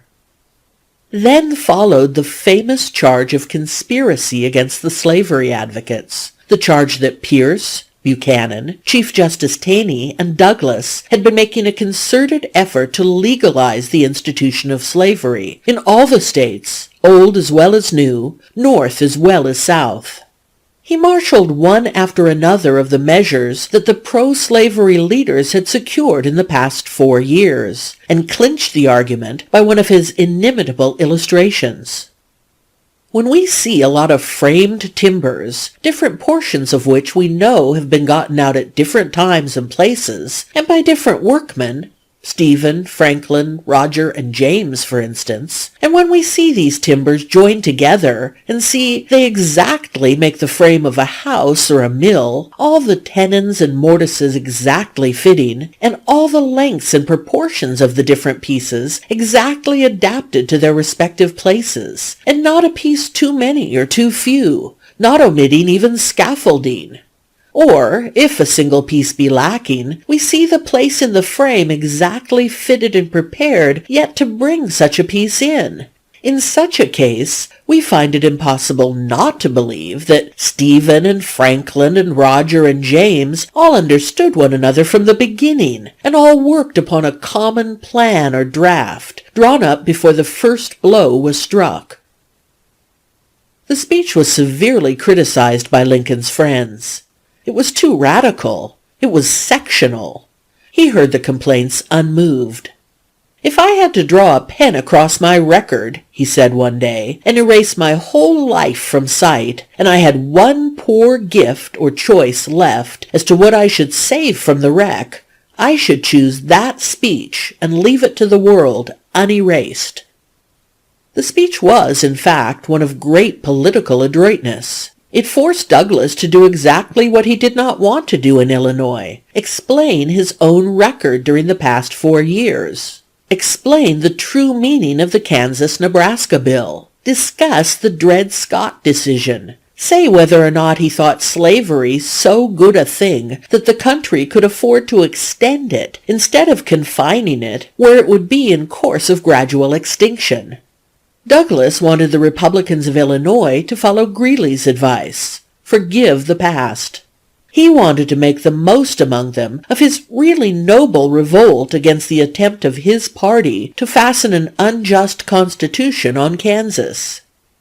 Lincoln would not allow him to bask for an instant in the sun of that revolt. He crowded him step by step through his party's record, and compelled him to face what he called the profound central truth of the Republican Party. Slavery is wrong, and ought to be dealt with as wrong. But it was at once evident that Douglas did not mean to meet the issue squarely. He called the doctrine of Lincoln's House divided against itself speech sectionalism, his charge of conspiracy false, his talk of the wrong of slavery extension abolitionism. This went on for a month. Then Lincoln resolved to force Douglas to meet his arguments, and challenged him to a series of joint debates. Douglas was not pleased. His reply to the challenge was irritable, even slightly insolent. To those of his friends who talked with him privately of the contest, he said, "I do not feel, between you and me, that I want to go into this debate. The whole country knows me and has me measured. Lincoln, as regards myself, is comparatively unknown, and if he gets the best of this debate, and I want to say he is the ablest man the Republicans have got, I shall lose everything and Lincoln will gain everything. Should I win, I shall gain but little. I do not want to go into a debate with Abe." Publicly, however, he carried off the prospect confidently, even jauntily. "Mr. Lincoln," he said patronizingly, "is a kind, amiable, intelligent gentleman." In the meantime, his constituents boasted loudly of the fine spectacle they were going to give the state, the little giant chawing up old Abe. Many of Lincoln's friends looked forward to the encounter with foreboding. Often, in spite of their best intentions, they showed anxiety. "Shortly before the first debate came off at Ottawa," says Judge H.W. Beckwith of Danville, Illinois, "I passed the Chenery House, then the principal hotel in Springfield. The lobby was crowded with partisan leaders from various sections of the state, and Mr. Lincoln, from his greater height, was seen above the surging mass that clung about him like a swarm of bees to their ruler. He looked careworn, but he met the crowd patiently and kindly, shaking hands, answering questions, and receiving assurances of support. The day was warm, and at the first chance he broke away and came out for a little fresh air, wiping the sweat from his face. As he passed the door he saw me, and taking my hand, inquired for the health and views of his friends over in Vermilion County. He was assured they were wide awake, and further told that they looked forward to the debate between him and Senator Douglas with deep concern. From the shadow that went quickly over his face, the pained look that came to give quickly way to a blaze of eyes and quiver of lips, I felt that Mr. Lincoln had gone beneath my mere words and caught my inner and current fears as to the result. And then, in a forgiving, jocular way peculiar to him, he said, "Sit down. I have a moment to spare and will tell you a story." Having been on his feet for some time, he sat on the end of the stone step leading into the hotel door, while I stood closely fronting him. "You have," he continued, "seen two men about to fight?" "Yes, many times." "Well, one of them brags about what he means to do. He jumps high in the air, cracking his heels together, smites his fists, and wastes his breath trying to scare somebody. You see the other fellow, he says not a word." Here Mr. Lincoln's voice and manner changed to a great earnestness, and repeating, "You see the other man says not a word." His arms are at his side, his fists are closely doubled up, his head is drawn to the shoulder, and his teeth are set firm together. He is saving his wind for the fight, and as sure as it comes off, he will win it or die a-trying. He made no other comment, but arose, bade me good-bye, and left me to apply the illustration. It was inevitable that Douglas's friends should be sanguine, Lincoln's doubtful. The contrast between the two candidates was almost pathetic. Senator Douglas was the most brilliant figure in the political life of the day. Winning in personality, fearless as an advocate, magnetic in eloquence, shrewd in political maneuvering, he had every quality to captivate the public. His resources had never failed him. From his entrance into Illinois politics in 1834, he had been the recipient of every political honor his party had to bestow. For the past 11 years, he had been a member of the United States Senate, where he had influenced all the important legislation of the day and met in debate every strong speaker of North and South. In 1852, and again in 1856, he had been a strongly supported, though unsuccessful, candidate for the Democratic presidential nomination. In 1858, he was put at or near the head of every list of possible presidential candidates made up for 1860. How barren Lincoln's public career in comparison! 3 terms in the lower house of the state assembly, 1 term in Congress, then a failure which drove him from public life. Now he returns as a bolter from his party, a leader in a new organization, which the conservatives are denouncing as visionary, impractical, revolutionary.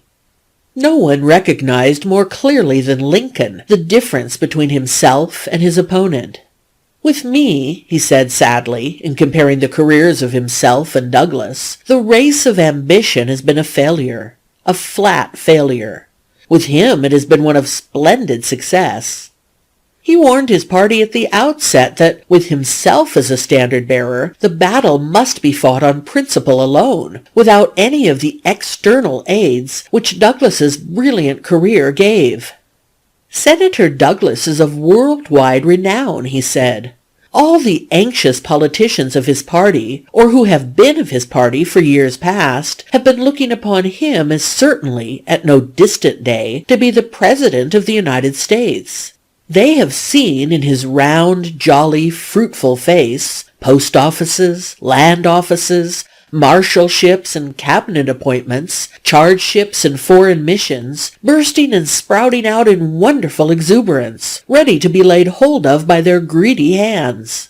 And as they have been gazing upon this attractive picture so long, they cannot, in the little distraction that has taken place in the party, bring themselves to give up the charming hope. But with greedier anxiety they rush about him, sustain him, and give him marches, triumphal entries, and receptions beyond what even in the days of his highest prosperity they could have brought about in his favor. On the contrary, nobody has ever expected me to be president. In my poor, lean, lank face, nobody has ever seen that any cabbages were sprouting out. These are disadvantages, all taken together, that the Republicans labor under. We have to fight this battle upon principle, and upon principle alone.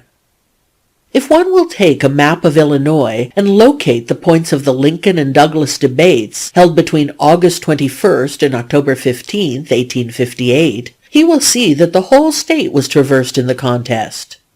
The first took place at Ottawa, about 75 miles southwest of Chicago, on August 21st. The second at Freeport, near the Wisconsin boundary, on August 27th. The third was in the extreme southern part of the state, at Jonesboro, on September 15th. 3 days later, the contestants met 150 miles northeast of Jonesboro, at Charleston. The 5th, 6th, and 7th debates were held in the western part of the state, at Galesburg, October 7th, Quincy, October 13th, and Alton, October 15th. Constant exposure and fatigue were unavoidable in meeting these engagements. Both contestants spoke almost every day through the intervals between the joint debates, and as railroad communication in Illinois in 1858 was still very incomplete, they were often obliged to resort to horse, carriage, or steamer to reach the desired points. Judge Douglas succeeded, however, in making this difficult journey something of a triumphal procession. He was accompanied throughout the campaign by his wife, a beautiful and brilliant woman, and by a number of distinguished Democrats. On the Illinois Central Railroad he always had a special car, sometimes a special train. Frequently he swept by Lincoln, sidetracked in an accommodation or freight train. "The gentleman in that car evidently smelt no royalty in our carriage," laughed Lincoln one day, as he watched from the caboose of a laid-up freight train the decorated special of Douglas flying by. It was only when Lincoln left the railroad and crossed the prairie to speak at some isolated town that he went in state. The attentions he received were often very trying to him. He detested what he called fizzlegigs and fireworks, and would squirm in disgust when his friends gave him a genuine prairie ovation. Usually, when he was going to a point distant from the railway, a distinguished citizen met him at the station nearest the place with a carriage. When they were come within 2 or 3 miles of the town, a long procession with banners and band would appear, winding across the prairie to meet the speaker. A speech of greeting was made, and then the ladies of the entertainment committee would present Lincoln with flowers, sometimes even winding a garland about his head and lank figure. His embarrassment at these attentions was thoroughly appreciated by his friends. At the Ottawa debate, the enthusiasm of his supporters was so great that they insisted on carrying him from the platform to the house where he was to be entertained. Powerless to escape from the clutches of his admirers, he could only cry, "Don't, boys! Let me down! Come now, don't!" But the boys persisted, and they tell today proudly of their exploit and of the cordial handshake Lincoln, all embarrassed as he was, gave each of them when at last he was free. On arrival at the towns where the joint debates were held, Douglas was always met by a brass band and a salute of 32 guns. The Union was composed of 32 states in 1858, and was escorted to the hotel in the finest equipage to be had. Lincoln's supporters took delight in showing their contempt of Douglas's elegance by affecting a Republican simplicity, often carrying their candidate through the streets on a high and unadorned hay-rack drawn by farm horses. The scenes in the towns on the occasions of the debates were perhaps never equaled at any other of the hustings of this country. No distance seemed too great for the people to go, no vehicle too slow or fatiguing. At Charleston there was a great delegation of men, women, and children present, which had come in a long procession from Indiana, by farm wagons, afoot, on horseback, and in carriages. The crowds at 3 or 4 of the debates were for that day immense. There were estimated to be from 8,000 to 14,000 people at Quincy, some 6,000 at Alton, from 10,000 to 15,000 at Charleston, some 20,000 at Ottawa. Many of those at Ottawa came the night before. It was a matter of but a short time, says Mr. George Beatty of Ottawa, until the few hotels, the livery stables, and private houses were crowded, and there were no accommodations left. Then the campaigners spread out about the town, and camped in whatever spot was most convenient. They went along the bluff and on the bottom lands, and that night the campfires, spread up and down the valley for a mile, made it look as if an army was gathered about us. When the crowd was massed at the place of the debate, the scene was one of the greatest hubbub and confusion. On the corners of the squares, and scattered around the outskirts of the crowd, were fakirs of every description, selling painkillers and ague cures, watermelons and lemonade. Jugglers and beggars plied their trades, and the brass bands of all the 4 corners within 25 miles tooted and pounded at Hail Columbia, Happy Land, or Columbia, the Gem of the Ocean. Conspicuous in the processions at all the points was what Lincoln called the basket of flowers, 32 young girls in a resplendent car, representing the Union. At Charleston, a 33rd young woman rode behind the car, representing Kansas. She carried a banner inscribed, "I will be free," a motto which brought out from nearly all the newspaper reporters the comment that she was too fair to be long free. The mottos at the different meetings epitomized the popular conception of the issues and the candidates. Among the Lincoln sentiments were, "Illinois born under the ordinance of '87. Free territories and free men, free pulpits and free preachers, free press and a free pen, free schools and free teachers. Westward the star of empire takes its way. The girls link on to Lincoln, their mothers were for Clay. Abe the giant killer. Edgar County for the tall sucker." A striking feature of the crowds was the number of women they included. The intelligent and lively interest they took in the debates caused much comment. No doubt Mrs. Douglas's presence had something to do with this. They were particularly active in receiving the speakers, and at Quincy, Lincoln, on being presented with what the local press described as a beautiful and elegant bouquet, took pains to express his gratification at the part women everywhere took in the contest. While this helter-skelter outpouring of prairiedom had the appearance of being little more than a great jollification, a lawless country fair, in reality it was with the majority of the people a profoundly serious matter. With every discussion it became more vital. Indeed, in the first debate, which was opened and closed by Douglas, the relation of the two speakers became dramatic. It was here that Douglas, hoping to fasten on Lincoln the stigma of abolitionist, charged him with having undertaken to abolitionize the old Whig party, and having been in 1854 a subscriber to a radical platform proclaimed at Springfield. This platform Douglas read. Lincoln, when he replied, could only say he was never at the convention, knew nothing of the resolutions, but the impression prevailed that he was cornered. The next issue of the Chicago Press and Tribune dispelled it. That paper had employed to report the debates the first shorthand reporter in Chicago, Mr. Robert L. Hitt, now a member of Congress and the chairman of the Committee on Foreign Affairs. Mr. Hitt, when Douglas began to read the resolutions, took an opportunity to rest, supposing he could get the original from the speaker. He took down only the first line of each resolution. He missed Douglas after the debate, but on reaching Chicago, where he wrote out his report, he sent out an assistant to the files to find the platform adopted at the Springfield Convention. It was brought, but when Mr. Hitt began to transcribe it, he saw at once that it was widely different from the one Douglas had read. There was great excitement in the office, and the staff, ardently Republican, went to work to discover where the resolutions had come from. It was found that they originated at a meeting of radical abolitionists with whom Lincoln had never been associated. The Press and Tribune announced the forgery, as it was called, in a caustic editorial, "The Little Dodger Cornered and Caught." Within a week, even the remote school districts of Illinois were discussing Douglas's action, and many of the most important papers of the nation had made it a subject of editorial comment. Almost without exception, Douglas was condemned. No amount of explanation on his part helped him. The particularity of Douglas's charge, said the Louisville Journal, precludes the idea that he was simply and innocently mistaken. Lovers of fair play were disgusted, and those of Douglas's own party, who would have applauded a trick too clever to be discovered, could not forgive him for one which had been found out.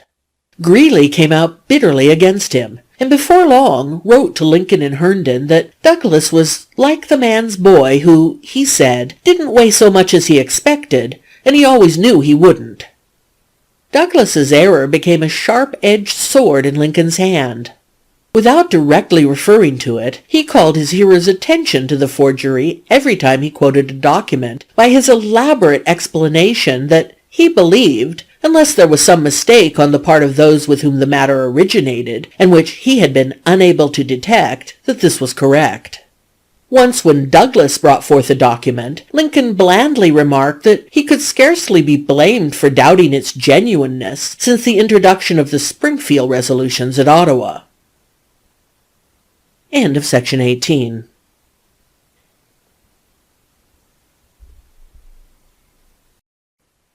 Section 19 of the Life of Abraham Lincoln, Volume 1, Chapter 18, The Lincoln-Douglas Debates, Part 2. It was in the second debate at Freeport that Lincoln made the boldest stroke of the contest.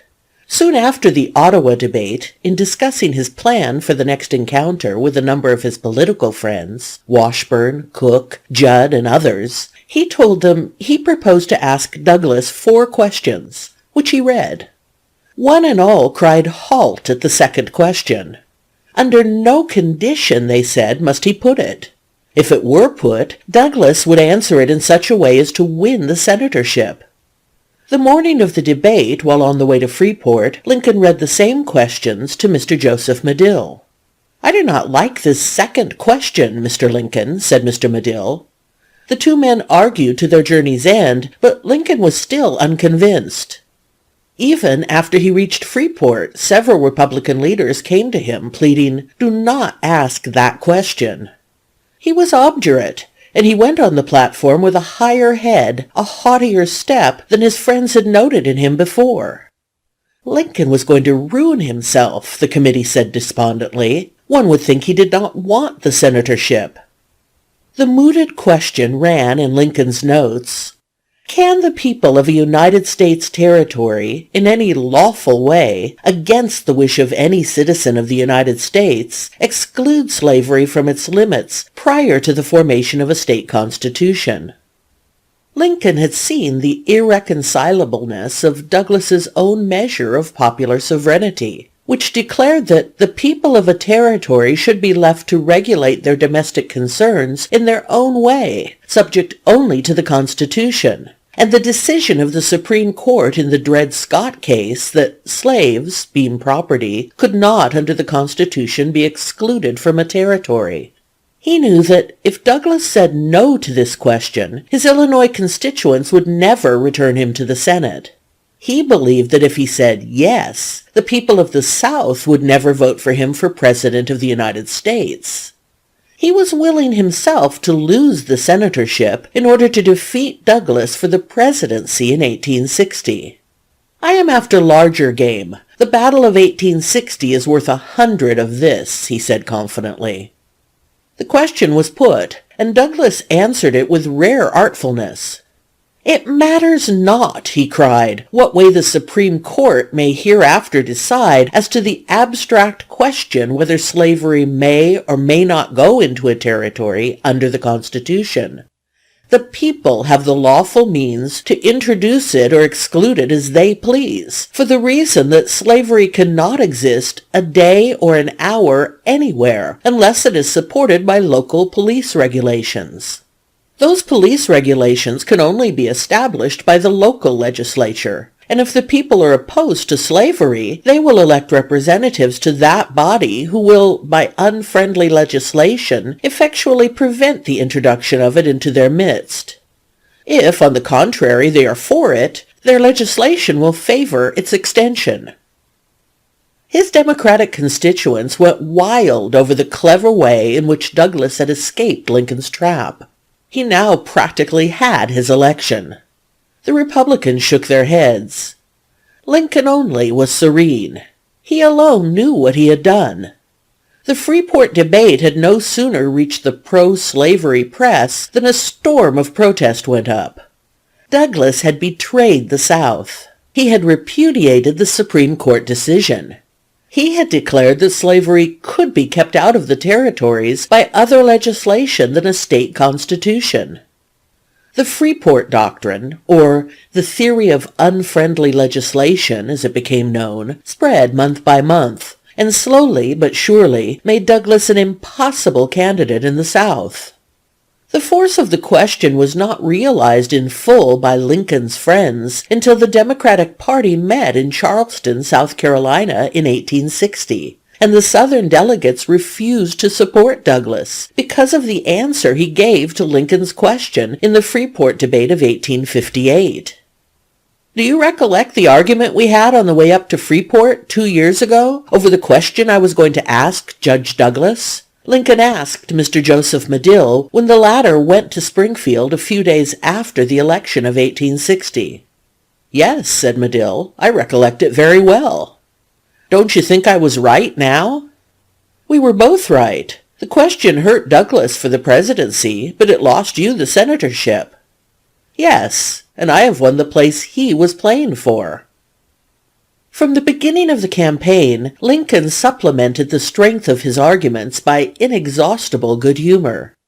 Douglas, physically worn, harassed by the trend which Lincoln had given the discussions, irritated that his adroitness and eloquence could not so cover the fundamental truth of the Republican position, but that it would up again, often grew angry, even abusive.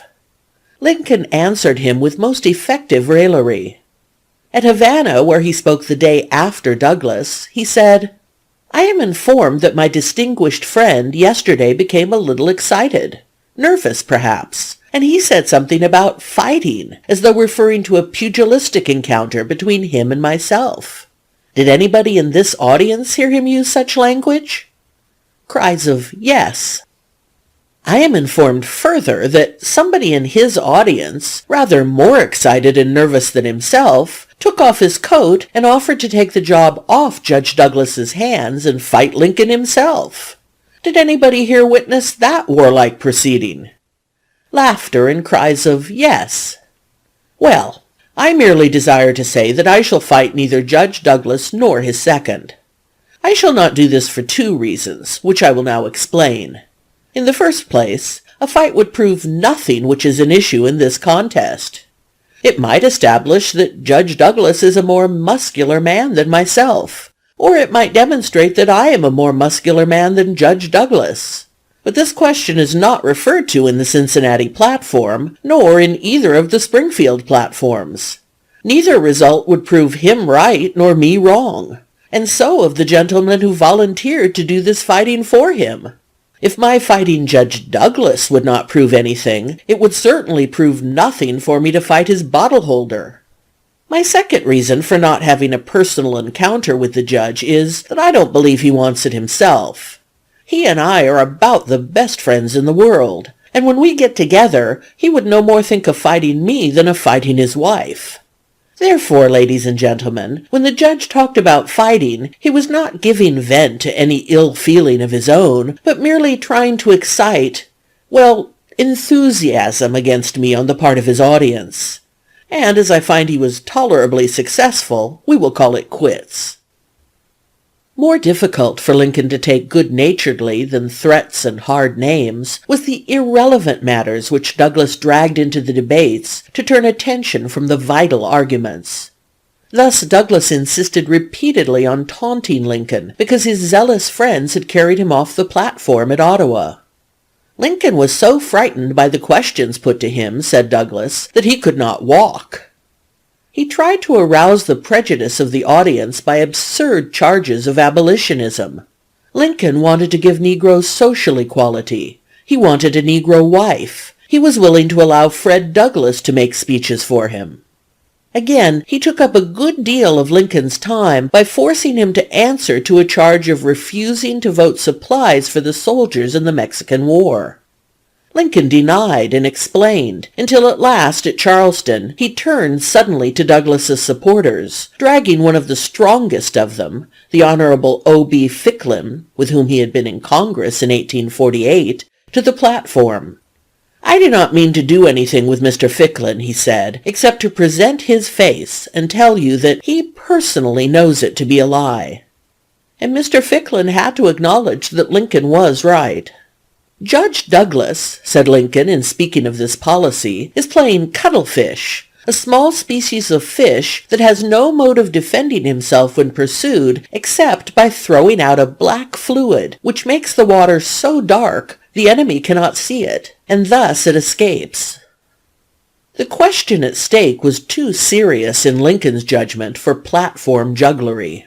Every moment of his time which Douglas forced him to spend answering irrelevant charges, he gave begrudgingly. He struggled constantly to keep his speeches on the line of solid argument. Slowly but surely, those who followed the debates began to understand this. It was Douglas who drew the great masses to the debates in the first place. It was because of him that the public men and the newspapers of the East, as well as of the West, watched the discussions. But as the days went on, it was not Douglas who made the impression. During the hours of the speeches, the two men seemed well mated. "I can only recall one fact of the debates," says Mrs. William Crotty of Seneca, Illinois, "that I felt so sorry for Lincoln while Douglas was speaking, and then, to my surprise, I felt so sorry for Douglas when Lincoln replied." The disinterested, to whom it was an intellectual game, felt the power and charm of both men. Partisans had each reason enough to cheer. It was afterwards, as the debates were talked over by auditors as they lingered at the country store or were grouped on the fence in the evening, or when they were read in the generous reports which the newspapers of Illinois and even of other states gave, that the thoroughness of Lincoln's argument was understood. Even the first debate at Ottawa had a surprising effect. "I tell you," says Mr. George Beatty of Ottawa, "that debate set people thinking on these important questions in a way they hadn't dreamed of. I heard any number of men say, 'This thing is an awfully serious question, and I have about concluded Lincoln has got it right.' My father, a thoughtful, God-fearing man, said to me as we went home to supper, 'George, you are young and don't see what this thing means as I do. Douglas's speeches of squatter sovereignty please you younger men. But I tell you that with us older men, it's a great question that faces us. We've either got to keep slavery back or it's going to spread all over the country. That's the real question that's behind all this. Lincoln is right." And that was the feeling that prevailed, I think, among the majority after the debate was over. People went home talking about the danger of slavery getting a hold in the North. This territory had been Democratic. LaSalle County, on the morning of the day of the debate, was Democratic, but when the next day came around, hundreds of Democrats had been made Republicans, owing to the light in which Lincoln had brought forward the fact that slavery threatened. It was among Lincoln's own friends, however, that his speeches produced the deepest impression. They had believed him to be strong, but probably there was no one of them who had not felt dubious about his ability to meet Douglas. Many even feared a fiasco. Gradually it began to be clear to them that Lincoln was the stronger. Could it be that Lincoln really was a great man? The young Republican journalists of the Press and Tribune, Scripps, Hitt, Medill, began to ask themselves the question. One evening, as they talked over Lincoln's arguments, a letter was received. It came from a prominent Eastern statesman. "Who is this man that is replying to Douglas in your state?" he asked. "Do you realize that no greater speeches have been made on public questions in the history of our country? That his knowledge of the subject is profound, his logic unanswerable, his style inimitable?" Similar letters kept coming from various parts of the country. Before the campaign was over, Lincoln's friends were exultant. Their favorite was a great man, a full-grown man, as one of them wrote in his paper. The country at large watched Lincoln with astonishment. When the debates began, there were Republicans in Illinois of wider national reputation. Judge Lyman Trumbull, then senator, was better known. He was an able debater, and a speech which he made in August against Douglas's record called from the New York Evening Post the remark, "This is the heaviest blow struck at Senator Douglas since he took the field in Illinois. It is unanswerable, and we suspect that it will be fatal." Trumbull's speech the Post afterwards published in pamphlet form. Besides Trumbull, Owen Lovejoy, Oglesby, and Palmer were all speaking. That Lincoln should not only have so far outstripped men of his own party, but should have out-argued Douglas, was the cause of comment everywhere. "No man of this generation," said the Evening Post editorially at the close of the debate, "has grown more rapidly before the country than Lincoln in this canvass." As a matter of fact, Lincoln had attracted the attention of all the thinking men of the country. "The first thing that really awakened my interest in him," said Henry Ward Beecher, "was his speech parallel with Douglas in Illinois. And indeed, it was that manifestation of ability that secured his nomination to the presidency." But able as were Lincoln's arguments, deep as was the impression he had made, he was not elected to the senatorship. Douglas won fairly enough, though it is well to note that if the Republicans did not elect a senator, they gained a substantial number of votes over those polled in 1856. Lincoln accepted the result with a serenity inexplicable to his supporters. To him the contest was but one battle in a durable struggle. Little matter who won now, if in the end the right triumphed. From the first, he had looked at the final result, not at the senatorship. "I do not claim, gentlemen, to be unselfish," he said at Chicago in July. "I do not pretend that I would not like to go to the United States Senate. I make no such hypocritical pretense. But I do say to you that in this mighty issue it is nothing to you, nothing to the mass of the people of the nation, whether or not Judge Douglas or myself shall ever be heard of after this night. It may be a trifle to either of us, but in connection with this mighty question, upon which hang the destinies of the nation, perhaps, it is absolutely nothing." The intense heat and fury of the debates, the defeat in November, did not alter a jot this high view.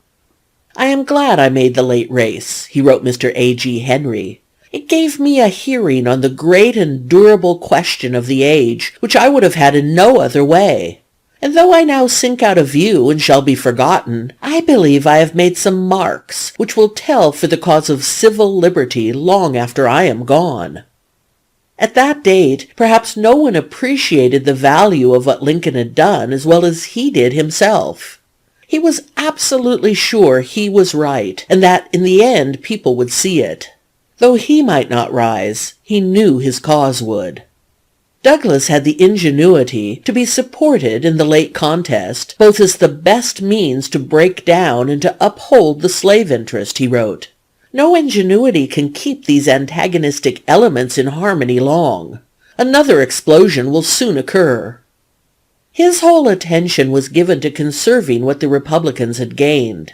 "We have some 120,000 clear Republican votes. That pile is worth keeping together." To consoling his friends, "You are feeling badly," he wrote to N.B. Judd, chairman of the Republican Committee, "and this too shall pass away, never fear." To rallying for another effort. "The cause of civil liberty must not be surrendered at the end of 1 or even 100 defeats." If Lincoln had at times a fear that his defeat would cause him to be set aside, it soon was dispelled. The interest awakened in him was genuine, and it spread with the wider reading and discussion of his arguments. He was besieged by letters from all parts of the Union, congratulations, encouragements, criticisms. Invitations for lectures poured in upon him, and he became the first choice of his entire party for political speeches. The greater number of these invitations he declined. He had given so much time to politics since 1854 that his law practice had been neglected, and he was feeling poor. But there were certain of the calls which could not be resisted. Douglas spoke several times for the Democrats of Ohio in the 1959 campaign for governor, and Lincoln naturally was asked to reply. He made but 2 speeches, one at Columbus on September 16th, and the other at Cincinnati on September 17th, but he had great audiences on both occasions. The Columbus speech was devoted almost entirely to answering an essay by Douglas which had been published in the September number of Harper's Magazine, and which began by asserting that, "Under our complex system of government, it is the first duty of American statesmen to mark distinctly the dividing line between federal and local authority." It was an elaborate argument for popular sovereignty and attracted national attention. Indeed, at the moment it was the talk of the country. Lincoln literally tore it to bits. "What is Judge Douglas's popular sovereignty?" he asked. "It is, as a principle, no other than that if one man chooses to make a slave of another man, neither that other man nor anybody else has a right to object. Applied in government, as he seeks to apply it, it is this. If in a new territory into which a few people are beginning to enter for the purpose of making their homes, they choose to either exclude slavery from their limits or to establish it there, however one or the other may affect the persons to be enslaved, or the infinitely greater number of persons who are afterward to inhabit that territory, or the other members of the families or communities of which they are but an incipient member, or the general head of the family of states as parent of all.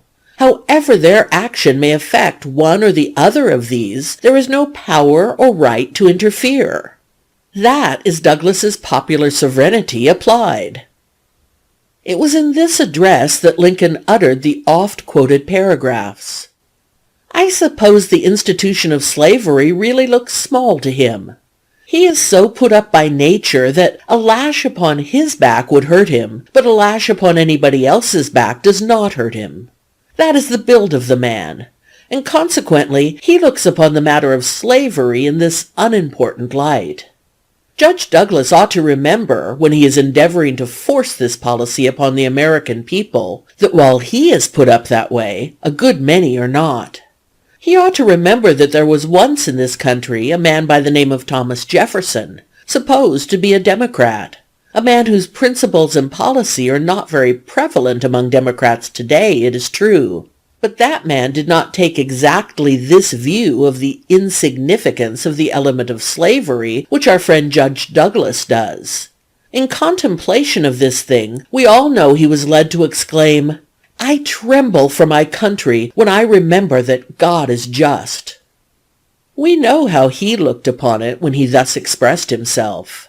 There was danger to this country, danger of the avenging justice of God, in that little unimportant popular sovereignty question of Judge Douglas. He supposed there was a question of God's eternal justice wrapped up in the enslaving of any race of men, or any man, and that those who did so braved the arm of Jehovah. That when a nation thus dared the Almighty, every friend of that nation had cause to dread his wrath. Choose thee between Jefferson and Douglas as to what is the true view of this element among us." One interesting point about the Columbus address is that in it appears the germ of the Cooper Institute speech delivered 5 months later in New York City. Lincoln made so deep an impression in Ohio by his speeches that the state Republican committee asked permission to publish them together with the Lincoln-Douglas debates as campaign documents in the presidential election of the next year. In December, he yielded to the persuasion of his Kansas political friends and delivered 5 lectures in that state, only fragments of which have been preserved. Unquestionably, the most effective piece of work he did that winter was the address at Cooper Institute, New York, on February 27th. He had received an invitation in the fall of 1859 to lecture at Plymouth Church, Brooklyn. To his friends it was evident that he was greatly pleased by the compliment, but that he feared that he was not equal to an Eastern audience. After some hesitation he accepted, provided they would take a political speech if he could find time to get up no other. When he reached New York he found that he was to speak there instead of Brooklyn, and felt that he was certain to have a distinguished audience. Fearful lest he was not as well prepared as he ought to be, conscious too, no doubt, that he had a great opportunity before him, he spent nearly all of the 2 days and a half before his lecture in revising his matter and in familiarizing himself with it. In order that he might be sure that he was heard, he arranged with his friend Mason Brayman, who had come to New York with him, to sit in the back of the hall and, in case he did not speak loud enough, to raise his high hat on a cane.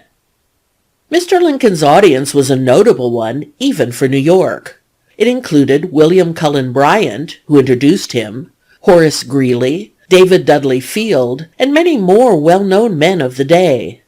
It is doubtful if there were any persons present, even his best friends, who expected that Lincoln would do more than interest his hearers by his sound arguments. Many have confessed since that they feared his queer manner and quaint speeches would amuse people so much that they would fail to catch the weight of his logic. But to the surprise of everybody, Lincoln impressed his audience from the start by his dignity and his seriousness. His manner was, to a New York audience, a very strange one, but it was captivating, wrote an auditor.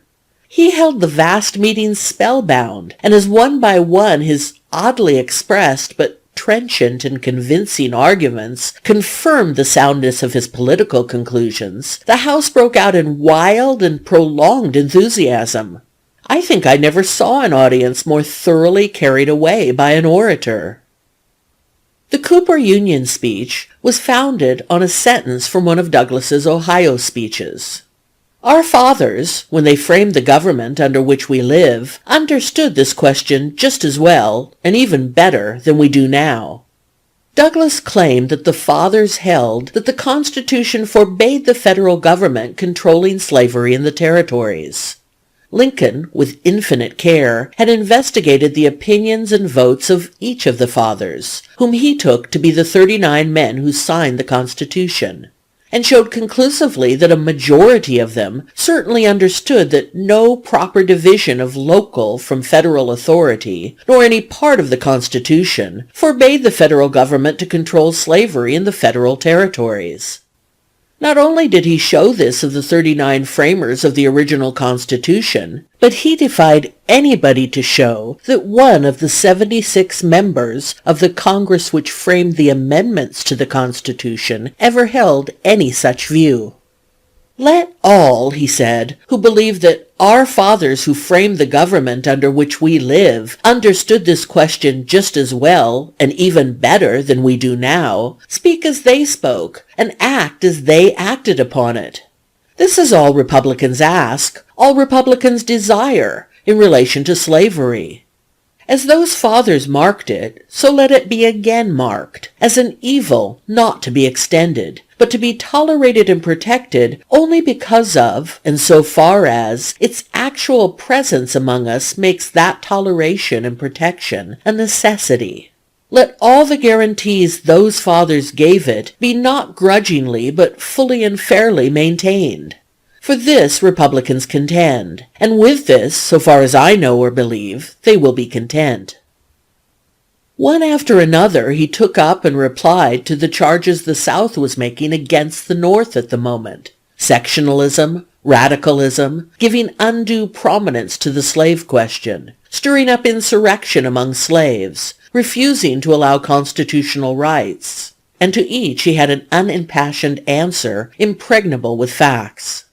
The discourse was ended with what Lincoln felt to be a precise statement of the opinion of the question on both sides, and of the duty of the Republican Party under the circumstances.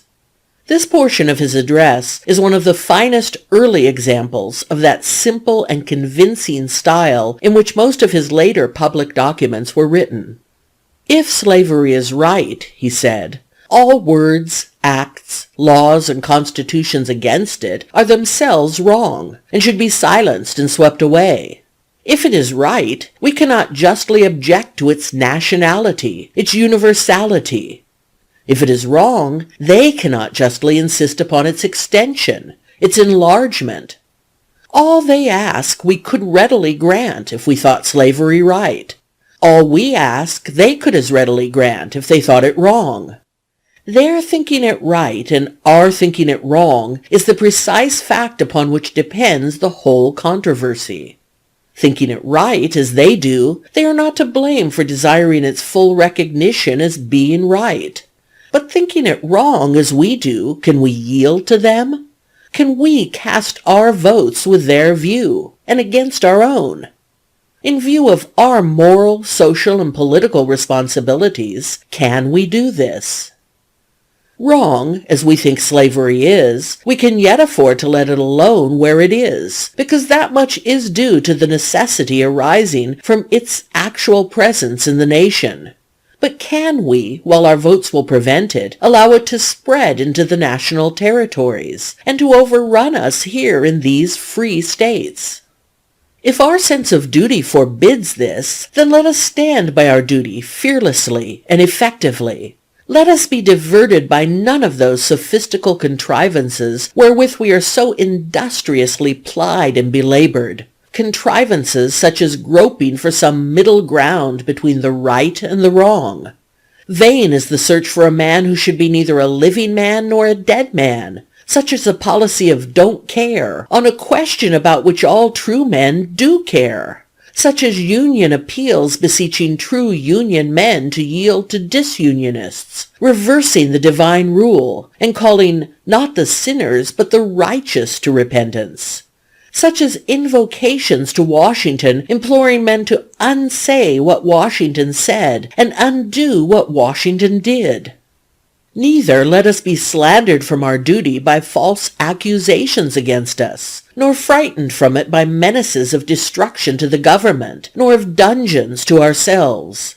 Let us have faith that right makes might, and in that faith let us to the end dare to do our duty as we understand it. From New York, Lincoln went to New Hampshire to visit his son Robert, then at Phillips Exeter Academy. His coming was known only a short time before he arrived, and hurried arrangements were made for him to speak at Concord, Manchester, Exeter, and Dover. At Concord the address was made in the afternoon on only a few hours' notice.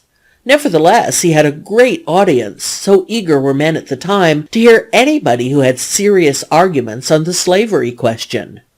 Something of the impression Lincoln made in New Hampshire may be gathered from the following article, Mr. Lincoln in New Hampshire, which appeared in the Boston Atlas and Bee for March 5th.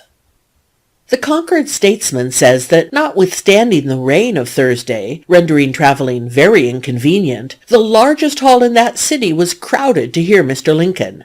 The editor says it was one of the most powerful, logical, and compacted speeches to which ever it was our fortune to listen, an argument against the system of slavery, and in defense of the position of the Republican party, from the deductions of which no reasonable man could possibly escape. He fortified every position assumed by proofs which it is impossible to gainsay. And while his speech was, at intervals, enlivened by remarks which elicited applause at the expense of the Democratic party, there was, nevertheless, not a single word which tended to impair the dignity of the speaker, or weaken the force of the great truths he uttered. The Statesman adds that the address was perfect, and was closed by a peroration which brought his audience to their feet. We are not extravagant in the remark that a political speech of greater power has rarely, if ever, been uttered in the capital of New Hampshire. At its conclusion, 9 roof-raising cheers were given, 3 for the speaker, 3 for the Republicans of Illinois, and 3 for the Republicans of New Hampshire. On the same evening, Mr. Lincoln spoke at Manchester, to an immense gathering in Smith's Hall. The Mirror, a neutral paper, gives the following enthusiastic notice of his speech. The audience was a flattering one to the reputation of the speaker. It was composed of persons of all sorts of political notions, earnest to hear one whose fame was so great, and we think most of them went away thinking better of him than they anticipated they should. He spoke an hour and a half with great fairness, great apparent candor, and with wonderful interest. He did not abuse the South, the administration, or the Democrats, or indulge in any personalities, with the solitary exception of a few hits at Douglas's notions. He is far from prepossessing in personal appearance, and his voice is disagreeable, and yet he wins your attention and good will from the start. He indulges in no flowers of rhetoric, no eloquent passages. He is not a wit, a humorist, or a clown. Yet so great a vein of pleasantry and good nature pervades what he says, gliding over a deep current of practical argument, he keeps his hearers in a smiling good mood with their mouths open, ready to swallow all he says. His sense of the ludicrous is very keen, and an exhibition of that is the clincher of all his arguments. Not the ludicrous acts of persons, but ludicrous ideas. Hence he is never offensive, and steals away willingly into his train of belief persons who are opposed to him. From the first half hour his opponents would agree with every word he uttered, and from that point he began to lead them off, little by little, cunningly, till it seemed as if he had got them all into his fold. He displays more shrewdness, more knowledge of the masses of mankind than any public speaker we have heard since Long Jim Wilson left for California. From New Hampshire Lincoln went to Connecticut, where on March 5th he spoke at Hartford, on March 6th at New Haven, on March 8th at Woonsocket, on March 9th at Norwich. There are no reports of the New Hampshire speeches, but 2 of the Connecticut speeches were published in part and 1 in full. Their effect was very similar, according to the newspapers of the day, to that in New Hampshire, described by the Atlas and Bee. By his debates with Douglas and the speeches in Ohio, Kansas, New York, and New England, Lincoln had become a national figure in the minds of all the political leaders of the country and of the thinking men of the North. Never in the history of the United States had a man become prominent in a more logical and intelligent way. At the beginning of the struggle between the repeal of the Missouri Compromise in 1854, Abraham Lincoln was scarcely known outside of his own state. Even most of the men whom he had met in his brief term in Congress had forgotten him. Yet in 4 years he had become one of the central figures of his party. And now, by worsting the greatest orator and politician of his time, he had drawn the eyes of the nation to him. It had been a long road he had traveled to make himself a national figure. 28 years before he had deliberately entered politics. He had been beaten, but had persisted. He had succeeded and failed. He had abandoned the struggle and returned to his profession.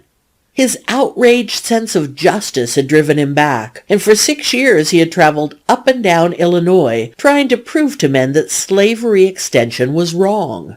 It was by no one speech, by no one argument that he had wrought. Every day his ceaseless study and pondering gave him new matter, and every speech he made was fresh. He could not repeat an old speech, he said, because the subject enlarged and widened so in his mind as he went on that it was easier to make a new one than an old one. He had never yielded in his campaign to tricks of oratory, never played on emotions. He had been so strong in his convictions of the right of his case that his speeches had been arguments, pure and simple. Their elegance was that of a demonstration in Euclid. They persuaded because they proved. He had never for a moment counted personal ambition before the cause. To ensure an ardent opponent of the Kansas-Nebraska bill in the United States Senate, he had at one time given up his chance for the senatorship.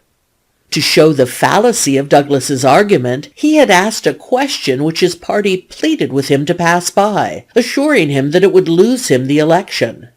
In every step of this 6 years he had been disinterested, calm, unyielding, and courageous. He knew he was right and could afford to wait. "The result is not doubtful," he told his friends. "We shall not fail if we stand firm. We shall not fail. Wise counsels may accelerate, or mistakes delay it, but sooner or later the victory is sure to come." The country, amazed at the rare moral and intellectual character of Lincoln, began to ask questions about him, and then his history came out. A pioneer home, little schooling, few books, hard labor at all the many trades of the frontiersman, a profession mastered o' nights by the light of a friendly cooper's fire, an early entry into politics and law, and then 25 years of incessant poverty and struggle. The homely story gave a touch of mystery to the figure which loomed so large. Men felt a sudden reverence for a mind and heart developed to those noble proportions in so unfriendly a habitat. They turned instinctively to one so familiar with strife for help in solving the desperate problem with which the nation had grappled. And thus it was that, at 50 years of age, Lincoln became a national figure. End of section 19.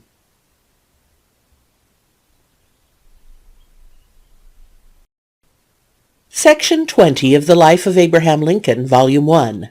Chapter 19. Lincoln's Nomination in 1860, Part 1. The possibility of Abraham Lincoln becoming the presidential candidate of the Republican Party in 1860 was probably first discussed by a few of his friends in 1856. The dramatic speech which, in May of that year, gave him the leadership of his party in Illinois, and the unexpected and flattering attention he received a few weeks later at the Republican National Convention suggested the idea. But there is no evidence that anything more was excited than a little speculation. The impression Lincoln made 2 years later in the Lincoln and Douglas debates kindled a different feeling.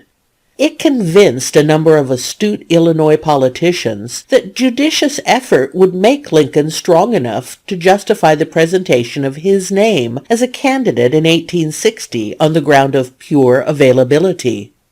One of the first men to conceive this idea was Jesse W. Fell, a local politician of Bloomington, Illinois. During the Lincoln and Douglas debates, Fell was traveling in the middle and eastern states. He was surprised to find that Lincoln's speeches attracted general attention, that many papers copied liberally from them, and that on all sides men plied him with questions about the career and personality of the new man. Before Fell left the East, he had made up his mind that Lincoln must be pushed by his own state as its presidential candidate. One evening, soon after returning home, he met Lincoln in Bloomington, where the latter was attending court, and drew him into a deserted law office for a confidential talk. "I have been east, Lincoln," said he, "as far as Boston and up into New Hampshire, traveling in all the New England states save Maine, in New York, New Jersey, Pennsylvania, Ohio, Michigan, and Indiana, and everywhere I hear you talked about. Very frequently I have been asked, 'Who is this man Lincoln of your state, now canvassing in opposition to Senator Douglas?' Being, as you know, an ardent Republican and your friend, I usually told them we had in Illinois 2 giants instead of 1, that Douglas was the little one, as they all knew, but that you were the big one, which they didn't all know. But seriously, Lincoln, Judge Douglas being so widely known, you are getting a national reputation through him. And the truth is, I have a decided impression that if your popular history and efforts on the slavery question can be sufficiently brought before the people, you can be made a formidable, if not a successful, candidate for the presidency." "What's the use of talking of me for the presidency?" was Lincoln's reply, "whilst we have such men as Seward, Chase, and others, who are so much better known to the people, and whose names are so intimately associated with the principles of the Republican party. Everybody knows them. Nobody scarcely outside of Illinois knows me. Besides, is it not, as a matter of justice, due to such men, who have carried this movement forward to its present status, in spite of fearful opposition, personal abuse, and hard names? I really think so." Fell continued his persuasions, and finally requested Lincoln to furnish him a sketch of his life, which could be put out in the East. The suggestion grated on Lincoln's sensibilities. He had no chance. Why force himself?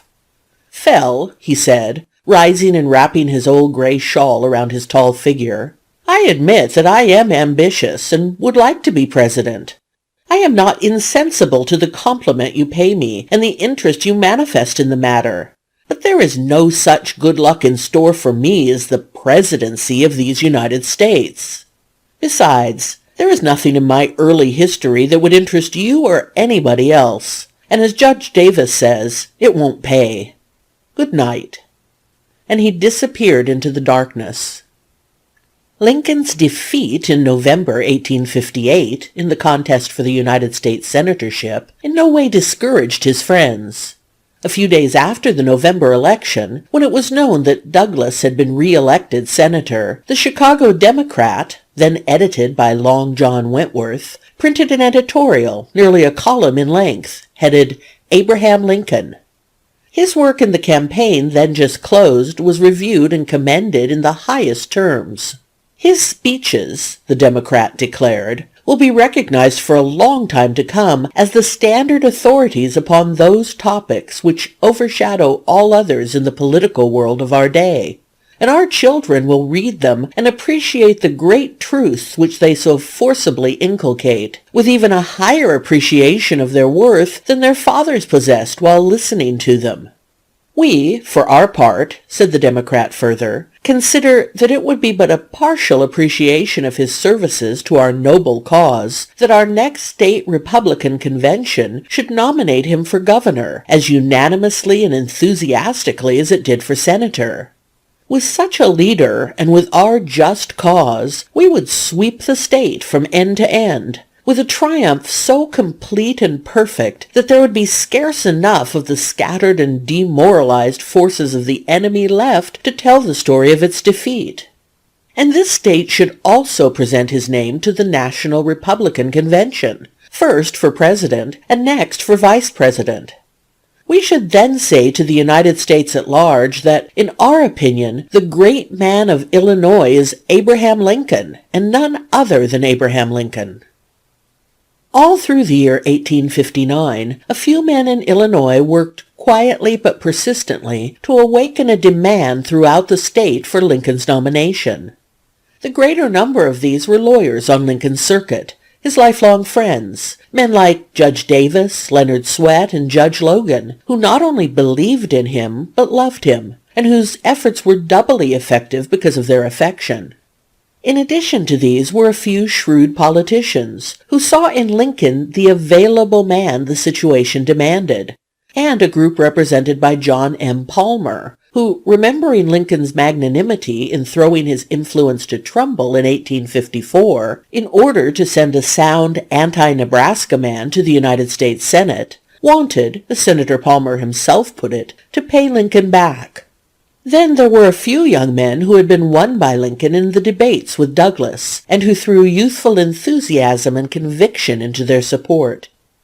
The first time his name was suggested as a candidate in the newspapers, indeed, was because the young editor of the Central Illinois Gazette, Mr. W. O. Stoddard, had caught a glimpse of Lincoln's inner might, and concluding, in a sudden burst of boyish exultation, that Lincoln was the greatest man he had ever seen or heard of, had rushed off and written an editorial nominating him for the presidency.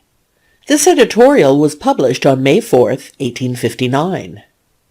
The work which these men did at this time cannot be traced with any definiteness. It consisted mainly in talking up their candidate. They were greatly aided by the newspapers. The press, indeed, followed a concerted plan that had been carefully laid out by the Republican State Committee in the office of the Chicago Tribune. To give an appearance of spontaneity to the newspaper canvass, it was arranged that the country papers should first take up Lincoln's name. Joseph Medill, editor of the Tribune and secretary of the committee, says that a Rock Island paper opened the campaign. Lincoln soon felt the force of this effort in his behalf. Letters came to him from unexpected quarters offering aid. Everywhere he went on the circuit, men sought him to discuss the situation. In the face of an undoubted movement for him, he quailed.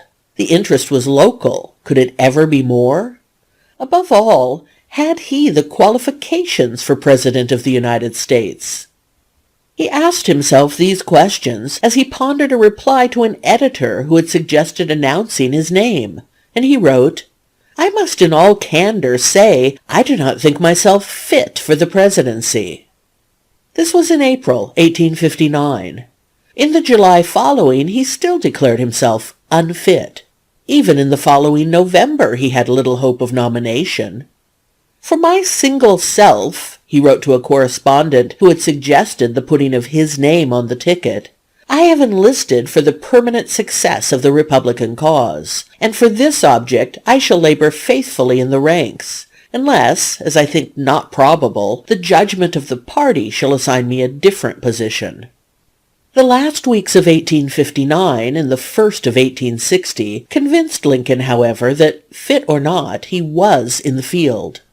Fell, who, as corresponding secretary of the Republican State Central Committee, had been traveling constantly in the interest of the organization, brought him such proof that his candidacy was generally approved of that in December 1859 he consented to write the little sketch of his life now known as Lincoln's autobiography.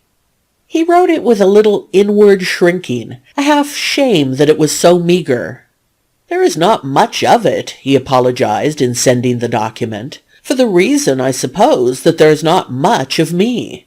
If anything be made out of it, I wish it to be modest, and not to go beyond the material." By the opening of 1860, Lincoln had concluded that, though he might not be a very promising candidate, at all events he was now in so deep that he must have the approval of his own state, and he began to work in earnest for that. "I am not in a position where it would hurt much for me not to be nominated on the national ticket," he wrote to Norman B. Judd, "but I am where it would hurt some for me to not get the Illinois delegates. Can you help me a little in your end of the vineyard?" The plans of the Lincoln men were well matured. About the 1st of December, 1859, Medill had gone to Washington, ostensibly as a Tribune correspondent, but really to promote Lincoln's nomination. "Before writing any Lincoln letters for the Tribune," says Mr. Medill in his reminiscences, "I began preaching Lincoln among the congressmen.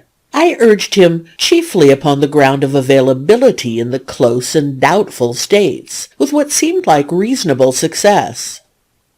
February 16, 1860, the Tribune came out editorially for Lincoln, and Medill followed a few days later with a ringing letter from Washington, naming Lincoln as a candidate on whom both conservative and radical sentiment could unite, and declaring that he now heard Lincoln's name mentioned for president in Washington 10 times as often as it was 1 month ago.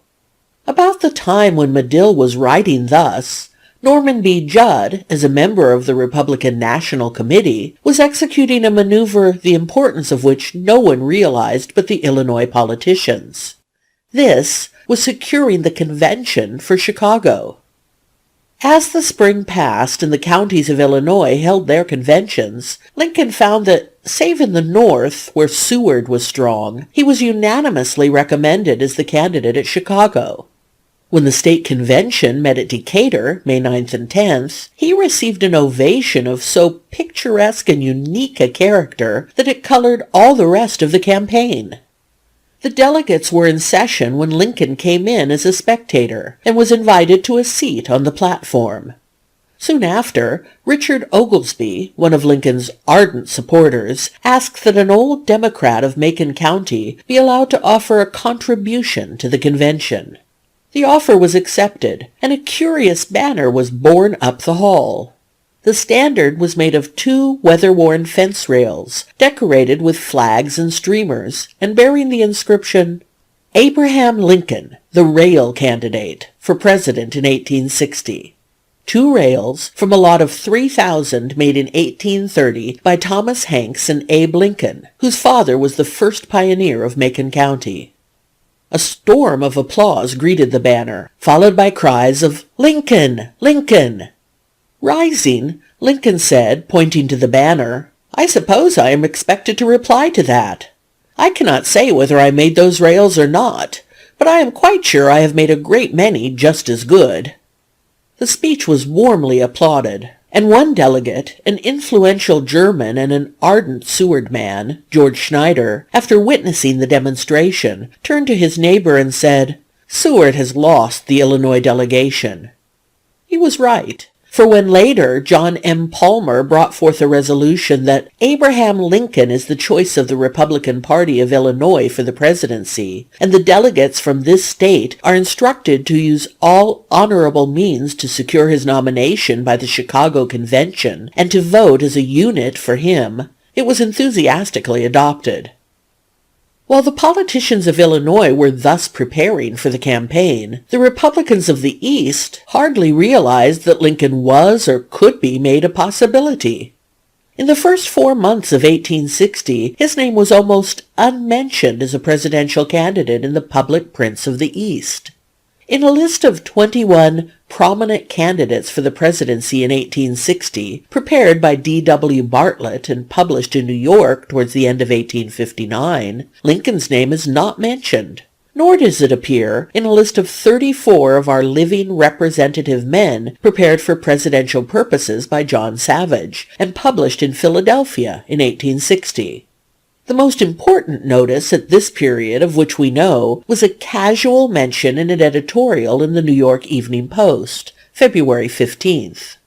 The Post considered it time for the Republicans to speak out about the nominee at the coming convention, and remarked, "With such men as Seward and Chase, Banks and Lincoln, and others in plenty, let us have 2 Republican representative men to vote for."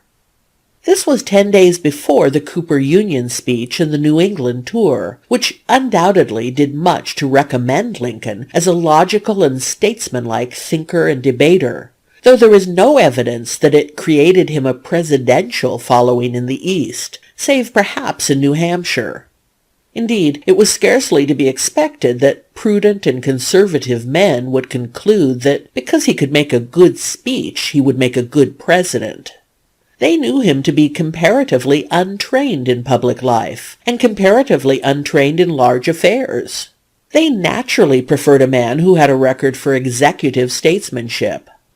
Up to the opening of the convention in May, there was in fact no specially prominent mention of Lincoln by the Eastern press.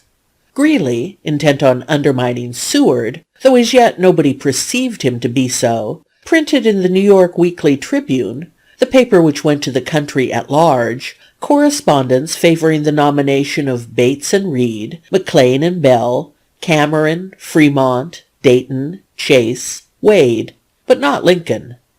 The New York Herald of May 1st, in discussing editorially the nominee of the Black Republicans, recognized 4 living, 2 dead aspirants. The living were Seward, Banks, Chase, and Cameron. The dead, Bates and McLean.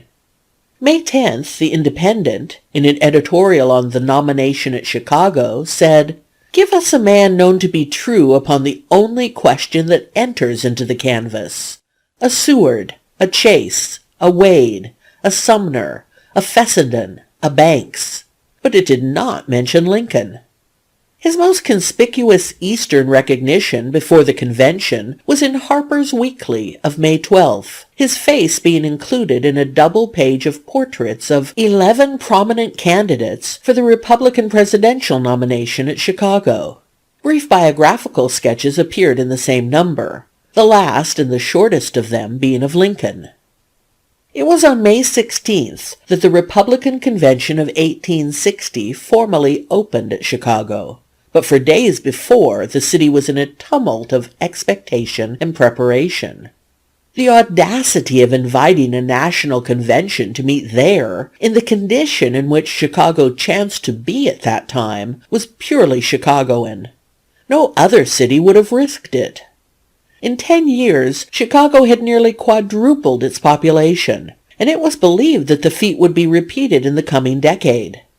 In the first flush of youthful energy and ambition, the town had undertaken the colossal task of raising itself bodily out of the grassy marsh, where it had been originally placed, to a level of 12 feet above Lake Michigan, and of putting underneath a good solid foundation. When the invitation to the convention was extended, half the buildings in Chicago were on stilts. Some of the streets had been raised to the new grade, others still lay in the mud. Half the sidewalks were poised high on piles, and half were still down on a level with the lake. A city with a conventional sense of decorum would not have cared to be seen in this demoralized condition. But Chicago perhaps conceived that it would but prove her courage and confidence to show the country what she was doing, and so she had the convention come. But it was not the convention alone which came. Besides the delegates, the professional politicians, the newspaper men, and the friends of the several candidates, there came a motley crowd of men hired to march and cheer for particular candidates. a kind of out-of-door claque, which did not wait for a point to be made in favor of its man, but went off in rounds of applause at the mere mention of his name. New York brought the greatest number of these professional applauders, the leader of them being a notorious prize-fighter and street politician, a sort of white blackbird, says Bromley, one Tom Hyer. With the New York delegation, which numbered, all told, fully 2,000 Seward men, came Dodworth's Band, one of the celebrated musical organizations of that day. While New York sent the largest number, Pennsylvania was not far behind, there being about 1,500 persons present from that state. From New England, long as was the distance, there were many trains of excursionists. The New England delegation took Gilmore's band with it, and from Boston to Chicago stirred up every community in which it stopped, with music and speeches. Several days before the convention opened, fully one-half of the members of the United States House of Representatives were in the city. To still further increase the throng were hundreds of merely curious spectators, whom the flattering inducements of the 15 railroads centering in Chicago at that time had tempted to take a trip.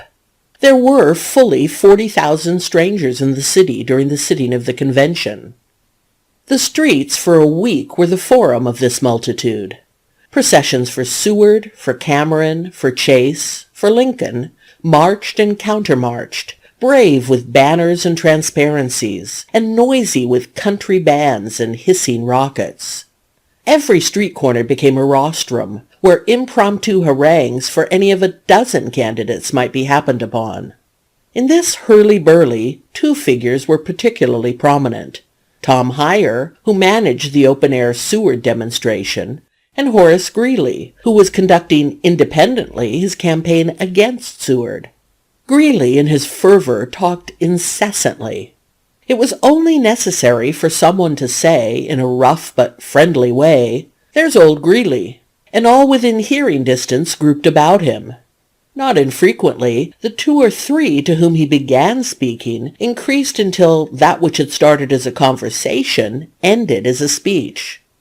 In this half-spontaneous, half-organized demonstration of the streets, Lincoln's followers were conspicuous.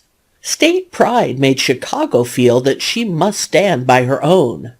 Lincoln banners floated across every street, and buildings and omnibuses were decorated with Lincoln emblems. When the Illinois delegation saw that New York and Pennsylvania had brought in so many outsiders to create enthusiasm for their respective candidates, they began to call in supporters from the neighboring localities. Leonard Swett says that they succeeded in getting together fully 10,000 men from Illinois and Indiana, ready to march, shout, or fight for Lincoln, as the case required. Not only was the city full of people days before the convention began, but the delegations had organized and actual work was in progress. Every device conceivable by an ingenious opposition was resorted to in order to weaken Seward, the most formidable of the candidates. The night before the opening of the convention, a great mass meeting was held in the Wigwam.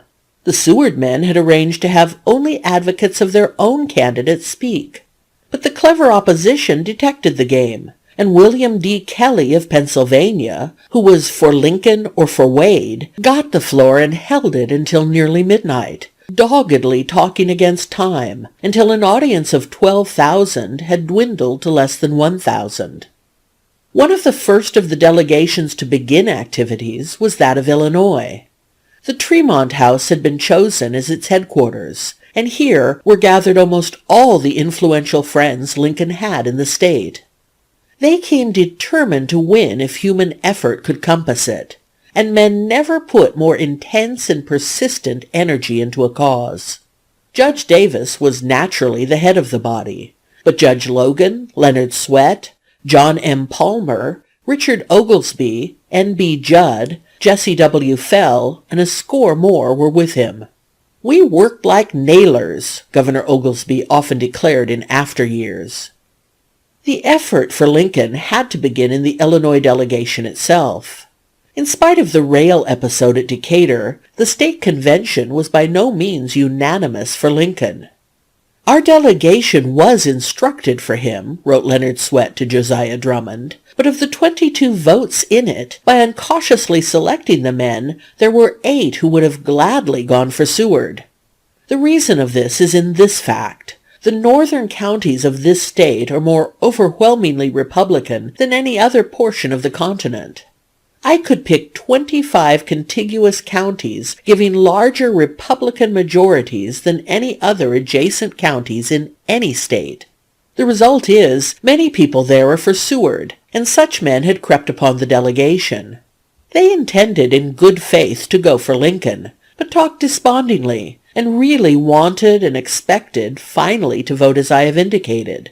We had also in the North and about Chicago a class of men who always want to turn up on the winning side, and who would do no work, although their feelings were really for us, for fear it would be the losing element, and would place them out of favor with the incoming power. These men were dead weights. The Center and South, with many individual exceptions to the classes I have named, were warmly for Lincoln, whether he won or lost. The lawyers of our circuit went there determined to leave no stone unturned, and really they, aided by some of our state officers and a half-dozen men from various portions of the state, were the only tireless, sleepless, unwavering, and ever vigilant friends he had. End of section 20.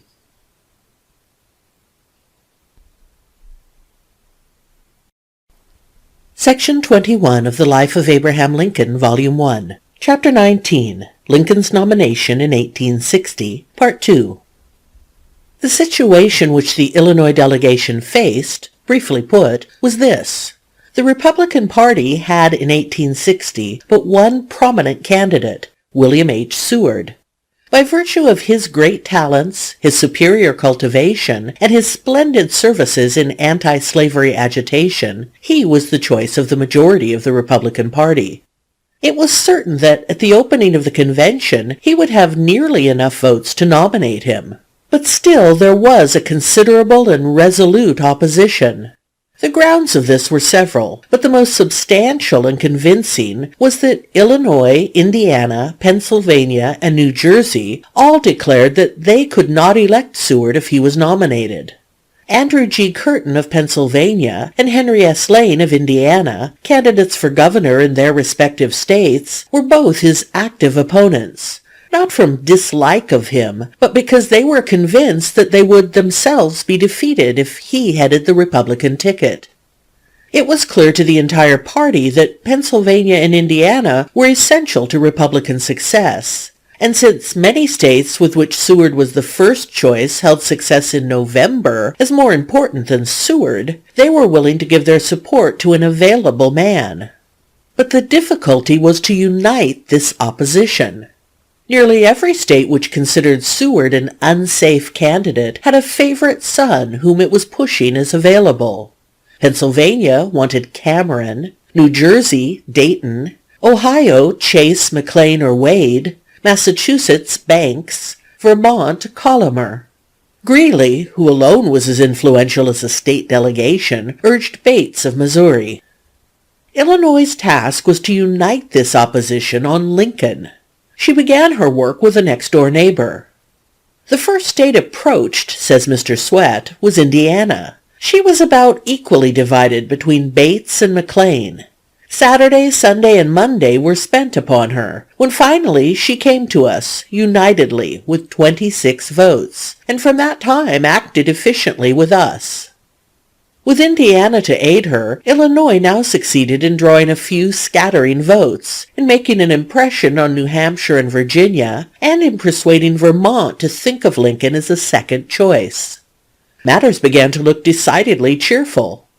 May 14th, Monday, the New York Herald's last dispatch declared that the contest had narrowed down to Seward, Lincoln, and Wade.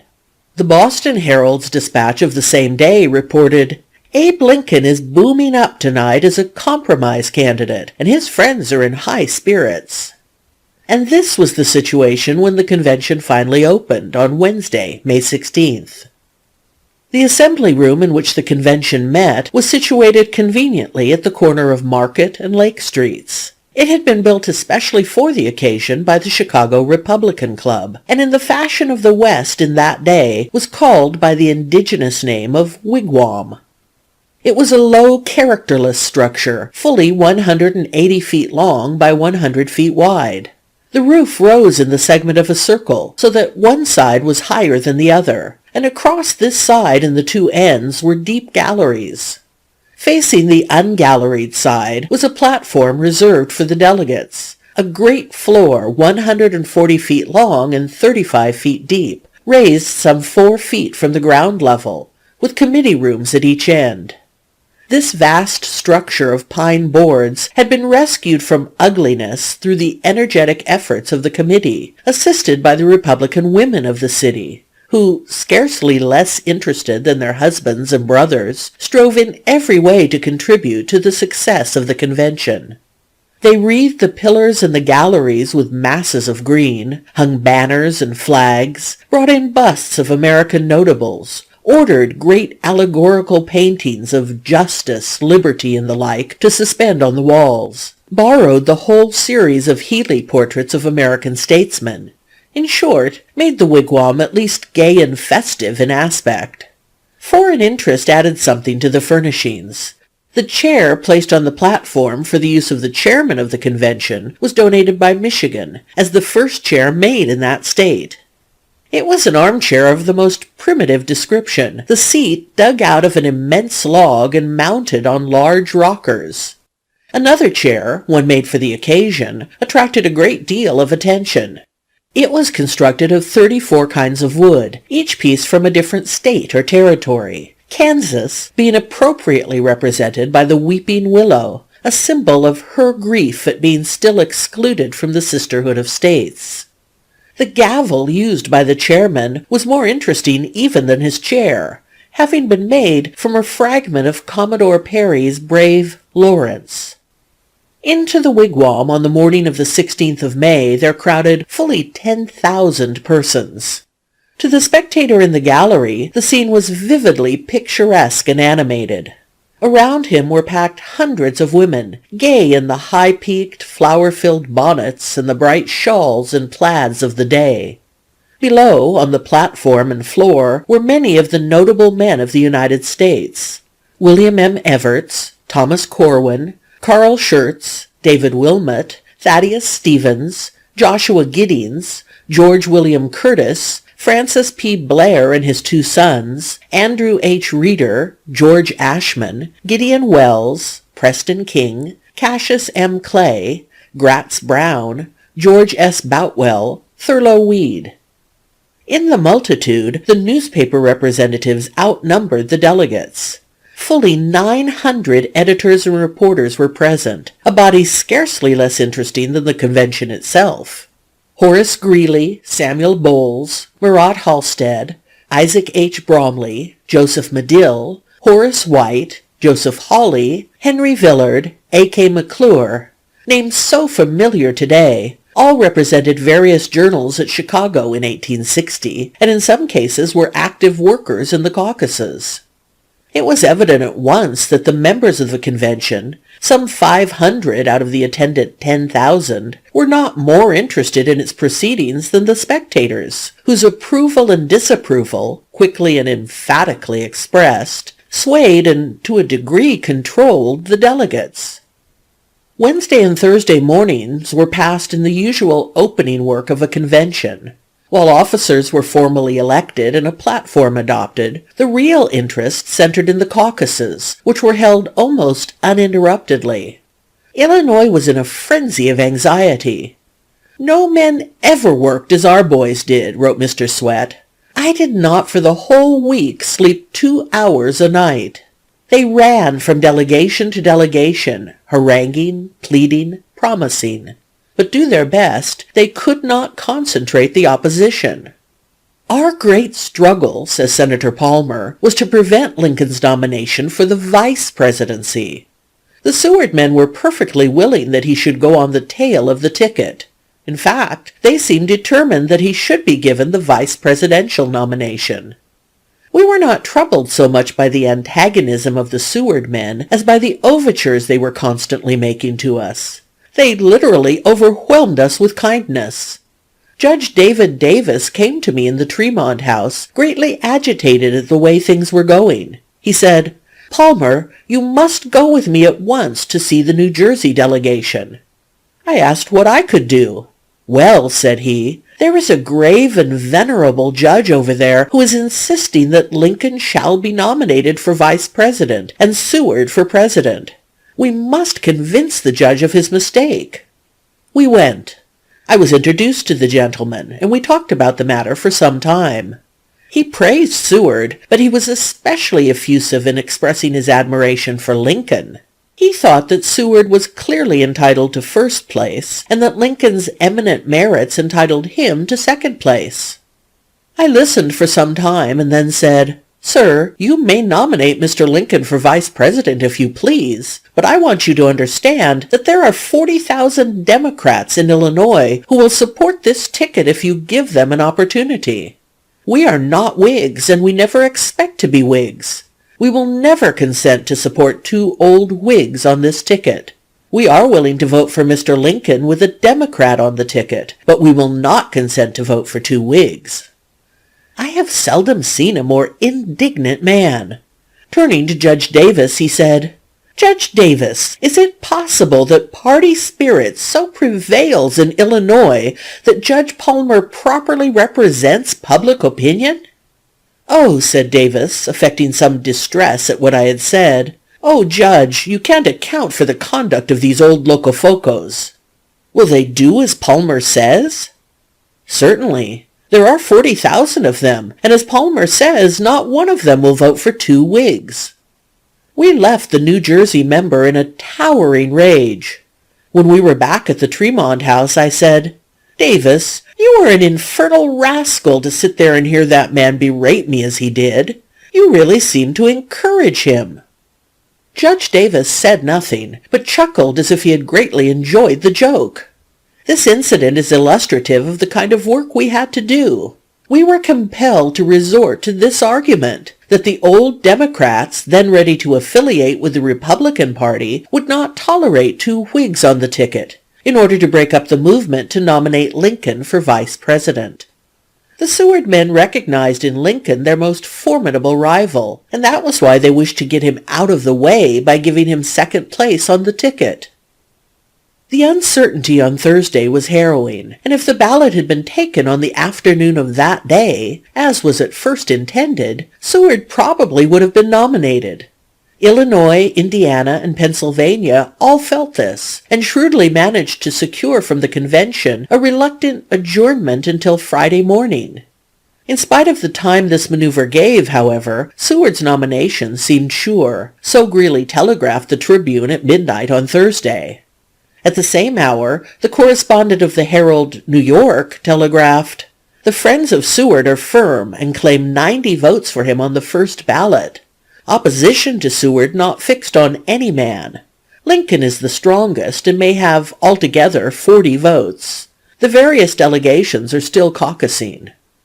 It was after these messages were sent that Illinois and Indiana summoned all their energies for a final desperate effort to unite the uncertain delegates on Lincoln, and that Pennsylvania went through the last violent throes of coming to a decision.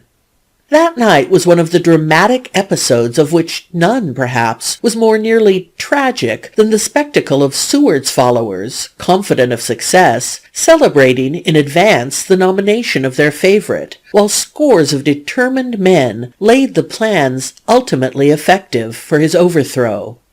All night the work was kept up. Hundreds of Pennsylvanians, Indianians, and Illinoisians, says Murat Halstead, never closed their eyes. I saw Henry S. Lane at 1 o'clock, pale and haggard, with cane under his arm, walking as if for a wager from one caucus room to another at the Tremont House. In connection with them, he had been operating to bring the Vermonters and Virginians to the point of deserting Seward. In the Pennsylvania delegation, which on Wednesday had agreed on McLean as its second choice and Lincoln as its third, a hot struggle was waged to secure the vote of the delegation as a unit for Cameron until a majority of the delegates directed otherwise. Judge S. Newton Pettus, who who proposed this resolution, worked all night to secure votes for it at the caucus to be held early in the morning. The Illinois men ran from delegate to caucus, from editor to outsider. No man who knew Lincoln and believed in him, indeed, was allowed to rest, but was dragged away to this or that delegate to persuade him that the rail candidate, as Lincoln had already begun to be called, was fit for the place. Colonel Hoyt, then a resident of Chicago, spent half the night telling Thaddeus Stevens of Pennsylvania what he knew of Lincoln. While all this was going on, a committee of 12 men from Pennsylvania, New York, Ohio, Indiana, Illinois, and Iowa were consulting in the upper story of the Tremont House. Before their session was over, they had agreed that in case Lincoln's votes reached a specified number on the following day, the votes of the states represented in that meeting, so far as these 12 men could effect the result, should be given to him. The night was over at last, and at 10 o'clock the convention reassembled. The great wigwam was packed, with a throng hardly less excited than the members of the actual convention, while without, for blocks away, a crowd double that within pushed and strained, every nerve alert to catch the movements of the convention. The nominations began at once, the Honorable William M. Evarts presenting the name of William H. Seward. The New Yorkers had prepared a tremendous claque, which now broke forth, a deafening shout which, says Leonard Swett, I confess appalled us a little. But New York, in preparing her claque, had only given an idea to Illinois. The Illinois Committee, to offset it, had made secret but complete preparations for what was called a spontaneous demonstration. From lakefront to prairie, the committee had collected every stentorian voice known, and early Thursday morning, while Seward's men were marching exultantly about the streets, the owners of these voices had been packed into the wigwam, where their special endowment would be most effective.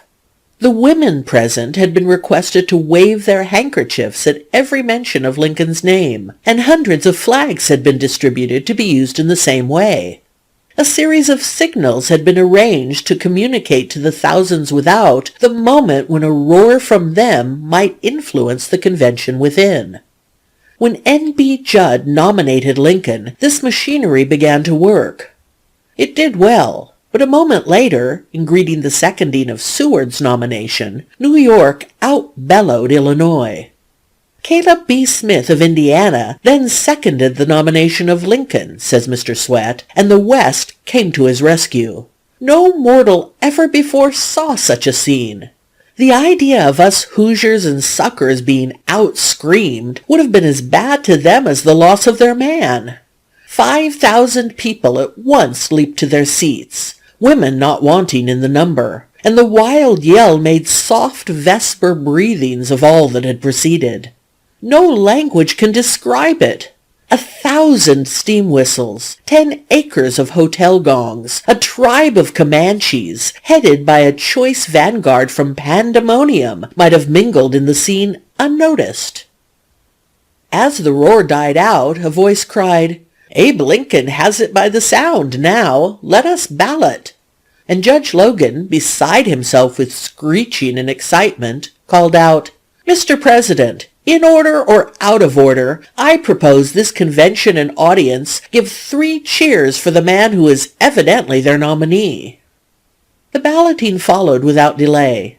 The Illinois men believed they had 100 votes to start with. On counting, they found they had 102. More hopeful still, no other opposition candidate approached them.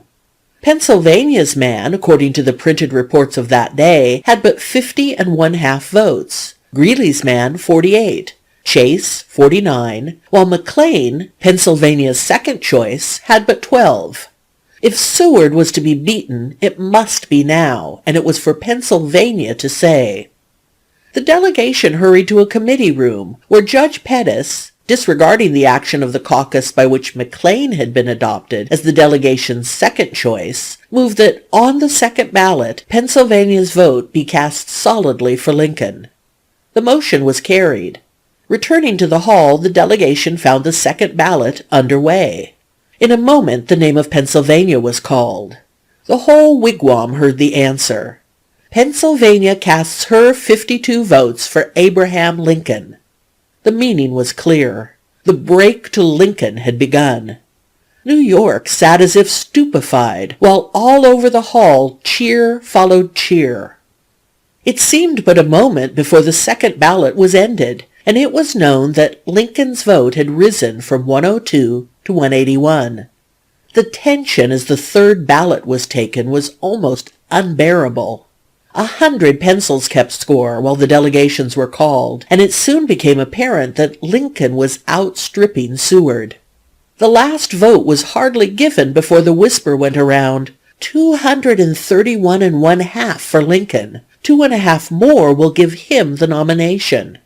An instant of silence followed, in which the convention grappled with the idea and tried to pull itself together to act. The chairman of the Ohio delegation was the first to get his breath. "Mr. President," he cried, springing on his chair and stretching out his arm to secure recognition, "I rise to change 4 votes from Mr. Chase to Mr. Lincoln." It took a moment to realize the truth. New York saw it, and the white faces of her noble delegation were bowed in despair. Greeley saw it, and a guileless smile spread over his features as he watched Thurlow Weed press his hand hard against his wet eyelids. Illinois saw it, and the tears poured from the eyes of more than one of the overwrought, devoted men as they grasped one another's hands and vainly struggled against the sobs which kept back their shouts. The crowd saw it, and broke out in a mad hurrah. "The scene which followed," wrote one spectator, "baffles all human description. After an instant's silence, as deep as death, which seemed to be required to enable the assembly to take in the full force of the announcement, the wildest and mightiest yell, for it can be called by no other name, burst forth from 10,000 voices which we ever heard from mortal throats. This strange and tremendous demonstration, accompanied with leaping up and down, tossing hats, handkerchiefs, and canes recklessly into the air, with the waving of flags, and with every other conceivable mode of exultant and unbridled joy, continued steadily and without pause for perhaps 10 minutes. It then began to rise and fall in slow and billowing bursts, and for perhaps the next 5 minutes these stupendous waves of uncontrollable excitement, now rising into the deepest and fiercest shouts, and then sinking like the groundswell of the ocean into hoarse and lessening murmurs, rolled through the multitude. Every now and then it would seem as though the physical power of the assembly was exhausted, and that quiet would be restored, when all at once a new hurricane would break out, more prolonged and terrific than anything before. If sheer exhaustion had not prevented, we don't know but that the applause would have continued to this hour. Without, the scene was repeated.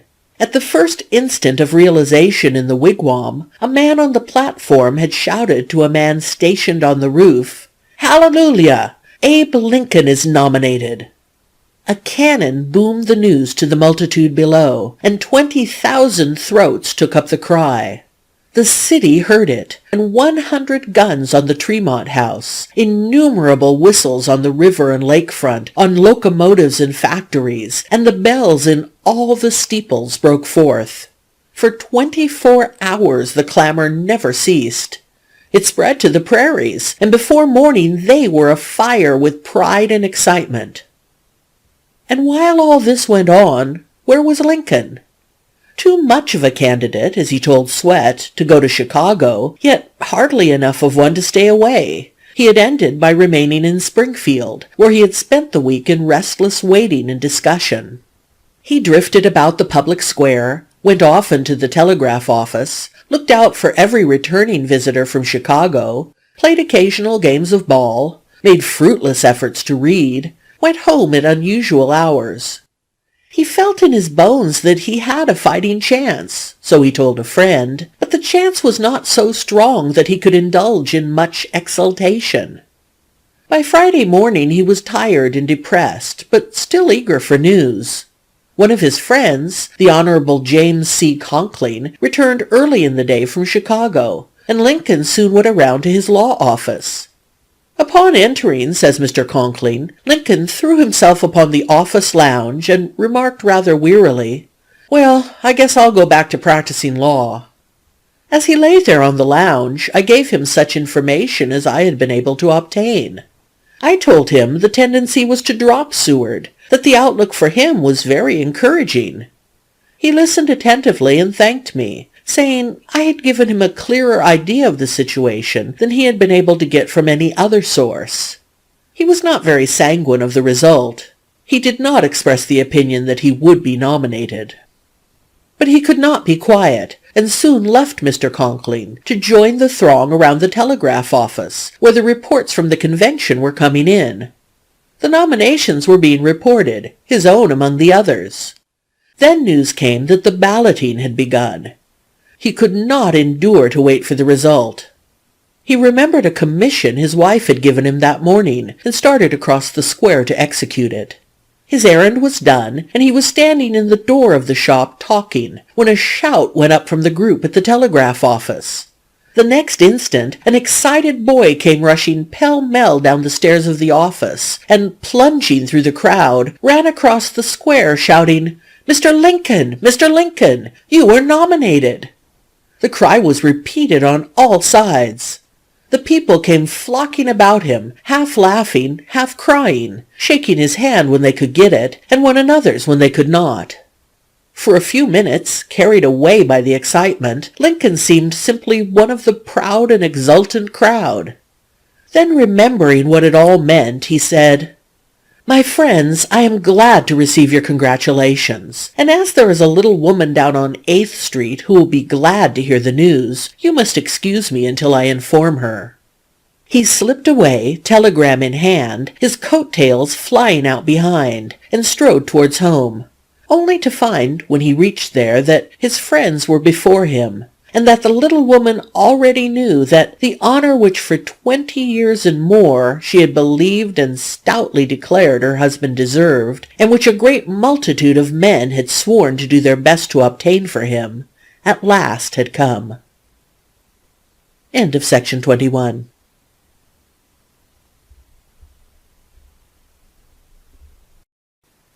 Section 22 of the Life of Abraham Lincoln, Volume 1. Chapter 20. The Campaign of 1860, Part 1. 36 hours after Lincoln received the news of his nomination, an evening train from Chicago brought to Springfield a company of distinguished-looking strangers. As they stepped from their coach, cannon were fired, rockets set off, bands played, and enthusiastic cheering went up from a crowd of waiting people. A long and noisy procession accompanied them to their hotel, and later to a modest two-storied house in an unfashionable part of the town. The gentlemen whom the citizens of Springfield received with such demonstration formed the committee sent by the Republican National Convention to notify Abraham Lincoln that he had been nominated as its candidate for the presidency of the United States. The delegation had in its number some of the most distinguished workers of the Republican Party of that day. Mr. George Ashmun, Samuel Bowles, and Governor Boutwell of Massachusetts, William M. Evarts of New York, Judge Kelly of Pennsylvania, David K. Carter of Ohio, Francis P. Blair of Missouri, the Honorable Gideon Welles of Connecticut, Amos Tuck of New Hampshire, Carl Schurz of Wisconsin. Only a few of these gentlemen had ever seen Mr. Lincoln, and to many of them his nomination had been a bitter disappointment. As the committee filed into Mr. Lincoln's simple home, there was a sore misgiving in more than one heart, and as Mr. Ashmun, their chairman, presented to him the letter notifying him of his nomination, they eyed their candidate with critical keenness. They noted his great height, his huge hands and feet, his peculiar lankness of limb. His shoulders drooped as he stood, giving his form a look of irresolution. His smooth, shaven face seemed of bronze as he listened to their message, and amazed them by its ruggedness. The cheeks were sunken, the cheekbones high, the nose large, the mouth unsymmetrical, the underlip protruding a little. Irregular seams and lines cut and creased the skin in every direction. The eyes, downcast as he listened, were sunken and somber. Shaded by its mass of dark hair, the face gave an impression of a sad, impenetrable man. Mr. Ashmun finished his speech, and Mr. Lincoln, lifting his bent head, began to reply. The men who watched him thrilled with surprise at the change which passed over him. His drooping form became erect and firm. The eyes beamed with fire and intelligence. Strong, dignified, and self-possessed, he seemed transformed by the simple act of self-expression. His remarks were brief, merely a word of thanks for the honor done him, a hint that he felt the responsibility of his position, a promise to respond formally in writing, and the expression of a desire to take each one of the committee by hand. But his voice was calm and clear, his bearing frank and sure. His auditors saw in a flash that here was a man who was master of himself. For the first time they understood that he whom they had supposed to be little more than a loquacious and clever state politician had force, insight, conscience, that their misgivings were vain. "Why, sir, they told me he was a rough diamond," said Governor Boutwell to one of Lincoln's townsmen. "Nothing could have been in better taste than that speech." And a delegate who had voted against Lincoln in the convention, turning to Carl Schurz, said, "Sir, we might have done a more daring thing, but we certainly could not have done a better thing." And it was with that feeling that the delegation, 2 hours later, left Mr. Lincoln's home, and it was that report they carried to their constituents. But one more formality now remained to complete the ceremony of Abraham Lincoln's nomination to the presidency, his letter of acceptance. This was soon written. The candidates of the opposing parties all sent out letters of acceptance in 1860, which were almost political platforms in themselves. Lincoln decided to make his merely an acceptance, with an expression of his intention to stand by the party's declaration of principles. He held himself rigidly to this decision, his first address to the Republican Party being scarcely 150 words in length. Though so short, it was prepared with painstaking attention.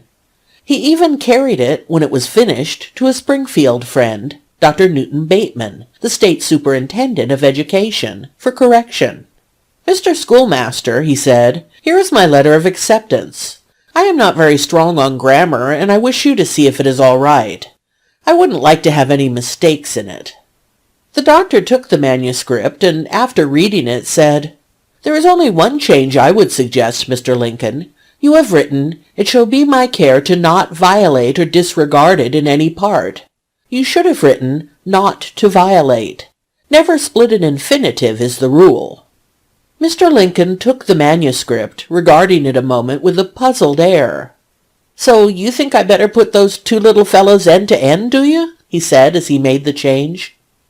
His nomination an accomplished fact, the all-important question for Mr. Lincoln was, "Can I be elected?" 6 months before, when he had asked himself, "Can I be nominated?" he had been forced to reply, "Not probable." Even the very morning of the nomination, he had said despondently to a friend, "I guess I'll go back to practicing law." But now, when he asked himself, "Can I be elected?" the answer he gave was far from uncertain. With the tables of the popular vote since 1856 before him, he reckoned his chances. 24 states out of the 33 which then formed the Union had taken part in the Chicago Convention. These 24 states held 234 of the 303 electoral votes to be cast.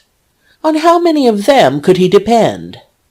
In 1856, the first time the party had appeared in a presidential contest, it had secured for Fremont 11 states, 114 electoral votes. On these Lincoln felt he could still count. But that was not enough, nor was it all the Republicans claimed. The growth of the party had been steady and vigorous since 1856. The whole country saw that if the Chicago Convention chose a presidential candidate acceptable to New Jersey, Pennsylvania, Indiana, and Illinois, those states would certainly go Republican. Lincoln added their votes to the 114 of the certain states. It gave him 169, a respectable majority of the 303 which the Electoral College would cast. The tables were in his favor, but that was not all in the situation which encouraged him. Lincoln saw that, as his nomination in Chicago had been largely the result of disagreement among the Republicans, so there was a possibility of his election being the result of quarrels among the Democrats. The National Democratic Convention had met in Charleston, South Carolina, on April 23rd. From the opening, the sessions were stormy. One vital difference divided the body.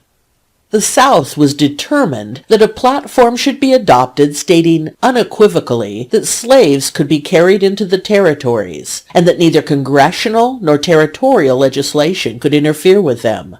The Democracy of the North was determined to adopt a platform in which Douglas's doctrine of popular sovereignty was the central plank. The time had been when the South had been thoroughly satisfied with the Douglas theory. That it was not so now was due largely to Lincoln. He had discovered that Douglas, in presenting his attractive dogma that the people of the states should be left to regulate their domestic concerns in their own way, subject only to the Constitution, gave one interpretation in the South, another in the North. Knowing that Illinois would never consent to the doctrine as the South understood it, nor the South to the Northern notion, Lincoln forced Douglas, in 1858, in a debate at Freeport, Illinois, to explain his meaning. Illinois was satisfied with the explanation, but the South saw the deceit.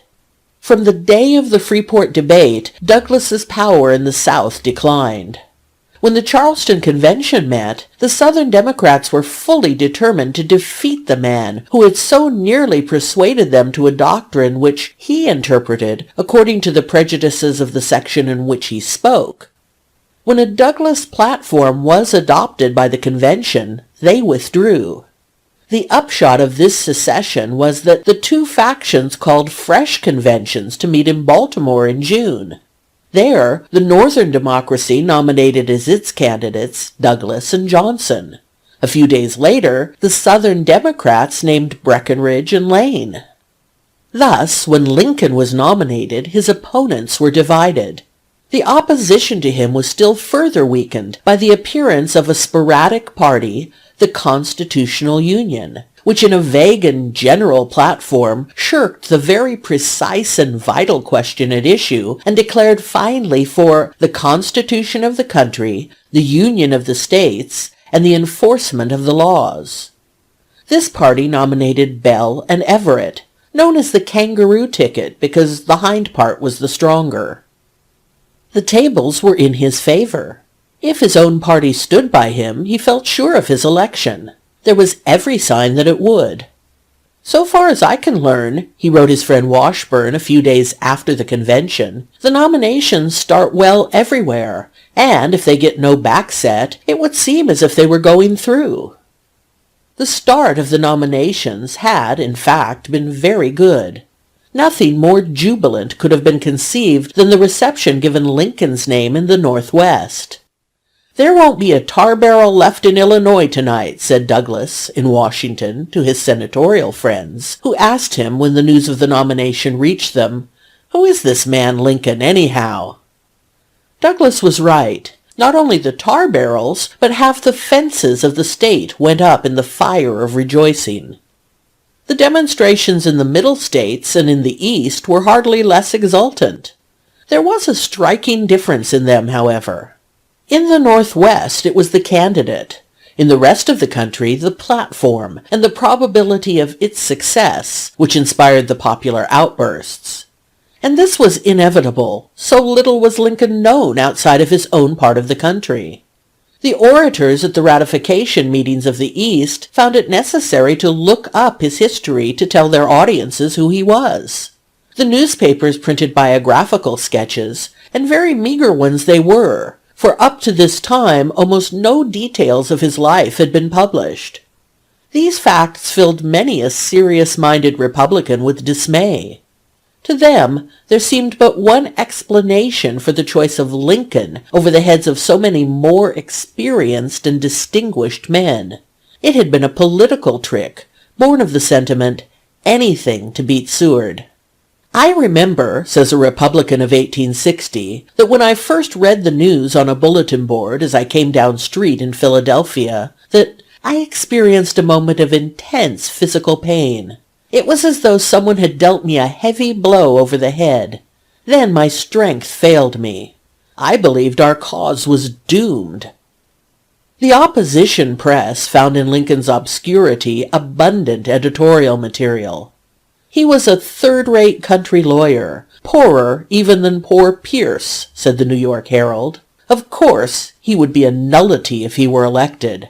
How could a man be otherwise who had never done anything but deliver a few lectures and get himself beaten by Douglas in the campaign of '58? They hooted at his coarse and clumsy jokes, declared that he could not speak good grammar, and that all he was really distinguished for was rail-splitting, running a broad horn, and bearing the sobriquet of Honest Old Abe. The snobbishness of the country came out in full. He was not a gentleman, that is, he did not know how to wear clothes, perhaps sat at times in shirt-sleeves, tilted back his chair. He could quote neither Latin nor Greek, had never traveled, had no pedigree. The Republican press took up the gauntlet. To the charge that he would be a nullity, the Tribune replied, "A man who by his own genius and force of character has raised himself from being a penniless and uneducated flatboatman on the Wabash River to the position Mr. Lincoln now occupies is not likely to be a nullity anywhere." And Bryant answered all the sneering by a noble editorial in which he claimed Mr. Lincoln to be a real representative man. Nevertheless, the eagerness with which the Republican press hastened to show that Lincoln was not the coarse backwoodsman the Democrats painted him showed how much they winced under the charges. Reporters were sent west to describe his home, his family, and his habits, in order to prove that he did not live in low Hoosier style. They told with great satisfaction that he wore daily a broadcloth suit, almost elegant. They described his modest home as a mansion and an elegant two-story dwelling, and they never failed to note that Mrs. Lincoln spoke French fluently, and that he had a son in Harvard College. When they could with reasonable certainty connect him with the Lincolns of Hingham, Massachusetts, they heralded his good blood with pride, and marshaled the Lincolns who had distinguished themselves in the history of the country. Among the common people, the jeers that Lincoln was but a rail-splitter was a spur to enthusiasm. Too many of the solid men of the North had swung an axe. Too many of them had passed from log hut to mansion, not to blaze with sympathetic indignation when the party was taunted with nominating a backwoodsman. The rail became their emblem and their rallying cry, and the story of the rail fence Lincoln had built a feature of every campaign speech and every country store discussion. In a week after his nomination, 2 rails declared to have been split by Lincoln were on exhibition in New York, and certain zealous Pennsylvanians had sent to Macon, Illinois, asking to buy the whole fence and have it shipped east. It was the rail which decorated campaign medals, inspired campaign songs, appeared in campaign cartoons. There was something more than a desire to stand by the candidate in the enthusiasm. At bottom, it was a popular vindication of the American way of making a man. More important to Lincoln than any popular enthusiasm was the ratification given his nomination by the rival candidates. What would they do? The whole party held its breath until Seward was heard from.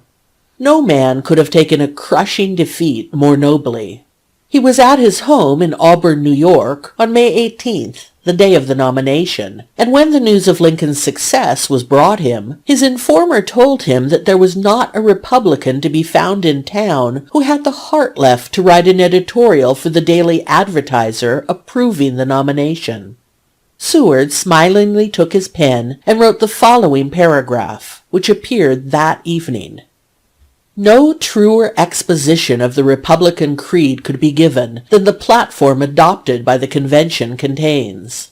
No truer or firmer defenders of the Republican faith could have been found in the Union than the distinguished and esteemed citizens on whom the honors of the nomination have fallen. Their election, we trust by a decisive majority, will restore the government of the U.S. to its constitutional and ancient course. Let the watchword of the Republican Party be union and liberty, and onward to victory.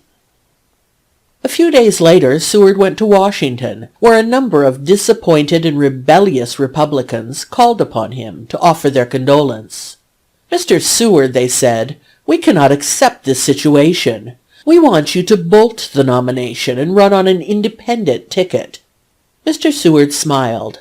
"Gentlemen," he said, "your zeal outruns your discretion. There are many of you giving this advice now, say perhaps 300.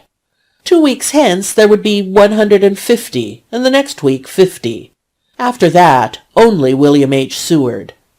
No, gentlemen, the Republican Party was not made for William H. Seward, but Mr. Seward, if he is worth anything, for the Republican Party, and I believe I have still work to do. I must therefore decline to accept your advice. I have had some experience of this kind.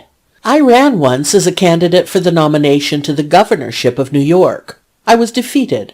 My friends wanted me to bolt and run independently, but I declined. My opponent, who had received the nomination, was defeated in the election. I would have been defeated. Another year I did receive the nomination, and I was elected. But if I had consented in the first place to bolt the regular nominee, I would never have received the nomination regularly a second time, and so would never have been governor of New York." Seward wrote Lincoln very soon, congratulating him and promising support. So did the other leading rivals. The letters were grateful to Lincoln.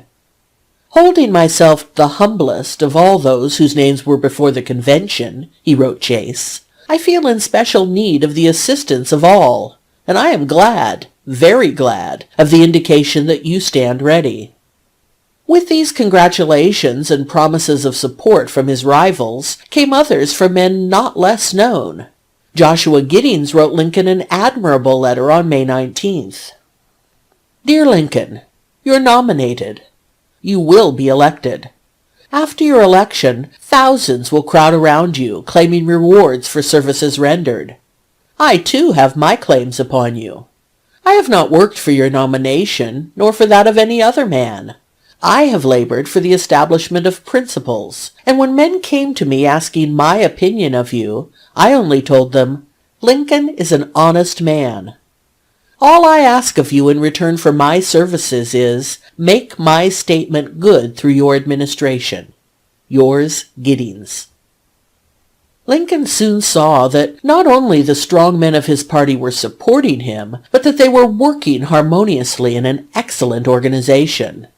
The Republicans all agreed with the Tribune that the election of Mr. Lincoln, though it could not be accomplished without work, was eminently a thing that could be done, and they set themselves vigorously to do it. As the party was composed largely of young men who felt that the cause was worthy of their best efforts, great zest and ingenuity was thrown into the campaigning. Arrangements were immediately made for a systematic stumping of the whole country. The speakers engaged were of a very high order, among them being Sumner, Seward, Chase, Cassius M. Clay, Greeley, Stevens. Many of the speeches were of more than usual dramatic interest. Such was Sumner's great speech at Cooper Institute, July 11th, on the origin, necessity, and permanence of the Republican Party. It was the first speech Sumner had made in public since the attack on him in the Senate in 1856, and attracted immense attention. Seward made a 5 weeks' trip through the West, often speaking several times a day. No one worked harder than Charles Schurz. "I began speaking shortly after the convention," Mr. Schurz once told the author, "and continued until the day of the election, making from 1 to 3 speeches, with the exception of about 10 days in September when I was so fatigued that I had to stop for a little while. I spoke in both English and German, under the auspices of the National Committee, and not only in the larger towns, but frequently also in country districts." No speaker of the campaign touched the people more deeply. Young, ardent, aspiring, said the New York Evening Post, in speaking of Mr. Schertz. The romances connected with his life and escape from his fatherland, his scholarly attainments, and above all his devotion to the principles which cast him an exile on our shores, have all combined to render him dear to the hearts of his countrymen and to place him in the foremost rank of their leaders. Beside this educational work on the stump was that by pamphlets. After the campaign lives of Lincoln and Hamlin, of which there were many, the campaign tracts issued by the Tribune were the most widely circulated documents. There were several of these, the most popular being Carl Schurz's speech on the doom of slavery and Seward's on the irrepressible conflict. There was at the same time, of course, an immense amount done in the press, and much of it by the ablest literary men the United States has produced. Thus, Lowell wrote essays for the Atlantic, Whittier verses for the Tribune and the Atlantic, Bryant, Greeley, Raymond, Bowles editorials for their journals. The Republican campaign of 1860 had one distinguishing feature: the Wide Awakes, bands of torch-bearers who, in a simple uniform of glazed cap and cape, and carrying colored lanterns or blazing coal-oil torches, paraded the streets of almost every town of the North throughout the summer and fall, arousing everywhere the wildest enthusiasm. Their origin was purely accidental. In February, Cassius M. Clay spoke in Hartford, Connecticut. A few ardent young Republicans accompanied him as a kind of bodyguard, and to save their garments from the dripping of the torches, a few of them wore improvised capes of black glazed cambric. The uniform attracted so much attention that a campaign club formed in Hartford soon after adopted it. The club called itself the Wide Awakes. Other clubs took up the idea, and soon there were Wide Awakes drilling regularly from one end of the North to the other. A great many fantastic movements were invented by them, a favorite one being a peculiar zigzag march, an imitation of the party emblem, the rail fence. Numbers of the clubs adopted the rules and drills of the Chicago Zouaves, one of the most popular military organizations of the day. In the summer of 1860, Colonel Ellsworth, the commanding officer of the Zouaves, brought them east. The Wide Awake movement was greatly stimulated by this tour of the Zouaves. Almost all of the clubs had their peculiar badges, Lincoln splitting rails or engineering a flatboat being a favorite decoration for them. There were many medals worn as well. Many of these combined business and politics adroitly, the obverse advising you to vote for the rail splitter, the reverse to buy somebody's soap or tea or wagons. Many of the clubs owned Lincoln rails, which were given the place of honor on all public occasion, and the originals, as the Hartford Wide Awakes were called, possessed the identical maul with which Lincoln had split the rails for the famous fence. It had been secured in Illinois, together with such weighty credentials that nobody could dispute its claim, and was the pride of the club. It is still to be seen in Hartford, occupying a conspicuous place in the collection of the Connecticut Historical Society. Campaign songs set to familiar airs were heard on every hand. Many of these never had more than a local vogue, but others were sung generally. One of the most ringing was E.C. Stedman's Honest Abe of the West, sung to the air of Star-Spangled Banner. Then on to the holy Republican strife, and again for a future as fair as the morning. For the sake of that freedom more precious than life, ring out the grand anthem of liberty's warning. Lift the banner on high, while from mountain and plain the cheers of the people are sounded again. Hurrah for our cause, of all causes the best. Hurrah for old Abe, honest Abe of the West. One of the campaign songs which will never be forgotten was Whittier's The Quakers Are Out. Give the flags to the winds, set the hills all aflame, make way for the man with the patriarch's name. Away with misgivings, away with all doubt, for Lincoln goes in when the Quakers are out. In many of the states, great rallies were held at central points, at which scores of Wide Awake clubs and a dozen popular speakers were present. The most enthusiastic of all these was held in Mr. Lincoln's own home, Springfield, on August 8th. Fully 75,000 people gathered for the celebration, by far the greater number coming across the prairies on horseback or in wagons. A procession 8 miles long filed by Mr. Lincoln's door. Mr. E.B. Washburne, who was with Mr. Lincoln in Springfield that day, says of this mass meeting, "It was one of the most enormous and impressive gatherings I had ever witnessed. Mr. Lincoln, surrounded by some intimate friends, sat on the balcony of his humble home. It took hours for all the delegations to file before him, and there was no token of enthusiasm wanting.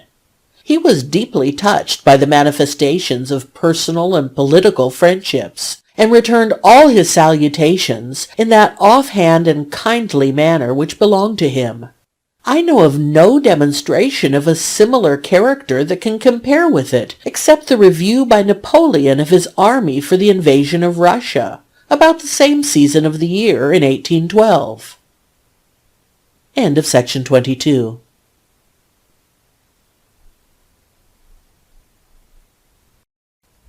Section 23 of the Life of Abraham Lincoln, Volume 1. Chapter 20, The Campaign of 1860, Part 2. From May until November, this work for the ticket went on steadily and ardently. Mr. Lincoln, during all this time, remained quietly in Springfield. The conspicuous position in which he was placed made almost no difference in his simple life. He was the same genial, accessible, modest man as ever. His habits as unpretentious, his friendliness as great. The chief outward change in his daily round was merely one of quarters. It seemed to his friends that neither his home nor his dingy law office was an appropriate place in which to receive his visitors, and they arranged that a room in the State House, which stood on the village green in the center of the town, be put at his disposal. He came down to this office every morning about 8 o'clock, always stopping on his way in his old cordial fashion to ask the news or exchange a story when he met an acquaintance. Frequently he went to the post office himself before going to his office, and came out, his arms loaded with letters and papers. He had no regular hours for visitors. There was no ceremony for admittance to his presence. People came when they would. Usually they found the door open. If it was not, it was Mr. Lincoln's own voice which answered, "Come in," to their knock. These visitors were a strange medley of the curious, the interested, and the friendly. Many came simply to see him, to say they had shaken hands with him, numbers to try to find out what his policy would be if elected, others to wish him success. All day long they filed in and out, leaving him some days no time for his correspondence, which every day grew larger. He seemed never to be in a hurry, never to lose patience, however high his table was plied with mail, however closely his room was crowded with visitors. He even found time to give frequent sittings to the artists sent from various places of the country to paint his portrait. Among those who came in the summer after the nomination were Berry of Boston, Hicks of New York, Conant of St. Louis, Wright of Mobile, Brown and Atwood of Philadelphia, Jones of Cincinnati. Mr. Lincoln took the kindliest interest in these men, and later, when president, did more than one of them a friendly turn. Thus in March 1865 he wrote to Seward in regard to Jones and Piatt that he had some wish that they might have some of those moderate-sized consulates which facilitate artists a little in their profession. They, in their turn, never forgot him. Sitting over their easels by the hour in the corner of his office assigned them, they got many glimpses into the man's great heart, and nowhere do we get pleasanter pictures of Mr. Lincoln in this period than from their journals. To those who observed Mr. Lincoln closely as he received his visitors, one thing was apparent. He always remained master of the interview. While his visitors told him a great deal, they learned nothing from him which he did not wish to give. The following observations, published in the Illinois State Journal in November 1860, illustrate very well what happened almost every day in his office. While talking to 2 or 3 gentlemen and standing up, a very hard-looking customer rolled in, and tumbled into the only vacant chair, and the one lately occupied by Mr. Lincoln. Mr. Lincoln's keen eye took in the fact, but gave no evidence of the notice. Turning around at last, he spoke to the odd specimen, holding out his hand at such a distance that our friend had to vacate the chair if he accepted the proffered shake. Mr. Lincoln quietly resumed his chair. It was a small matter, yet one giving proof more positively than a larger event of that peculiar way the man has of mingling with a mixed crowd. He converses fluently on all subjects, illustrates everything by a merry anecdote, of which article he has an abundant supply. I said on all subjects. He does not talk politics. He passes from that gracefully the moment it is introduced. Hundreds seek him every week to get his opinion on this or that subject. He has a jolly way of disposing of that matter by saying, "Ah, you haven't read my speeches. Let me make you a present of my speeches." And the earnest inquirer finds himself the happy possessor of some old documents. Among his daily visitors there were usually men of eminence from North and South.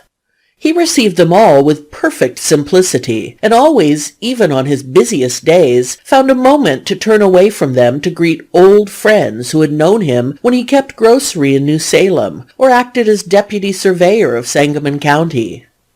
One day, as he talked to a company of distinguished strangers, an old lady in a big sunbonnet, heavy boots, and short skirts walked into the office. She carried a package, wrapped in brown paper and tied with a white string. As soon as Mr. Lincoln saw her, he left the group, went to meet her, and shaking her hand cordially, inquired for her folks. After a moment the old lady opened her package, and taking out a pair of coarse wool socks, she handed them to him. "I wanted to give you something, Mr. Lincoln," she said, "to take to Washington, and that's all I had. I spun that yarn and knit them socks myself." Thanking her warmly, Mr. Lincoln took the socks, and holding them up by the toes, one in each hand, he turned to the astonished celebrities and said in a voice full of kindly amusement, "The lady got my latitude and longitude about right, didn't she, gentlemen?" The old lady was not the only one, however, who gave Mr. Lincoln something to carry to Washington. From the time of his nomination, gifts poured in on him. Many of these came in the form of wearing apparel. Mr. George Lincoln of Brooklyn, who in January carried a handsome silk hat to the President-elect, the gift of a New York hatter, says that in receiving the hat, Mr. Lincoln laughed heartily over the gifts of clothing, and remarked to Mrs. Lincoln, "Well, wife, if nothing else comes out of this scrape, we are going to have some new clothes, are we not?" To those who observed Mr. Lincoln superficially in this period, it might have seemed that he was doing nothing of any value to himself or to his party. Certainly he was taking no active part in the campaign. He was making no speeches, writing no letters, giving no interviews. This policy of silence he had adopted at the outset. The very night of his nomination, his townspeople, in serenading him, had called for a speech. Standing in the doorway of his house, he said to them that he did not suppose the honor of such a visit was intended particularly for himself as a private citizen, but rather as the representative of a great party. That as to his position on the political questions of the day, he could only refer them to his previous speeches, and added, "Fellow citizens and friends, the time comes upon every public man when it is best for him to keep his lips closed. That time has come upon me." When in August the monster mass meeting was held in Springfield, every effort was made to persuade Mr. Lincoln to speak. All he would consent to do was to appear, and in a few words excuse himself. Up to the time he left for Washington to be inaugurated, he kept his resolve. Nor would he write letters explaining his position or defending himself. So many letters were received asking his political opinion that he found it necessary, soon after his nomination, to prepare the following form of reply to be sent out by his secretary. "Dear Sir, your letter to Mr. Lincoln of blank, and by which you seek to obtain his opinions on certain political points, has been received by him. He has received others of a similar character, but he also has a greater number of the exactly opposite character. The latter class beseech him to write nothing whatever on any point of political doctrine. They say his positions were well known when he was nominated, and that he must not now embarrass the canvass by undertaking to shift or modify them. He regrets that he cannot oblige all, but you perceive it is impossible for him to do so. Yours, etc., John G. Nicolay. To one gentleman who asked him to write something disclaiming all intention to interfere with slaves or slavery in the States, he replied, "I have already done this many, many times, and it is in print and open to all who will read. Those who will not read or heed what I have already publicly said would not read or heed a repetition of it. If they hear not Moses and the prophets, neither will they be persuaded through one rose from the dead." And to another correspondent who suggested he set forth his conservative views, he wrote, "I will not forbear from doing so merely on punctilio and pluck. If I do finally abstain, it will be because of apprehension that it would do harm. For the good men of the South, and I regard the majority of them as such, I have no objection to repeat 77 times. But I have bad men to deal with, both North and South, men who are eager for something new upon which to base new representations, men who would like to frighten me, or at least to fix upon me the character of timidity and cowardice. They would seize upon almost any letter I could write as being an awful coming down. I intend keeping my eye upon these gentlemen, and to not unnecessarily put any weapons in their hands." Nor would he defend himself against the campaign stories which appeared in numbers. One of which his enemies made much was, that he had received $200 for the Cooper Union speech in February 1860. They claimed that, as it was a political speech, it was contrary to political etiquette to accept pay. Lincoln explained the affair in a letter to a gentleman who had been disturbed by it, and added, "I have made this explanation to you as a friend, but I wish no explanation made to our enemies. What they want is a squabble and a fuss, and they can have that if we explain, and they cannot have it if we don't." Another foolish tale which caused Lincoln's partisans unrest was that when he was a member of Congress he had charged several pairs of boots to his stationery account, and that they had been paid for out of public funds. One of Lincoln's friends took the trouble to examine the stationery account for the 30th Congress and to publish a certified denial of the story. Lincoln's silence and inactivity were merely external. As a matter of fact, no one was busier than he. No one was following more intently and thoughtfully the gradual development of the situation and the daily fluctuation of opinion. By correspondence, from the press, through his visitors, many of whom came to Springfield at his request, he kept himself informed of how the campaign was going from Maine to California. Whenever he feared a break in the ranks, he put in a word of warning or of advice. He warned Thurlow Weed that Douglas was managing the Bell element with great adroitness. He cautioned Hannibal Hamlin against a break the latter feared in Maine. "Such a result as you seem to predict in Maine," he wrote, "would, I fear, put us on the downhill track, lose us the state elections in Pennsylvania and Indiana, and probably ruin us on the main turn in November." While he gave the strictest attention to the progress of the elections all over the country, he managed to keep above local issues, and to hold himself aloof from the personal contests and rivalries within the party. In fact, Lincoln kept in perfect touch with the progress of his party from May to November, and was able to say at any time, with accuracy, just what his chances were in each state. He seems at no time to have had any serious fear that he would be defeated. There was a tragic side to this very certainty of election, which Lincoln felt deeply. In the convention which had nominated him, 9 states of the Union had not been represented. If he should be elected, these states would have no voice in his choice. He knew that he was pledged to a platform whose principles these states stigmatized as deception and fraud, and that, if elected, he must deny what they claimed as rights. He knew that in at least one state, Alabama, The legislature 2 months before his nomination had pledged itself by an almost unanimous vote in case of his election to call a convention to consider what should be done for the protection of their rights, interests, and honor. He knew that numbers of influential Southern men were repeating daily with William L. Yancey, "I want the Cotton States precipitated in a revolution," or declaring with Mr. Crawford of Georgia, "We will never submit to the inauguration of a black Republican president."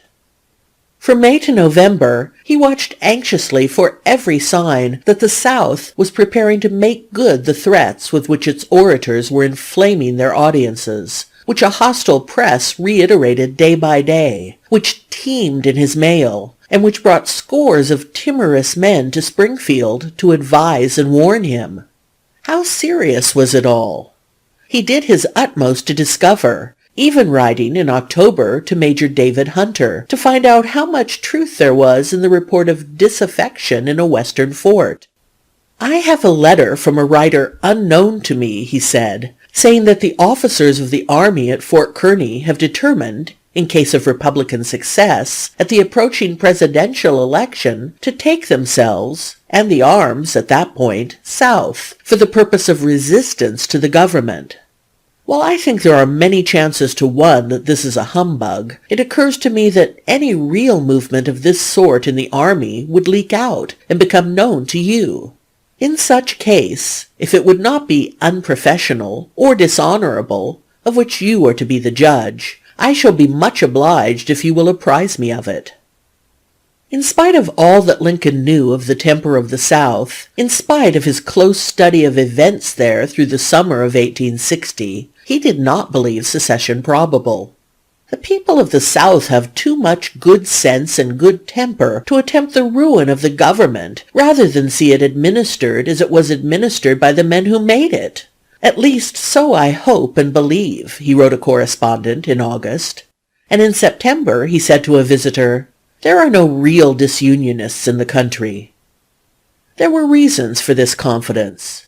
In every state of the South there was a Union party, working to meet the crisis which Lincoln's election was sure to produce. Many of the members sent him cheering letters. In acknowledging such a letter in August, Lincoln wrote, "It contains one of the many assurances I receive from the South, that in no probable event will there be any very formidable effort to break up the Union." Then, too, Lincoln had heard this threat of secession for so long that he had grown slightly indifferent to it. He remembered that in the Fremont campaign it had been employed with even more violence than now. Again, in 1858, the clamor of disunion had risen. He believed that now much of the noise about disunion was merely political, raised by the friends of Breckinridge or Douglas or Bell to drive voters from him. The leading men of the party sustained Lincoln in this belief. Seward and Schurz both confidently assured Republicans in their speeches that they might vote for Lincoln without fear, and Bryant in the Evening Post laughed at the conservative distresses of those who supposed that Lincoln's election would cause secession and war, reminding them that when Jefferson was a candidate, it was said his election would let loose the floodgates of French Jacobinism, and that Henry Clay had declared that nothing short of universal commercial ruin would follow Jackson's election. Lincoln was sustained not only by the assurances of the Union party of the South and by the buoyant hopefulness of the Republicans of the North, he had a powerful moral support in his own conviction that no matter what effort the South made to secede, the North could and would prevent it. He was, and had been for years, perfectly clear on this subject. In the Fremont campaign, he had said in reply to the threat of disunion, "No matter what our grievance, even though Kansas shall come in as a slave state, and no matter what theirs, even if we shall restore the compromise, we will say to the Southern disunionists, we won't go out of the Union, and you shan't." It was then with the belief that he was going to be elected, and that while his election would produce a serious uproar in the South, that no successful resistance would follow, that Lincoln approached Election Day. He had grown materially in the estimation of the country in the interval between May and November. Many of the leading men of his party who had deplored his nomination had come to believe him a wise, strong man. Those who sought personal interviews with him, and they were many, went home feeling like Thurlow Weed, who, heartsick over Seward's defeat and full of distrust, not to say contempt, of Lincoln's ability, visited him soon after the nomination at the earnest request of David Davis and Leonard Swett. "I found Mr. Lincoln," wrote Weed afterward, "sagacious and practical. He displayed throughout the conversation so much good sense, such intuitive knowledge of human nature, and such familiarity with the virtues and infirmities of politicians, that I became impressed very favorably with his fitness for the duties with which he was not unlikely to be called upon to discharge." This conversation lasted some 5 hours, and when the train arrived in which we were to depart, I rose all the better prepared to go to work with a will in favor of Mr. Lincoln's election, as the interview had inspired me with confidence in his capacity and integrity. In the very South, where a fury of prejudice had burst, and where, as was to be expected, Lincoln was popularly regarded as an odious and tyrannical monster, much as later the North regarded Jefferson Davis, there were signs that he was at least considered honest in his views. "It may seem strange to you," wrote a Kentuckian who was quoted by the New York Evening Post, August 17, 1860, "but it is nevertheless true that the South looks for the election of Lincoln by the people, and would prefer him to Douglas. Our most ultra-Southern men seem to respect him, and to have confidence in his honesty, fairness, and conservatism. They concede that he stands on a moderate platform, that his antecedents are excellent, and that he is not likely to invade the rights of anyone. But they can't go for him because he holds opinions relative to the rights of slavery in the territories directly opposite to the Southern view. Still, he is an open and candid opponent, and therefore commands Southern respect." "Some of the most interesting interviews which Mr. Lincoln has had," wrote someone to the Baltimore Patriot, "have been with extreme Southern gentlemen, who came full of prejudice against him, and who left satisfied with his loyalty to all the constitutional rights of the South. I could tell you of some of the most interesting cases, but it is enough to know that the general sentiment of all Southern men who have conversed with him is the same as that publicly expressed by Mr. Goggin of Virginia, Mr. Perry of South Carolina, Mr. McCrae of North Carolina, and many others, who have not hesitated to avow their intention of accepting Mr. Lincoln's election, and holding him to the constitutional discharge of the presidential office. The most significant element in the estimate of Lincoln which the country formed between May and November was the respect and affection which was awakened among the common people. There sprang up all over the country among plain people a feeling for him not unlike that which had long existed in Illinois. The general distribution made of his speeches had something to do with this. There was published in 1860 in Columbus, Ohio, an edition of the Lincoln and Douglas debates of 1858, which was used freely as a campaign document. Lincoln himself gave away scores of these books to his friends and to persons who came to him begging for an expression of his views. Today, copies bearing his autograph are to be seen, treasured volumes in the libraries of many public men. The Cooper Union speech was published by the Young Men's Republican Club of New York and circulated widely. To the hard-working farmer, mechanic, storekeeper, who thought slowly but surely, and whose sole political ambition was to cast an honest vote, these speeches were like a personal, face-to-face talk. The argument was so clear, the illustrations so persuasive, the statements so colloquial and natural that they could not get away from them. "Lincoln's right," was the general verdict among masses of people who, hesitating between republicanism and popular sovereignty, read the speeches as a help to a decision. While Lincoln's speeches awakened respect for and confidence in his ability, the story of his life stirred something deeper in men. Here was a man who had become a leader of the nation by the labor of his hands, the honesty of his intellect, the uprightness of his heart. Plain people were touched by the hardships of this life so like their own, inspired by the thought that a man who had struggled as they had done, who had remained poor, who had lived simply, could be eligible to the highest place in the nation. They had believed that it could be done. Here was a proof of it. They told the story to their boys. This, they said, is what American institutions make possible. Not glitter or wealth, trickery or demagogy are necessary, only honesty, hard thinking, a fixed purpose. Affection and sympathy for Lincoln grew with respect. It was the beginning of that peculiar sympathetic relation between him and the common people, which was to become one of the controlling influences in the great drama of the Civil War. Election Day in 1860 fell on the 6th. Springfield, although a town of strong Democratic sympathy, realized the importance of the occasion, and by daylight was booming away with cannon. Before noon, numbers of bands which came, the citizens hardly knew from where, were playing on the corners of every street. Mr. Lincoln, as was his custom, came down to his room at the State House by 8 o'clock, where he went over his big mail as coolly as if it were not Election Day and he a candidate for the presidency of the United States. He had not been there long before his friends began to flock in such numbers that it was proposed that the doors be closed and he be allowed to remain by himself. But he said he had never done such a thing in his life as to close the door on his friends, and that he did not intend to begin now. And so the day wore away in the entertainment of visitors.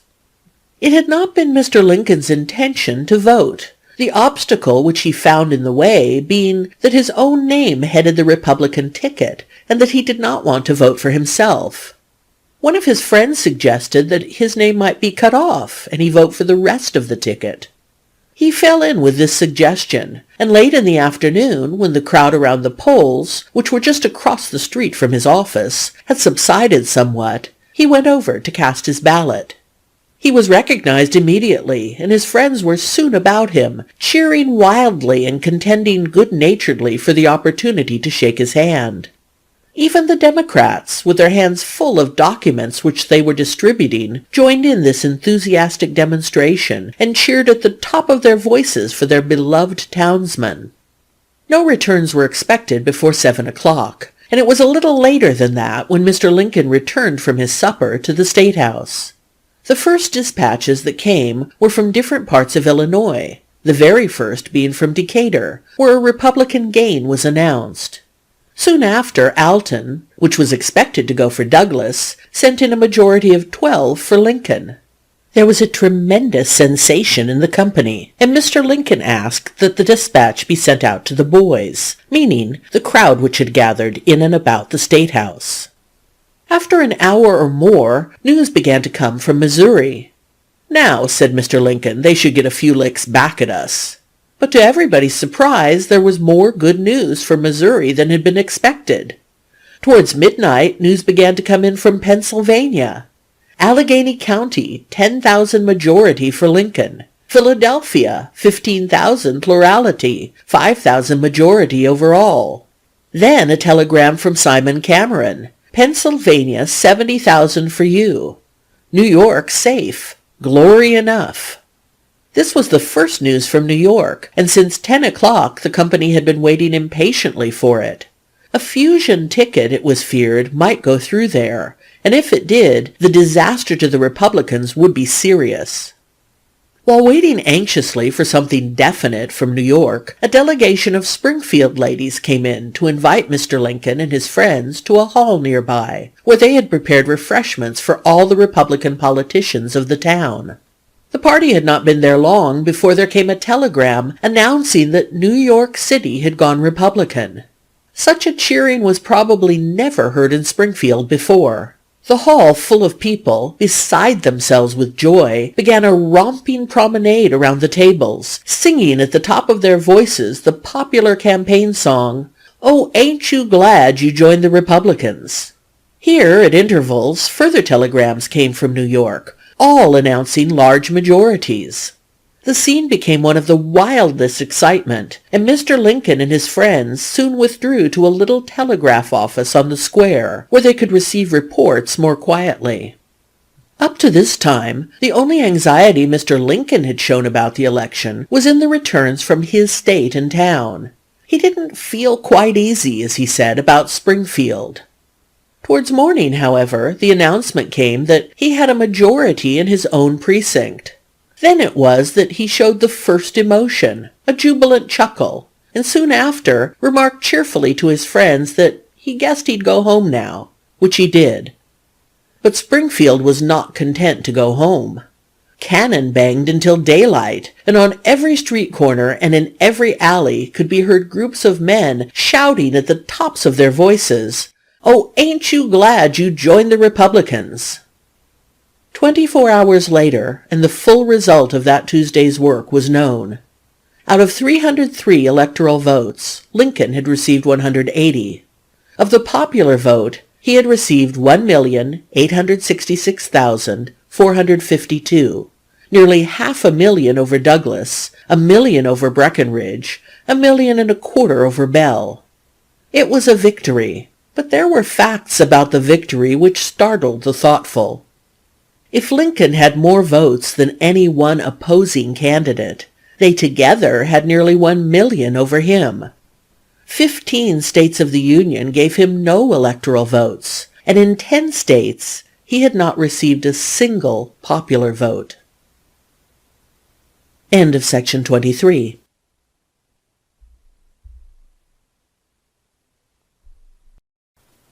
Section 24 of the Life of Abraham Lincoln, Volume 1. Chapter 21. Mr. Lincoln is President-elect. Part 1. Although the election of November 6th made Lincoln the President-elect of the United States, for 4 months he could exercise no direct influence on the affairs of the country.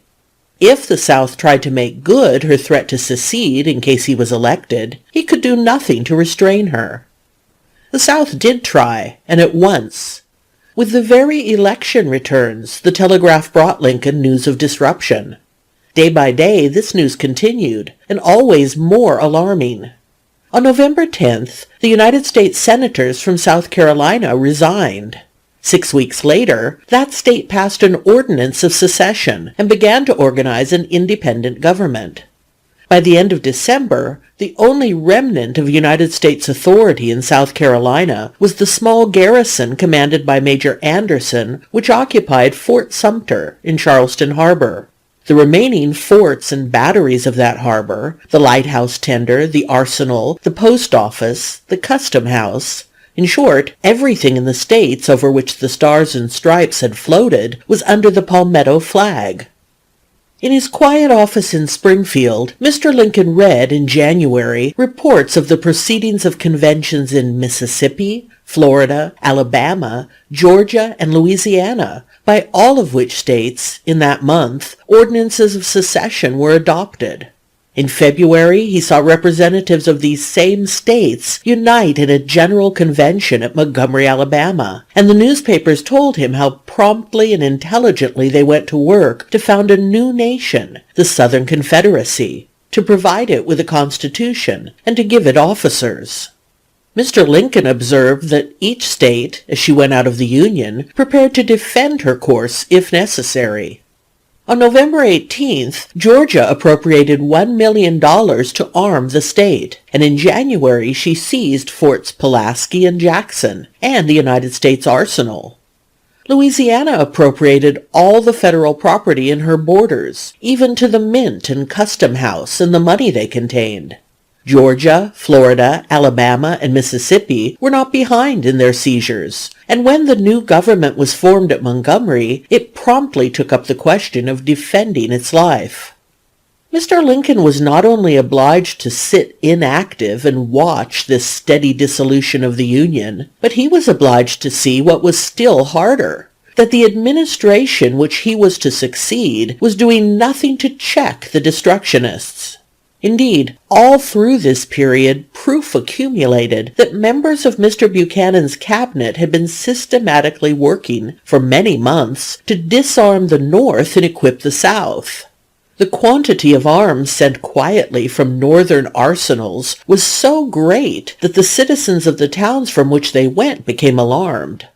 Thus, the Springfield Republican of January 2nd, 1861, noted that the citizens of that town were growing excited over the procession of government licenses which, during the last spring and summer, and also quite recently, have been engaged in transporting from the United States Armory to the United States Freight Station an immense quantity of boxes of muskets marked for Southern distribution.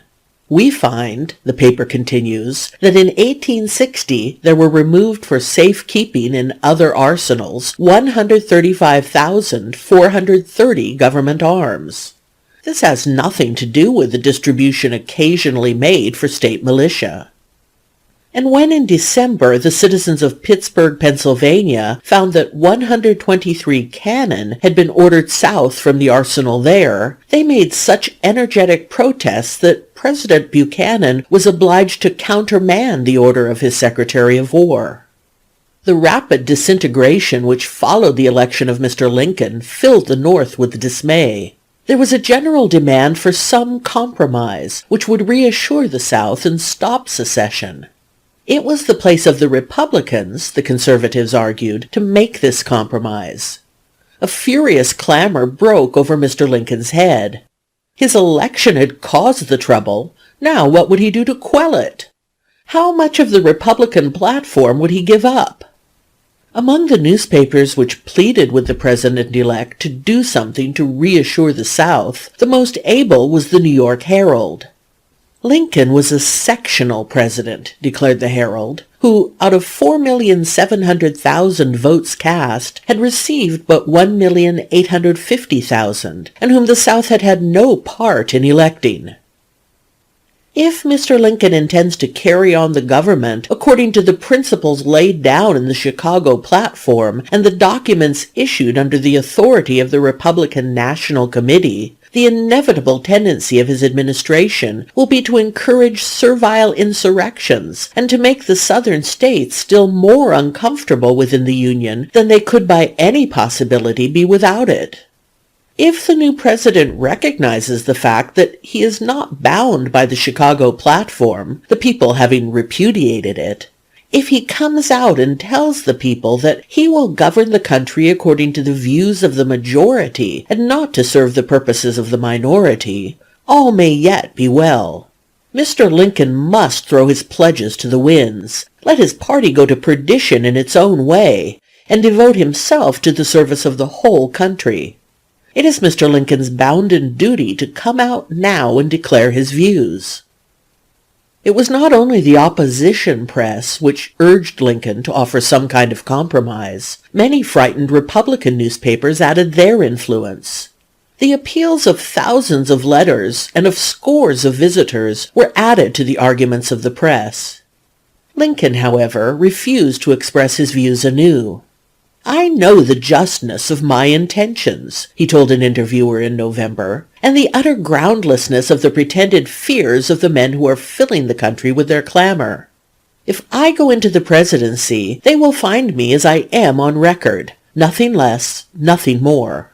My declarations have been made to the world without reservation. They have been often repeated, and now self-respect demands of me and of the party which has elected me that, when threatened, I should be silent." Business was brought almost to a standstill throughout the North by the prospect of disunion. "It is an awful time for merchants," wrote a correspondent to Charles Sumner, "worse than in 1857. And if there is not some speedy relief, more than half of the best concerns in the country will be ruined." Numbers of prominent men urged the President-elect to say something conciliatory for the sake of trade. His replies, published in Nicolay and Hay's Abraham Lincoln, are marked by spirit and decision.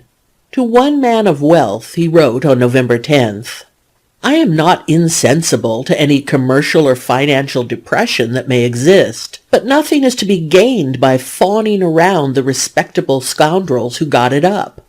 Let them go to work and repair the mischief of their own making, and then perhaps they will be less greedy to do the like again." and to Henry J. Raymond, the editor of the New York Times, he gave, on November 28th, in answer to a request for his views, what he called a demonstration of the correctness of his judgment that he should say nothing for the public. On the 20th instant, Senator Trumbull made a short speech, which I suppose you have both seen and approved. Has a single newspaper heretofore against us urged that speech upon its readers with the purpose to quiet public anxiety? Not one, so far as I know. On the contrary, the Boston Courier and its class hold me responsible for that speech, and endeavor to inflame the North with the belief that it foreshadows an abandonment of Republican ground by the incoming administration, while the Washington Constitution and its class hold the same speech up to the South as an open declaration of war against them. This is just as I expected, and just what would happen with any declaration I could make. These political fiends are not half sick enough yet. Party malice and not public good possesses them entirely. They seek a sign, and no sign shall be given them. At least, such is my present feeling and purpose. While refusing positively to express himself for the general public at this time, Lincoln wrote and talked freely to the Republican leaders, almost all of whom were busy with one or another scheme for quieting the distracted nation.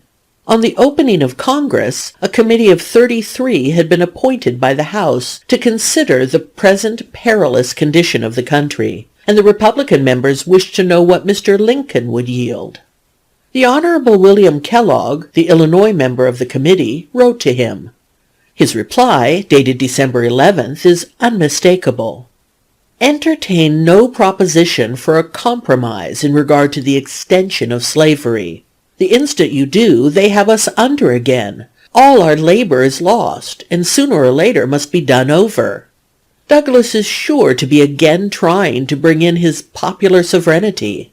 Have none of it. The tug has to come, and better now than later. You know, I think, the fugitive slave clause of the Constitution ought to be enforced. To put it in its mildest form, ought not to be resisted.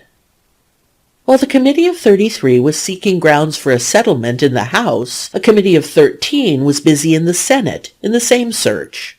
On the latter committee was William H. Seward, and he too sent to Mr. Lincoln for a suggestion.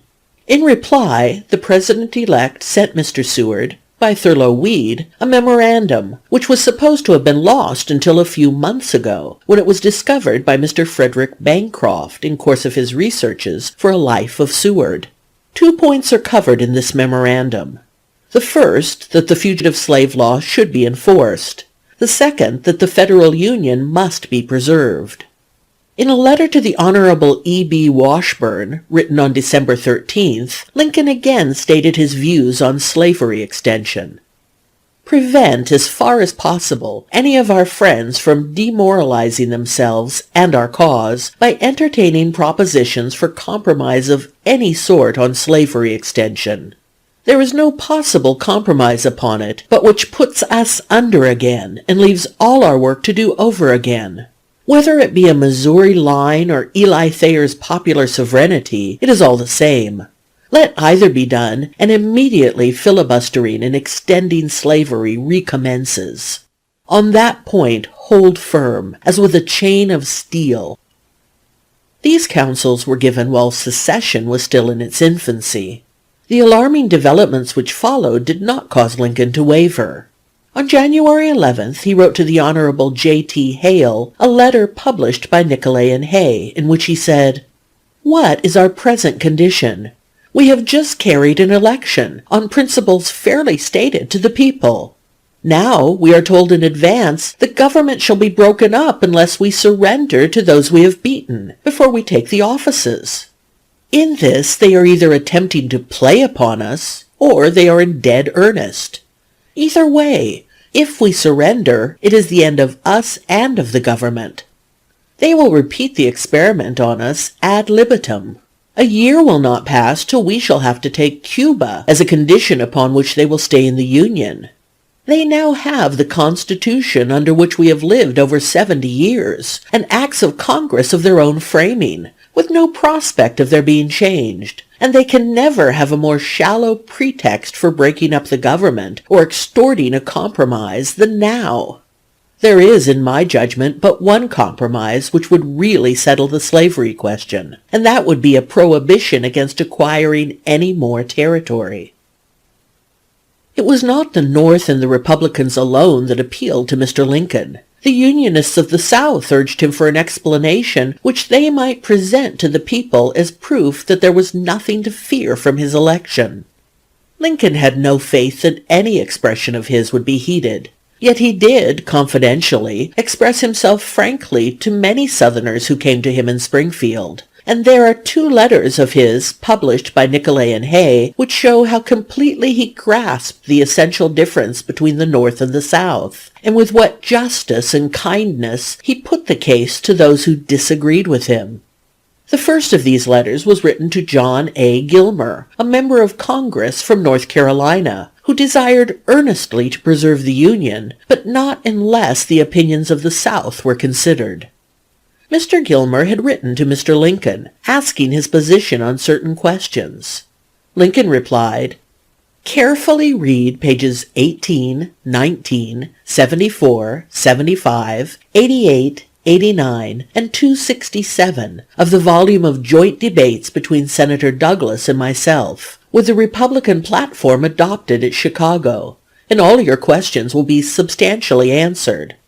I have no thought of recommending the abolition of slavery in the District of Columbia, nor the slave trade among the slave states, even on the conditions indicated, and if I were to make such recommendation, it is quite clear Congress would not follow it.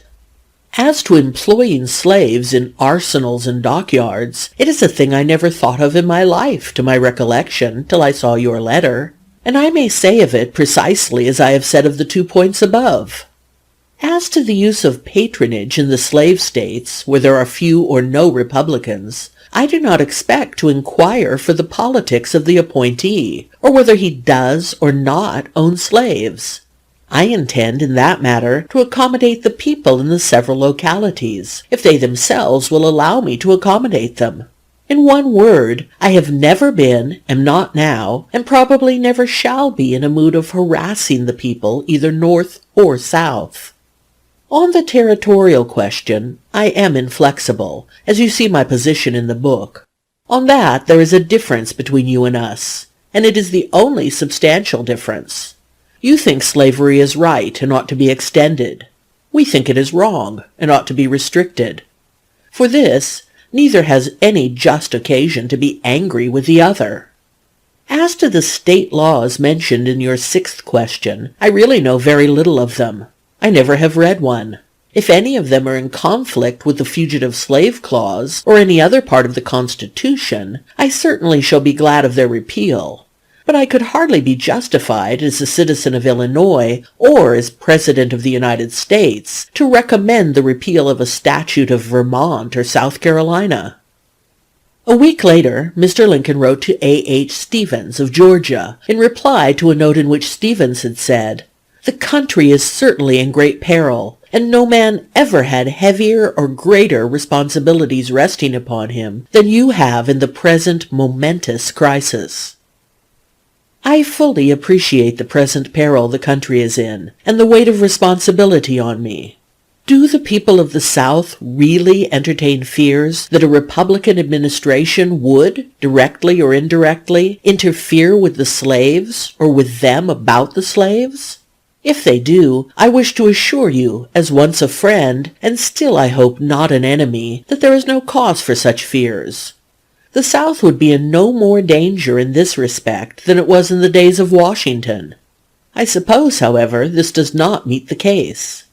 You think slavery is right and ought to be extended, while we think it is wrong and ought to be restricted. That, I suppose, is the rub. It certainly is the only substantial difference between us." The uproar which raged about Mr. Lincoln soon became quite as loud over coercion as over compromise. Each passing week made conciliation more difficult, saw new elements of disunion realized. What was to be done with the seceding states? What was to be done about the forts and arsenals, custom houses, and post offices they were seizing? If Mr. Lincoln would not compromise, was he going to let the states and the federal property go, or was he going to compel them to return with it? Did he propose to coerce the South? Though the President-elect refused to give any expression of opinion on the subject to the country, it was not because he was not perfectly clear in his own mind. Secession he considered impossible. "My opinion is," he wrote Thurlow Weed on December 17th, "that no state can in any way lawfully get out of the Union without the consent of the others, and that it is the duty of the President and other government functionaries to run the machine as it is." When Horace Greeley began a series of editorials in the Tribune contending that if 7 or 8 states sent agents to Washington saying, "We want to get out of the Union," he should feel constrained by his devotion to human liberty to say let them go, Lincoln said nothing publicly, though in Springfield it was believed that he considered the policy dangerous and illogical. He certainly was only amused at Fernando Wood's scheme to take New York City out of the Union and make it a free city, another Hamburg. "I reckon," he said to a New Yorker in February in discussing the subject, "that it will be some time before the front door sets up housekeeping on its own account." As to the forts and other federal property seized by the outgoing states, he seems to have felt from the first that they were to be retaken. In this matter he sought guidance from Andrew Jackson. Less than a week after his election, a correspondent of the Evening Post found him engaged in reading the history of the nullifiers of 1832 and 1833, and of the summary way in which Old Hickory dealt with them.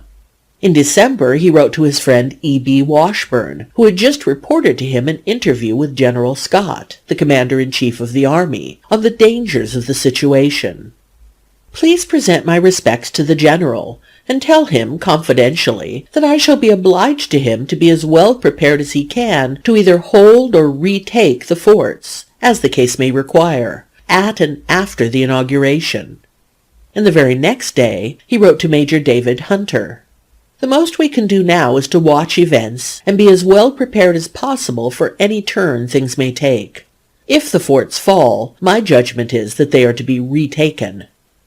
From the foregoing letters it will be seen that Mr. Lincoln had stripped his opinions on the questions of the day of all verbiage and non-essentials, and reduced them to the following simple propositions. 1.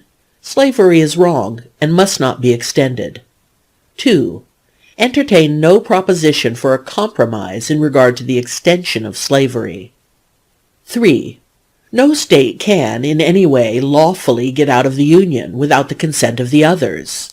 It is the duty of the President and other government functionaries to run the machine as it is. 4.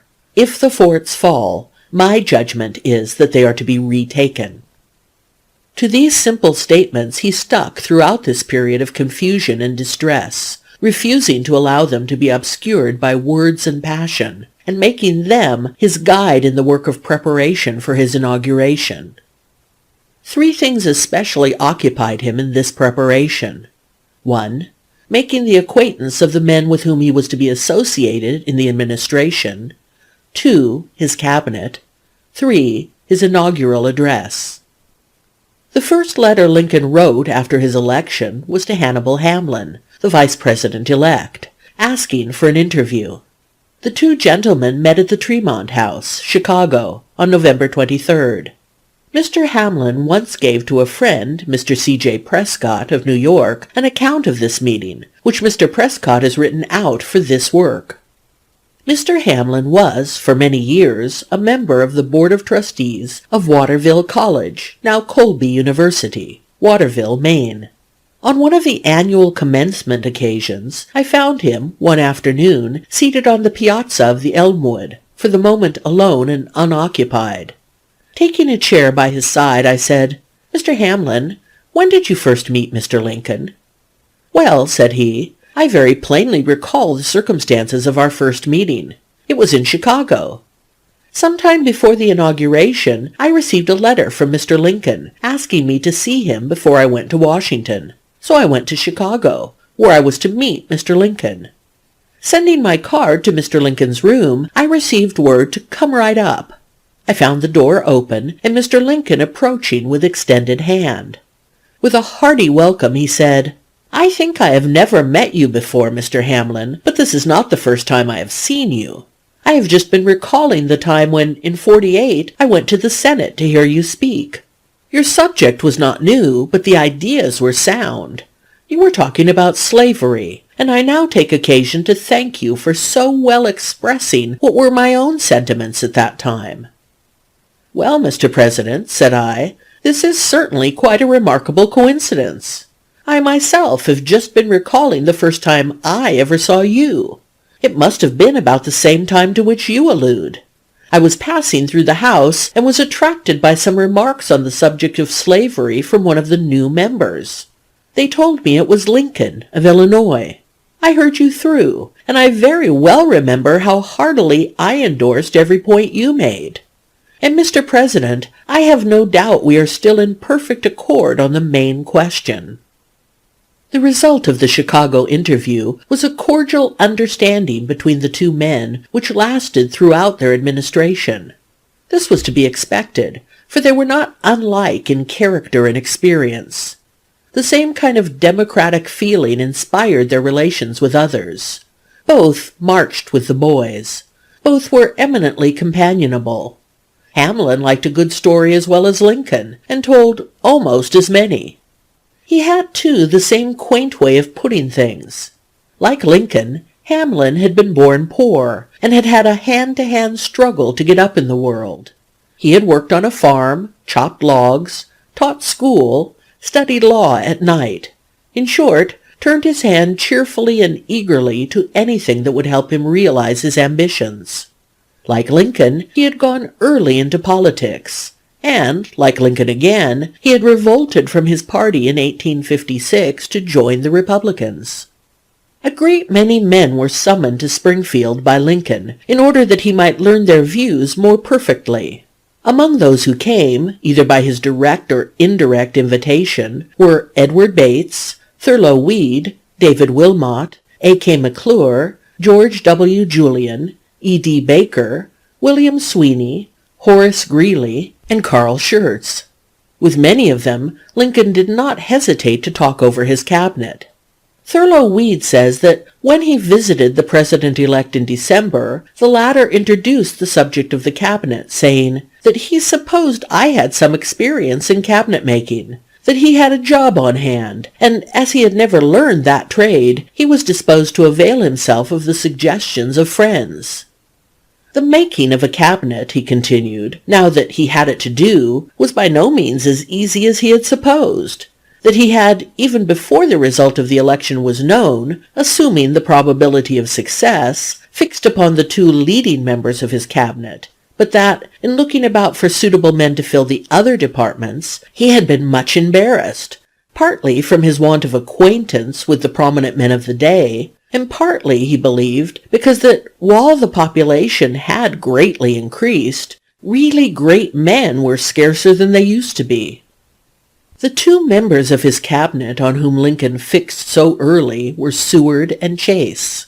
He wrote Seward on December 8th, asking permission to nominate him as Secretary of State, and saying, "It has been my purpose, from the day of the nomination at Chicago, to assign you, by your leave, this place in the administration.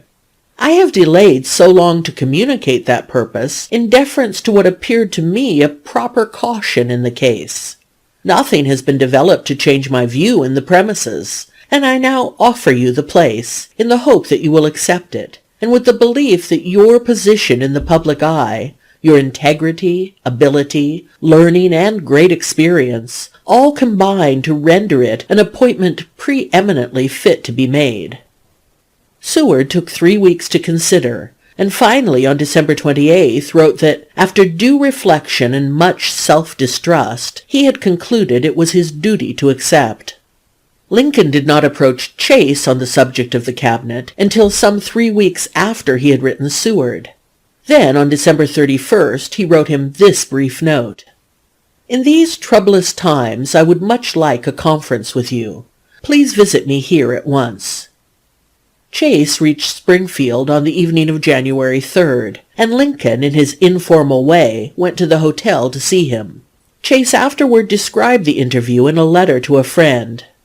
He said he had felt bound to offer the position of Secretary of State to Mr. Seward as the generally recognized leader of the Republican Party, intending, if he declined it, to offer it to me. He did not wish that Mr. Seward should decline it, and was glad that he had accepted, and now desired to have me take the place of Secretary of the Treasury. Chase did not promise to accept, only to think it over, and so the situation stood until the appointment was actually made in March. It was Pennsylvania and the South that gave Lincoln the greatest trouble. Pennsylvania, he told Weed, any more than New York or Ohio cannot be overlooked. Her strong Republican vote, not less than her numerical importance, entitles her to a representative in the cabinet. After a careful balancing of matters, as he called it, he concluded to appoint Simon Cameron as the Pennsylvania cabinet member, and on December 31st he gave Cameron, who had been for 3 days in Springfield discussing the situation, the following letter. Honorable Simon Cameron, My dear Sir, I think fit to notify you now that, by your permission, I shall at the proper time nominate you to the United States Senate for confirmation as Secretary of the Treasury or as Secretary of War, which of the two I have not yet definitely decided. Please answer at your earliest convenience. Your obedient servant, A. Lincoln. Cameron had scarcely reached home with his letter before those opposed to him in Pennsylvania had frightened Lincoln into believing that the lack of trust in Cameron's political honesty, which existed throughout the country, would destroy faith in the new cabinet. Lincoln immediately wrote Cameron that things had developed which made it impossible to take him into the cabinet. Later, he assured Cameron that the withdrawal did not spring from any change of view as to the ability or faithfulness with which he would discharge the duties of the place, and he promised not to make a cabinet appointment for Pennsylvania without consulting him and giving all the weight he consistently could to his views and wishes. There the matter remained until March. Among conciliatory Republicans, there was a strong desire that Lincoln find a member of his cabinet in the South. It was believed that such an act would be taken as proof that the new president intended to consider the claims of the South. Lincoln did not believe the idea practical, and he showed the difficulties in the way very shrewdly by causing to be inserted on December 12th in the Illinois Journal, a paper popularly called His Organ, the following short editorial. We hear such frequent allusions to a supposed purpose on the part of Mr. Lincoln to call into his cabinet 2 or 3 Southern gentlemen from the parties opposed to him politically, that we are prompted to ask a few questions. First, is it known that any such gentleman of character would accept a place in the cabinet? Second, if yea, on what terms does he surrender to Mr. Lincoln, or Mr. Lincoln to him, on the political differences between them, or do they enter upon the administration in open opposition to each other? The demand continued, however. Weed told Lincoln in December that, in his opinion, at least 2 of the members of the cabinet should be from the South. Lincoln was doubtful if they could be trusted. There are men in Maryland, Virginia, North Carolina, and Tennessee, replied Weed, for whose loyalty under any circumstances, and in any event, I would vouch. Well, said Lincoln, let me have the names of your white blackbirds. Weed gave him 4 names. Mr. Seward a little later suggested several, and Mr. Greeley likewise sent him a list of 5 Southerners whom he declared it would be safe to take into the official family. Of all those named, Lincoln preferred John A. Gilmer of North Carolina, and he invited him to come to Springfield for an interview. As late as January 12th, he wrote to Seward, I still hope Mr. Gilmer will, on a fair understanding with us, consent to take a place in the cabinet. I fear if we could not safely take more than one such man. That is, not more than one who opposed us in the election, the danger being to lose the confidence of our own friends. Mr. Gilmer did not accept Mr. Lincoln's invitation to Springfield, however, and nothing ever came of the overture made him. The nearest approach Lincoln made to selecting a cabinet member from the South was in the appointment of Edward Bates of Missouri. He was one of the men whom Lincoln had decided upon as soon as he knew of his election, and he was the first, after Seward, to be notified. A representative from Indiana was desirable, and Caleb Smith was put on the slate provisionally. It was necessary, too, that New England have a place in the cabinet. Mr. Lincoln had 3 candidates, all of whom he thought well: Tuck of New Hampshire, Banks of Massachusetts, Gideon Welles of Connecticut, but he made no decision until after he reached Washington. About the middle of January 1861, Lincoln began to prepare his inaugural address. A more desperate situation than existed at that moment it would be hard to imagine. Thus far, every peace measure had failed, and the endless discussions of press and Senate chamber were daily increasing the anger and the bewilderment of the people. 4 states had left the Union, and the South was rapidly accepting the idea of separate nationality. The North was desperate and helpless. All the bitterness and confusion centered about Lincoln. 100 things told him how serious was the situation: the averted faces of his townsmen of Southern sympathies, the warnings of good men who sought him from North and South, letters threatening him with death, sketches of gibbets and stilettos in every mail.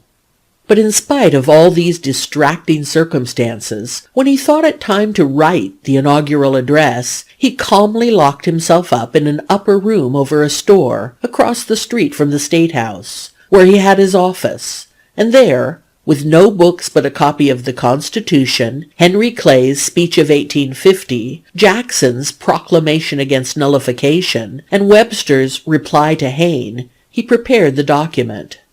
Wishing to have several copies of it, he went to the general manager of the Illinois State Journal, Major William N. Belash, now of San Diego, California, to arrange for them. Major Belash has prepared for this work a statement of the incident. In relation to the printing of the draft of his first inaugural address, my recollection is very clear that his manner was as free from formality and affectation as it would have been had he been ordering the printing of a legal document. He merely asked me, one day early in January 1861, if I could print his address in a certain style without its contents becoming known, and upon being assured that I could do so, he remarked that he would give me the manuscript in a few days. Not long after this, he placed the momentous paper in my hands.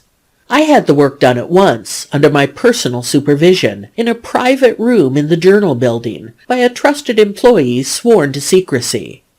When it was finished, I returned the manuscript to Mr. Lincoln, together with the 20 printed copies ordered, one of which he himself gave to me, and it has been retained in my possession ever since. I may remark in passing that the manuscript was all in his own handwriting, and was almost entirely free from alterations or interlineations. He did not ask to see a proof, reposing entire confidence in my careful supervision. Neither the original draft nor the printed sheets were ever out of my immediate custody for an instant during the time occupied in the printing, and I doubt whether any of the score or more of typos employed in the Journal office had even the slightest suspicion that this important state paper was then being put in type under the same roof with them. Be this as it may, the secret was well kept, although the newspapers employed every conceivable means to obtain a hint of its tenor, and the whole country was in a state of feverish anxiety to learn what the policy of the new president was to be. Although Lincoln met the appalling events which preceded his inauguration with an outward calm, which led many people to say that he did not realize the seriousness of the situation, he was keenly alive to the dangers of the country and to the difficulty of his own position. So full of threats and alarms had his life become by the time of his election that the mysticism of his nature was awakened, and he was the victim of an hallucination which he afterwards described to different friends, among them Noah Brooks, who tells the story in Lincoln's own words. It was just after my election in 1860, when the news had been coming in thick and fast all day, and there had been a great hurrah, boys, so that I was well tired out and went home to rest, throwing myself down on a lounge in my chamber. Opposite where I lay was a bureau with a swinging glass upon it, and here he got up and placed furniture to illustrate the position. And looking in that glass, I saw myself reflected nearly at full length. But my face, I noticed, had two separate and distinct images, the tip of the nose of one being about 3 inches from the tip of the other. I was a little bothered, perhaps startled, and got up and looked in the glass, but the illusion vanished. On lying down again, I saw it a second time, plainer, if possible, than before, and then I noticed that one of the faces was a little paler, say 5 shades, than the other. I got up, and the thing melted away, and I went off, and in the excitement of the hour forgot all about it. Nearly, but not quite, for the thing would once in a while come up and give me a little pang, as if something uncomfortable had happened. When I went home again that night, I told my wife about it, and a few days afterward I made the experiment again, when, with a laugh, sure enough, the thing came again. But I never succeeded in bringing the ghost back after that, though I once tried very industriously to show it to my wife, who was somewhat worried about it. She thought it was a sign that I was to be elected to a second term of office, and that the paleness of one of the faces was an omen that I should not see life through the last term. A far deeper significance than this touch of superstition is a look into the man's heart which Judge Gillespie, a lifelong friend of Lincoln, left, and which his daughter, Mrs. Josephine Gillespie Prickett, of Edwardsville, Illinois, has kindly put at my service. Early in January, Judge Gillespie was in Springfield, and spent the night at Mr. Lincoln's home. It was late before the President-elect was free, and then the two men seated themselves by the fire for a talk. I attempted, said Judge Gillespie, to draw him into conversation relating to the past, hoping to divert him from the thoughts which were evidently distracting him. Yes, I remember, he would say to my references to old scenes and associations. But the old-time zest was not only lacking, but in its place was a gloom and despondency entirely foreign to Lincoln's character as I had learned to know it. I attributed much of this to his changed surroundings. He sat with his head lying upon his arms, which were folded over the back of his chair, as I had often seen him sit on our travels after an exciting day in court. Suddenly he roused himself. "Gillespie," said he, "I would willingly take out of my life a period in years equal to the 2 months which intervene between now and my inauguration to take the oath of office now." "Why?" I asked. "Because every hour adds to the difficulties I am called upon to meet, and the present administration does nothing to check the tendency toward dissolution. I, who have been called to meet this awful responsibility, am compelled to remain here doing nothing to avert it or lessen its force when it comes to me." I said that the condition of which he spoke was such as had never arisen before, and that it might lead to the amendment of such an obvious defect in the federal Constitution. "It is not of myself I complain," he said, with more bitterness than I ever heard him speak before or after. "But every day adds to the difficulty of the situation and makes the outlook more gloomy. Secession is being fostered rather than repressed, and if the doctrine meets with a general acceptance in the border states, it will be a great blow to the government." Our talk then turned upon the possibility of avoiding a war. "It is only possible," said Mr. Lincoln, "upon the consent of this government to the erection of a foreign slave government out of the present slave states. I see the duty devolving upon me. I have read upon my knees the story of Gethsemane, where the Son of God prayed in vain that the cup of bitterness might pass from him. I am in the Garden of Gethsemane now, and my cup of bitterness is full and overflowing." I then told him that as Christ's prayer was not answered, and his crucifixion had redeemed the great part of the world from paganism to Christianity, so the sacrifice demanded of him might be a great beneficence. Little did I then think how prophetic my words were to be, or what a great sacrifice he was called to make. I trust and believe that that night, before I let him go, I shed some rays of sunlight into that troubled heart. Ere long he came to talk of scenes and incidents in which he had taken part, and to laugh over my reminders of some of our professional experiences. When I retired, it was the master of the house and chosen ruler of the country who saw me to my room. "Joe," he said, as he was about to leave me, "I suppose you will never forget that trial down in Montgomery County, where the lawyer associated with you gave away the whole case in his opening speech.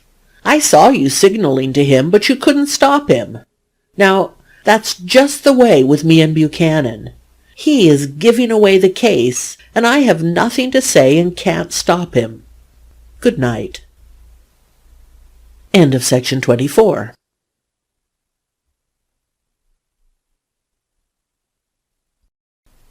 Section 25 of the Life of Abraham Lincoln, Volume 1, Chapter 21, Lincoln as President-elect, Part 2. But the time for going to Washington was drawing near. There had been considerable discussion about when he had better go. So many threats had been made and so many rumors were in the air that the party leaders had begun to feel, as early as December, that the President-elect might never get to Washington alive. Even Seward, optimist as he was, felt that precautions had better be taken, and he wrote Lincoln from Washington on December 28th. There is a feverish excitement here which awakens all kinds of apprehensions of popular disturbance and disorders connected with your assumption of the government. I do not entertain these apprehensions myself, but it is worth consideration, in our peculiar circumstances, that accidents themselves may aggravate opinion here. Habit has accustomed the public to anticipate the arrival of a president-elect in this city about the middle of February, and evil-minded persons would expect to organize the demonstrations for that time. I beg leave to suggest whether it would not be well for you, keeping your own counsel, to be prepared to drop into the city a week or 10 days earlier. The effect would be probably reassuring and soothing. Mr. Lincoln replied, "I have been considering your suggestions as to my reaching Washington somewhat earlier than is usual. It seems to me the inauguration is not the most dangerous point for us. Our adversaries have us now clearly at disadvantage. On the second Wednesday of February, when the votes should be officially counted, if the two houses refuse to meet at all, or meet without a quorum of each, where shall we be? I do not think that this counting is constitutionally essential to the election, but how are we to proceed in absence of it? In view of this, I think it is best for me not to attempt appearing in Washington till the result of that ceremony is known." The peace of the capital was, however, in good hands. General Scott, the commander-in-chief of the army, had, even before the election, seen the trouble coming, and had pleaded with the administration to dispose of the United States forces in such a way as to protect threatened property. Early in January, he succeeded in securing a guard for Washington. The fear that the electoral vote would never be counted partially subsided then, and Lincoln announced that he would leave Springfield on February 11th. The fortnight before his departure, he gave to settling up all his private business and saying goodbye to his old friends. His stepmother was still living near Charleston, in Coles County, and thither he went to spend a day with her and to visit his father's grave. The comfort and happiness of his stepmother had been one of his cares from the time he began to be self-supporting, and in this farewell visit he assured himself that her future was provided for. Mrs. Lincoln, who was now a very old woman and might naturally doubt whether she would live to see her son again, was not concerned about herself at this time. The threats which pursued Lincoln had reached her, and in bidding him good-bye, she sobbed out her belief that she would never see him again, that his life would be taken. This same fear was expressed by many of Lincoln's early friends who came to Springfield to say good-bye to him. In the multitude of partings which took place in these last days, none was more characteristic than that with his law partner, Herndon. The day before his departure, Mr. Lincoln went to the office to settle some unfinished business. After those things were all disposed of, writes Mr. Herndon, he crossed to the opposite side of the room and threw himself down on the old office sofa, which, after many years of service, had been moved against the wall for support. He lay for some moments, his face towards the ceiling, without either of us speaking. Presently he inquired, "Billy," he always called me by that name, "how long have we been together?" "Over 16 years, I answered. "We've never had a cross word during all that time, have we?"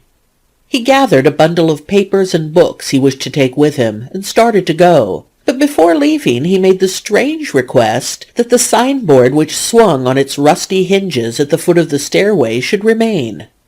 "Let it hang there undisturbed," he said, with a significant lowering of the voice. "Give our clients to understand that the election of a president makes no change in the firm of Lincoln and Herndon. If I live, I am coming back sometime, and then we'll go right on practicing law as if nothing had happened." He lingered for a moment, as if to take a last look at the old quarters, and then passed through the door into the narrow hallway. Herndon says that he never saw Lincoln more cheerful than on that day, and Judge Gillespie, who visited him a few days earlier, found him in excellent spirits. I told him that I believed it would do him good to get down to Washington. "I know it will," he replied. "I only wish I could have got there to lock the door before the horse was stolen. But when I get to the spot, I can find the tracks." Mr. Lincoln and his party were to leave Springfield by a special train at 8 o'clock on Monday morning, February 11th, and at precisely 5 minutes before 8 o'clock he was summoned from the dingy waiting room of the station. Slowly working his way through the crowd of friends and townspeople that had gathered to bid him good-bye, he mounted the platform of the car, and turning, stood looking down into the multitude of sad, friendly, upturned faces. For a moment a strong emotion shook him. Then, removing his hat and lifting his hand to command silence, he spoke. "My friends, no one not in my situation can appreciate my feeling of sadness at this parting. To this place and the kindness of these people I owe everything. Here I have lived a quarter of a century, and have passed from a young to an old man. Here my children have been born, and one is buried. I now leave, not knowing when or whether ever I may return, with a task before me greater than that which rested upon Washington. Without the assistance of that divine being who ever attended him, I cannot succeed. With that assistance I cannot fail. Trusting in him who can go with me and remain with you, and be everywhere for good, let us confidently hope that all will yet be well. To his care commending you, as I hope in your prayers you will commend me, I bid you an affectionate farewell." A sob went through the listening crowd as Mr. Lincoln's broken voice asked their prayers, and a choked exclamation, "We will do it! We will do it!" rose as he ceased to speak. Upon all who listened to him that morning, his words produced a deep impression. "I was only a lad of 14, says Mr. Lincoln Dubois of Springfield, but to this day I can recall almost the exact language of that speech." "We have known Mr. Lincoln for many years," wrote the editor of the State Journal. "We have heard him speak upon 100 different occasions. But we never saw him so profoundly affected, nor did he ever utter an address which seemed to us so full of simple and touching eloquence, so exactly adapted to the occasion, so worthy of the man and the hour. Although it was raining fast when he began to speak, every hat was lifted and every head bent forward to catch the last words of the departing chief. When he said, with the earnestness of a sudden inspiration of feeling, that with God's help he should not fail, there was an uncontrollable burst of applause. The speech was, of course, telegraphed over the country, and though politicians sneered at it, the people were touched. He had appealed to one of their deepest convictions, the belief in a Providence whose help was given to those who sought it in prayer. The new president, they said to one another, was not only a man who had struggled with life like common people, He was a man who believed, as they did, in God, and was not ashamed to ask the prayers of good men. The journey eastward through Illinois, which now began, was full of incident. No better description of it was ever given than that of Thomas Ross, a brakeman on the presidential train. The enthusiasm all along the line was intense. As we whirled through the country villages, we caught a cheer from the people and a glimpse of waving handkerchiefs and of hats tossed high into the air. There was a great rush to shake hands with Mr. Lincoln, though of course only a few could reach him. The crowds looked as if they included the whole population. There were women and children, there were young men, and there were old men with gray beards. It was soul-stirring to see these white-whiskered old fellows, many of whom had known Lincoln in his humbler days, join in the cheering, and hear them shout after him, "Goodbye, Abe. Stick to the Constitution, and we will stick to you." It was my good fortune to stand beside Lincoln at each place at which he spoke, at Decatur, Tolano, and Danville. At the state line, the train stopped for dinner. There was such a crowd that Lincoln could scarcely reach the dining room. "Gentlemen," said he, as he surveyed the crowd, "if you will make me a little path so that I can get through and get something to eat, I will make you a speech when I get back." I never knew where all the people came from. They were not only in the towns and villages, but many were along the track in the country, just to get a glimpse of the president's train. I remember that after passing Bement we crossed a trestle, and I was greatly impressed to see a man standing there with a shotgun.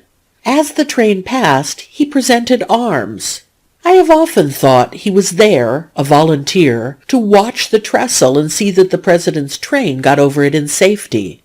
As I have said, the people everywhere were wild. Everybody wanted to shake hands with Lincoln, and he would have to say, "My friends, I would like to shake hands with all of you, but I can't do it." At Danville I well remember seeing him thrust his long arm over several heads to shake hands with George Lawrence. Walter Whitney, the conductor, who went on to Indianapolis, told me when he got back that after Lincoln got into a carriage, men got hold of the hubs and carried the vehicle for a whole block. At the state line, I left the train and returned to Springfield, having passed the biggest day in my whole life.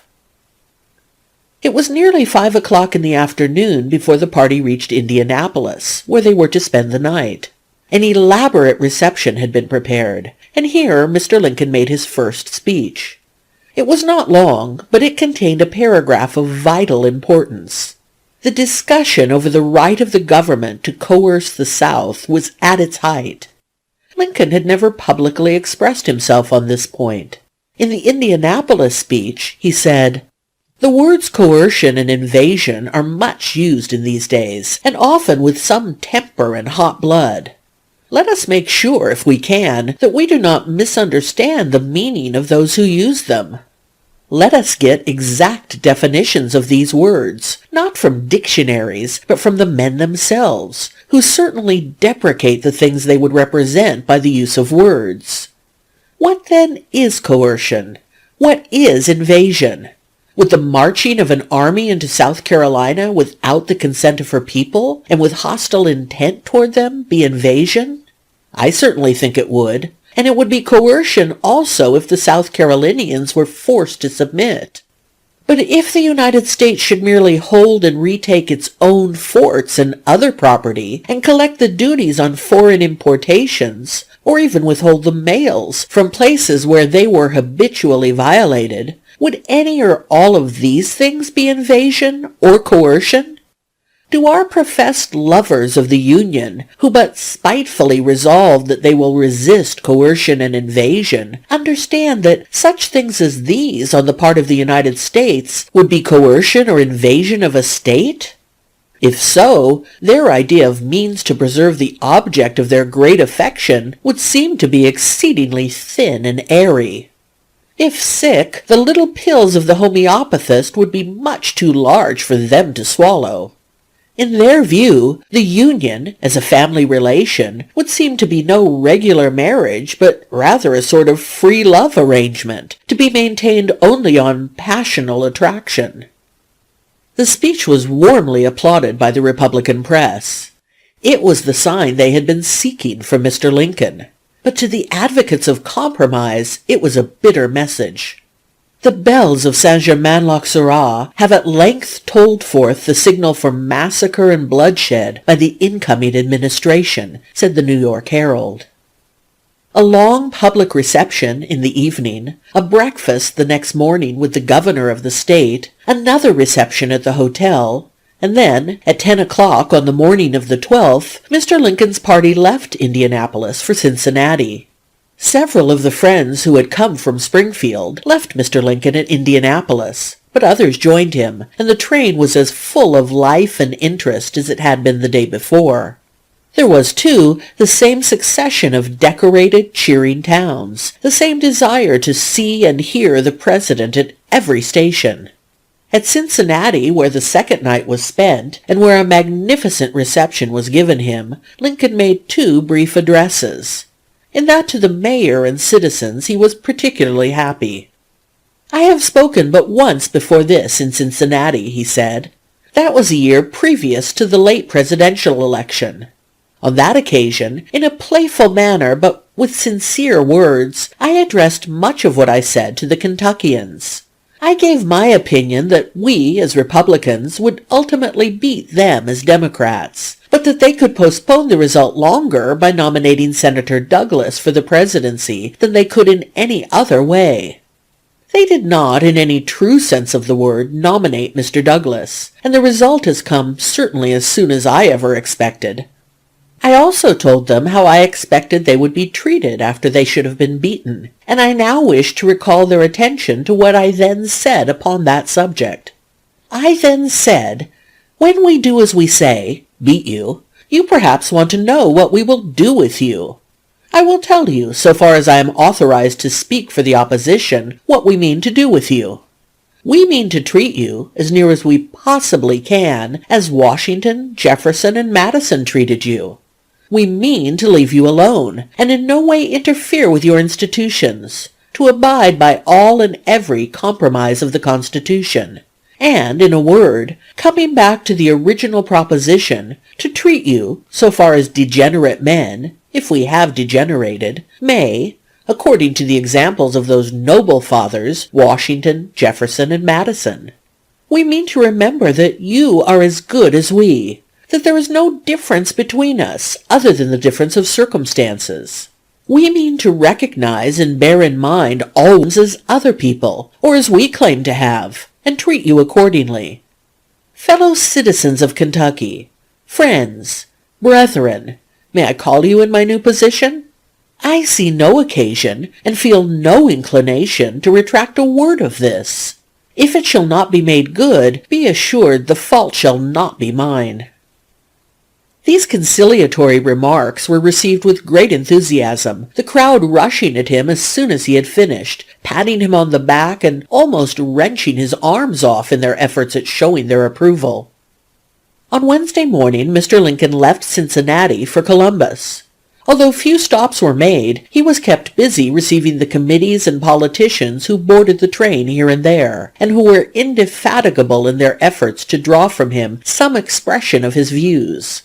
Mr. Lincoln felt that to answer their questions would be the gravest indiscretion, and he resorted to stories and jests in his efforts not to commit himself or offend his visitors.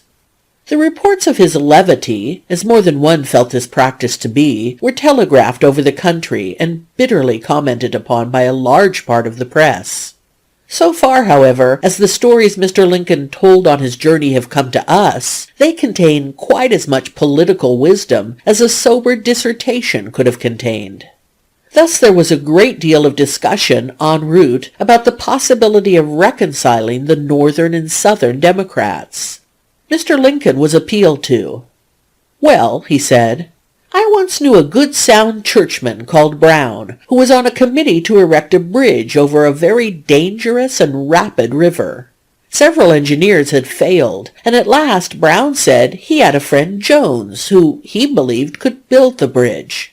Jones was accordingly summoned. 'Can you build this bridge?' asked the committee. 'Yes,' replied Jones. 'I could build a bridge to the infernal regions if necessary.' The committee was horrified, but after Jones had retired, Brown said thoughtfully, "I know Jones so well, and he is so honest a man and so good a builder, that if he says he can build a bridge to Hades, why, I believe it. But I have my doubts about the abutments on the infernal side." "So," said Lincoln, "when politicians say they can harmonize the northern and southern wings of the democracy, why, I believe them, but I have my doubts about the abutments on the southern side." At Columbus, the brilliant receptions of Indianapolis and Cincinnati were repeated, and here Mr. Lincoln addressed briefly the state legislature. One clause of his remarks proved to be most unfortunate. "Allusion has been made to the interest felt in relation to the policy of the new administration. In this, I have received from some a degree of credit for having kept silence, and from others some depreciation. I still think that I was right. In the varying and repeatedly shifting scenes of the present, and without a precedent which could enable me to judge by the past, it has seemed fitting that, before speaking upon the difficulties of the country, I should have gained a view of the whole field, being at liberty to modify and change the course of policy as future events may make a change necessary. I have not maintained silence from any want of real anxiety. It is a good thing that there is no more than anxiety, for there is nothing going wrong. It is a consoling circumstance that when we look out there is nothing that really hurts anybody. We entertain different views upon political questions, but nobody is suffering anything. This is a most consoling circumstance, and from it we may conclude that all we want is time, patience, and a reliance on that God who has never forsaken this people." A hostile press took the phrases, "There is nothing going wrong," "There is nothing that really hurts anybody," "Nobody is suffering anything," and used them apart from the context to prove that the President-elect did not grasp the situation. At Newark, New Jersey, a week later, just before the presidential party passed through, a poster appeared in the town quoting these sentences and calling on the unemployed to meet at the station when Mr. Lincoln's train arrived and show the president that they emphatically differed from these sentiments. Nothing came of this attempt to create a disturbance. On Thursday morning, February 14th, the presidential party was again en route, this time bound for Pittsburgh. Lincoln must have made this journey with a lighter heart than that of the day before, for the danger that the counting of the electoral vote would be interfered with was now over. The night before, at Columbus, he had received a telegram which read, "The votes have been peaceably counted. You are elected." The ceremony had passed off without incident. At Pittsburgh, where the night of the 14th was spent, the president spoke to an immense crowd, and as the issue in Pennsylvania had been so largely protection, it was to that doctrine that he gave his chief attention. Nothing could have pleased the Iron City better. The people were so wild with enthusiasm that it took the combined efforts of the police and militia to get the presidential party on the train and out of town. From the hour that Lincoln's coercion remarks at Indianapolis reached the country, he had received telegraphic congratulations and remonstrances at every stop of the train. The remarks at Columbus produced a similar result, and he seems to have concluded at this point to make his future speeches more general. At Cleveland, Buffalo, Albany, and New York, there was nothing in what he said that his enemies could fasten on. His journey from Pittsburgh eastward was in no way different from what it had been previously. There were the same crowds of people at every station, the same booming of cannon, gifts of flowers, receptions at hotels, breakfasts, dinners, and lunches with local magnates. All along the route in the east, as in the west, the people were out. Everywhere there were flags and banners and mottos. The party in the train continued to change as it had done, committees and leading citizens replacing each other in rapid succession. None of these accessions aroused more interest among other members of the party than Horace Greeley, who appeared unexpectedly at Girard, Ohio, bag and blankets in hand, and after a ride of 20 miles with Mr. Lincoln, departed. At Buffalo, where Mr. Lincoln spoke on Saturday the 16th, a bit of variety was infused into the celebration by the fulfillment of an election wager. The loser was to saw a cord of wood in front of the American House and present it to the poorest Negro to be found. He accordingly appeared with a wagon-load of cordwood just before Mr. Lincoln began his speech from the hotel balcony, and during the address sawed vigorously. The journey through New York State, with the elaborate ceremonies at Albany and New York City, occupied 3 days, and it was not until the evening of February 21st that Lincoln reached Philadelphia. The day had been a hard one. He had left New York early, had replied to greetings at Jersey City and again at Newark, had addressed both branches of the New Jersey legislature at Trenton, and gone through a formal dinner there. And now, though it was dark and cold, he was obliged to ride in state through the streets of Philadelphia to his hotel, where hundreds of visitors soon were surging in to shake his hand. The hotel was still crowded with guests when he was summoned to the room of one of his party, Mr. Norman Judd. There he was introduced to Mr. Allen Pinkerton, who, as Mr. Judd explained, was a Chicago detective and had a story to lay before him. Pinkerton informed me, said Mr. Lincoln afterwards, in relating the affair to Benson J. Lossing, that a plan had been laid for my assassination, the exact time when I expected to go through Baltimore being publicly known. He was well informed as to the plan, but did not know that the conspirators would have pluck enough to execute it. He urged me to go right through with him to Washington that night. I did not like that. I had made engagements to visit Harrisburg, and to go from there to Baltimore, and I resolved to do so. I could not believe that there was a plot to murder me. I made arrangements, however, with Mr. Judd for my return to Philadelphia the next night, if I should be convinced that there was danger in going through Baltimore. I told him that if I should meet at Harrisburg, as I had at other places, a delegation to go with me to the next place, then Baltimore, I should feel safe and go on. Mr. Lincoln left Mr. Pinkerton and started to his room. On the way he met Ward Lamon, also a member of his party, who introduced Frederick Seward, the son of the senator.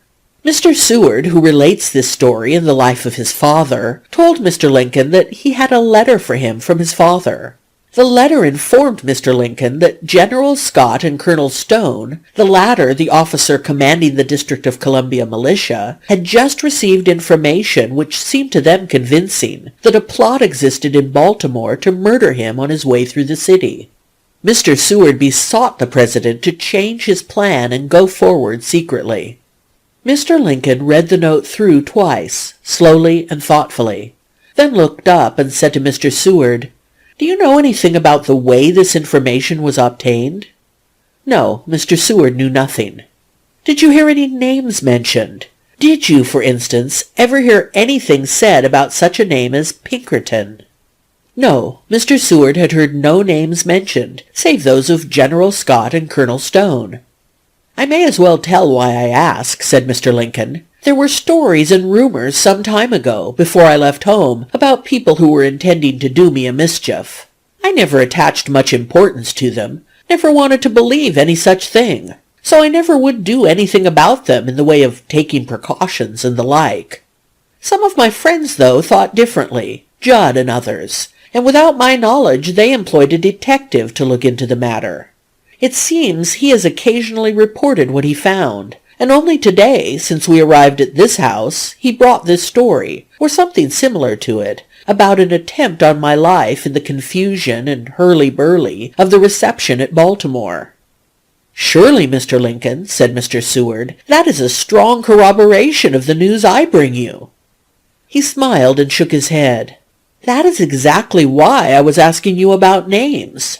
If different persons, not knowing of each other's work, have been pursuing separate clues that led to the same result, why then it shows there must be something in it. But if this is only the same story filtered through 2 channels, and reaching me in 2 ways, then that don't make it any stronger, don't you see?" After a little further discussion on the subject, Mr. Lincoln rose and said, "Well, we haven't got to decide it tonight anyway, and I see it is getting late. You need not think I will not consider it well. I shall think it over carefully, and try to decide it right, and I will let you know in the morning." The next day was Washington's birthday. The hauling down of the stars and stripes in the South and the substituting of state flags had stirred the North deeply. The day the first palmetto flag was raised in South Carolina, a new reverence for the national emblem was born in the North. The flag began to appear at every window, in every buttonhole. On January 29th, Kansas was admitted into the Union without slavery, thus adding a new star to the 33 then in the field. And for raising the new flag thus made necessary, Washington's birthday became almost a universal choice. In Philadelphia, it was arranged that the new flag for Independence Hall be raised by Mr. Lincoln. The ceremony took place at 7 o'clock in the morning. Mr. Lincoln's brief speech was one of the best received of all he made on the journey.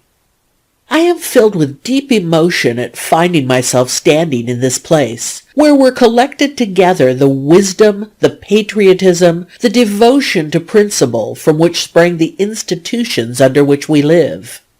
You have kindly suggested to me that in my hands is the task of restoring peace to our distracted country.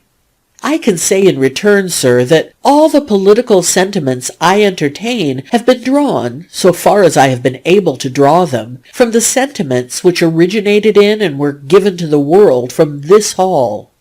I have never had a feeling, politically, that did not spring from the sentiments embodied in the Declaration of Independence. I have often pondered over the dangers which were incurred by the men who assembled here and framed and adopted that declaration. I have pondered over the toils that were endured by the officers and soldiers of the army who achieved that independence. I have often inquired of myself what great principle or idea it was that kept this Confederacy so long together. It was not the mere matter of separation of the colonies from the motherland, but that sentiment in the Declaration of Independence which gave liberty not alone to the people of this country, but hope to all the world, for all future time. It was that which gave promise that, in due time, the weights would be lifted from the shoulders of all men, and that all should have an equal chance. This is the sentiment embodied in the Declaration of Independence. Now, my friends, can this country be saved on that basis?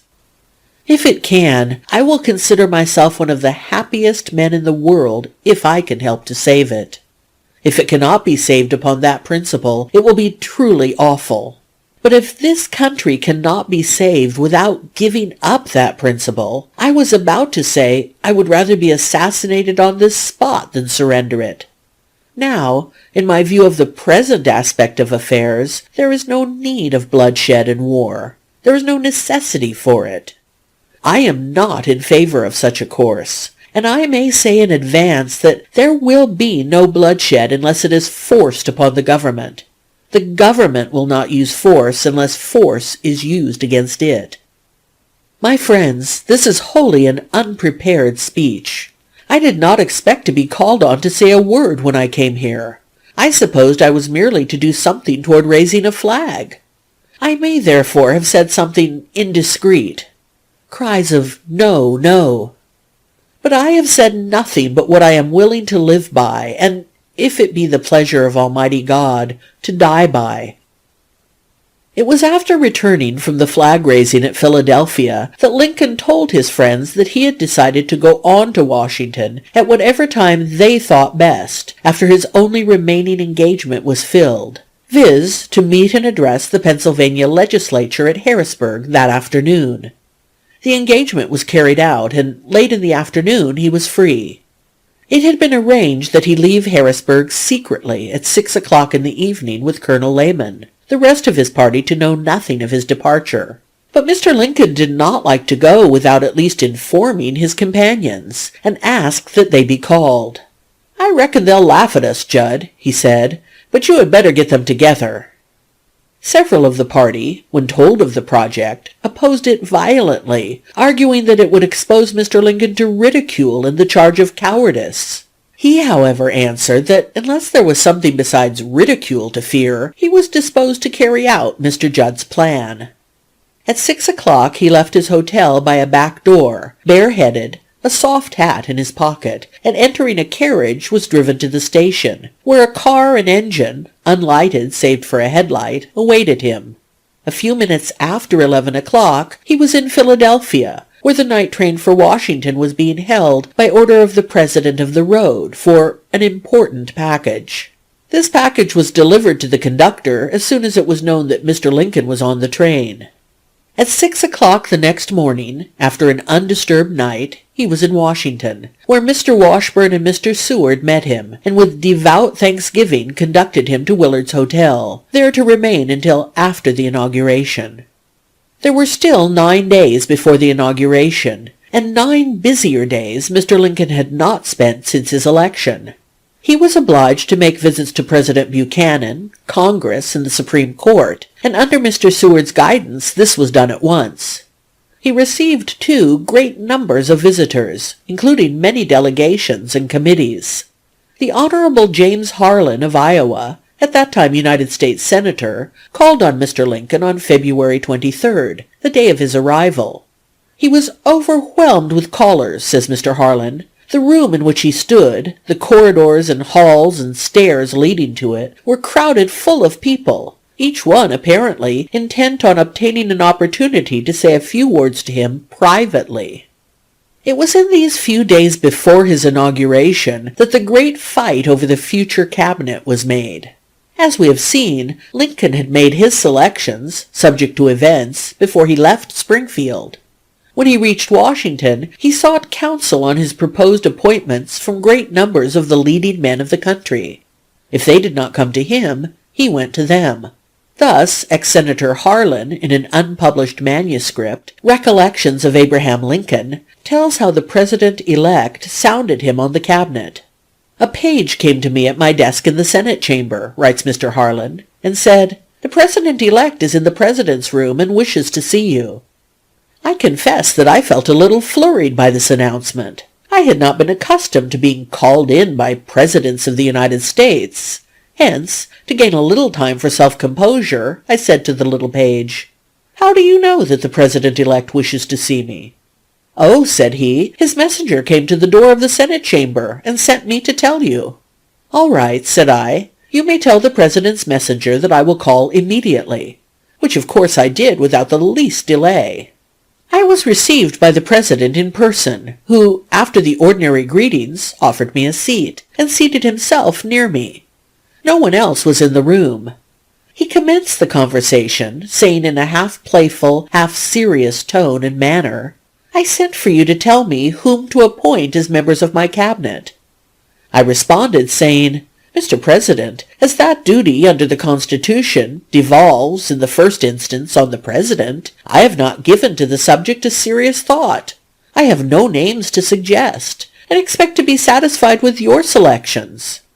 He then said he had about concluded to nominate William H. Seward of New York as Secretary of State, Edward Bates of Missouri for Attorney General, Caleb B. Smith of Indiana for Secretary of the Interior, Gideon Welles of Connecticut for Secretary of the Navy, Montgomery Blair of Maryland for Postmaster General, and that he thought he ought to appoint Simon Cameron of Pennsylvania and Salmon P. Chase of Ohio for the remaining 2 places, but was in doubt which one to offer Mr. Cameron, and would like to have me express my opinion frankly on the point.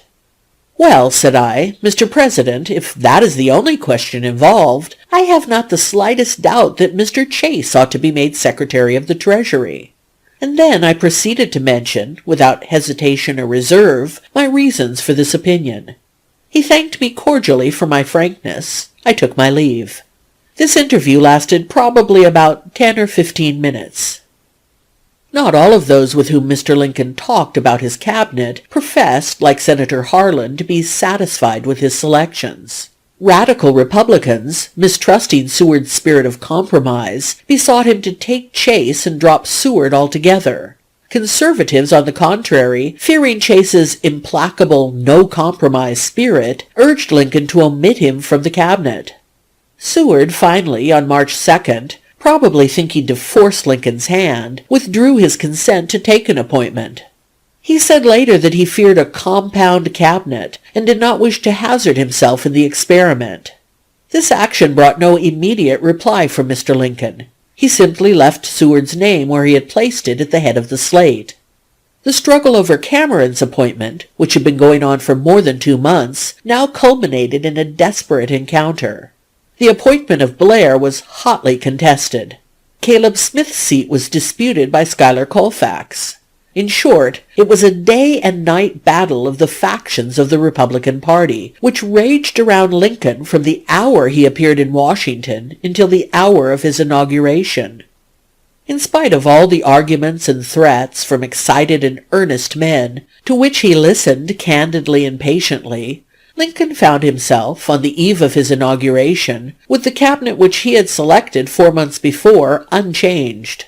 This fact, had it been known, might have modified somewhat the opinion expressed generally at the time, that the new president would never be anything but the tool of Chase or Seward, or of whoever proved to be the strong man of his cabinet, that is, if he was ever inaugurated. Of this last many had doubts, and even at the last hour were betting in the hotel corridors and the streets of Washington that Abraham Lincoln would never be President of the United States. End of section 25. End of The Life of Abraham Lincoln, Volume 1, by Ida M. Tarbell.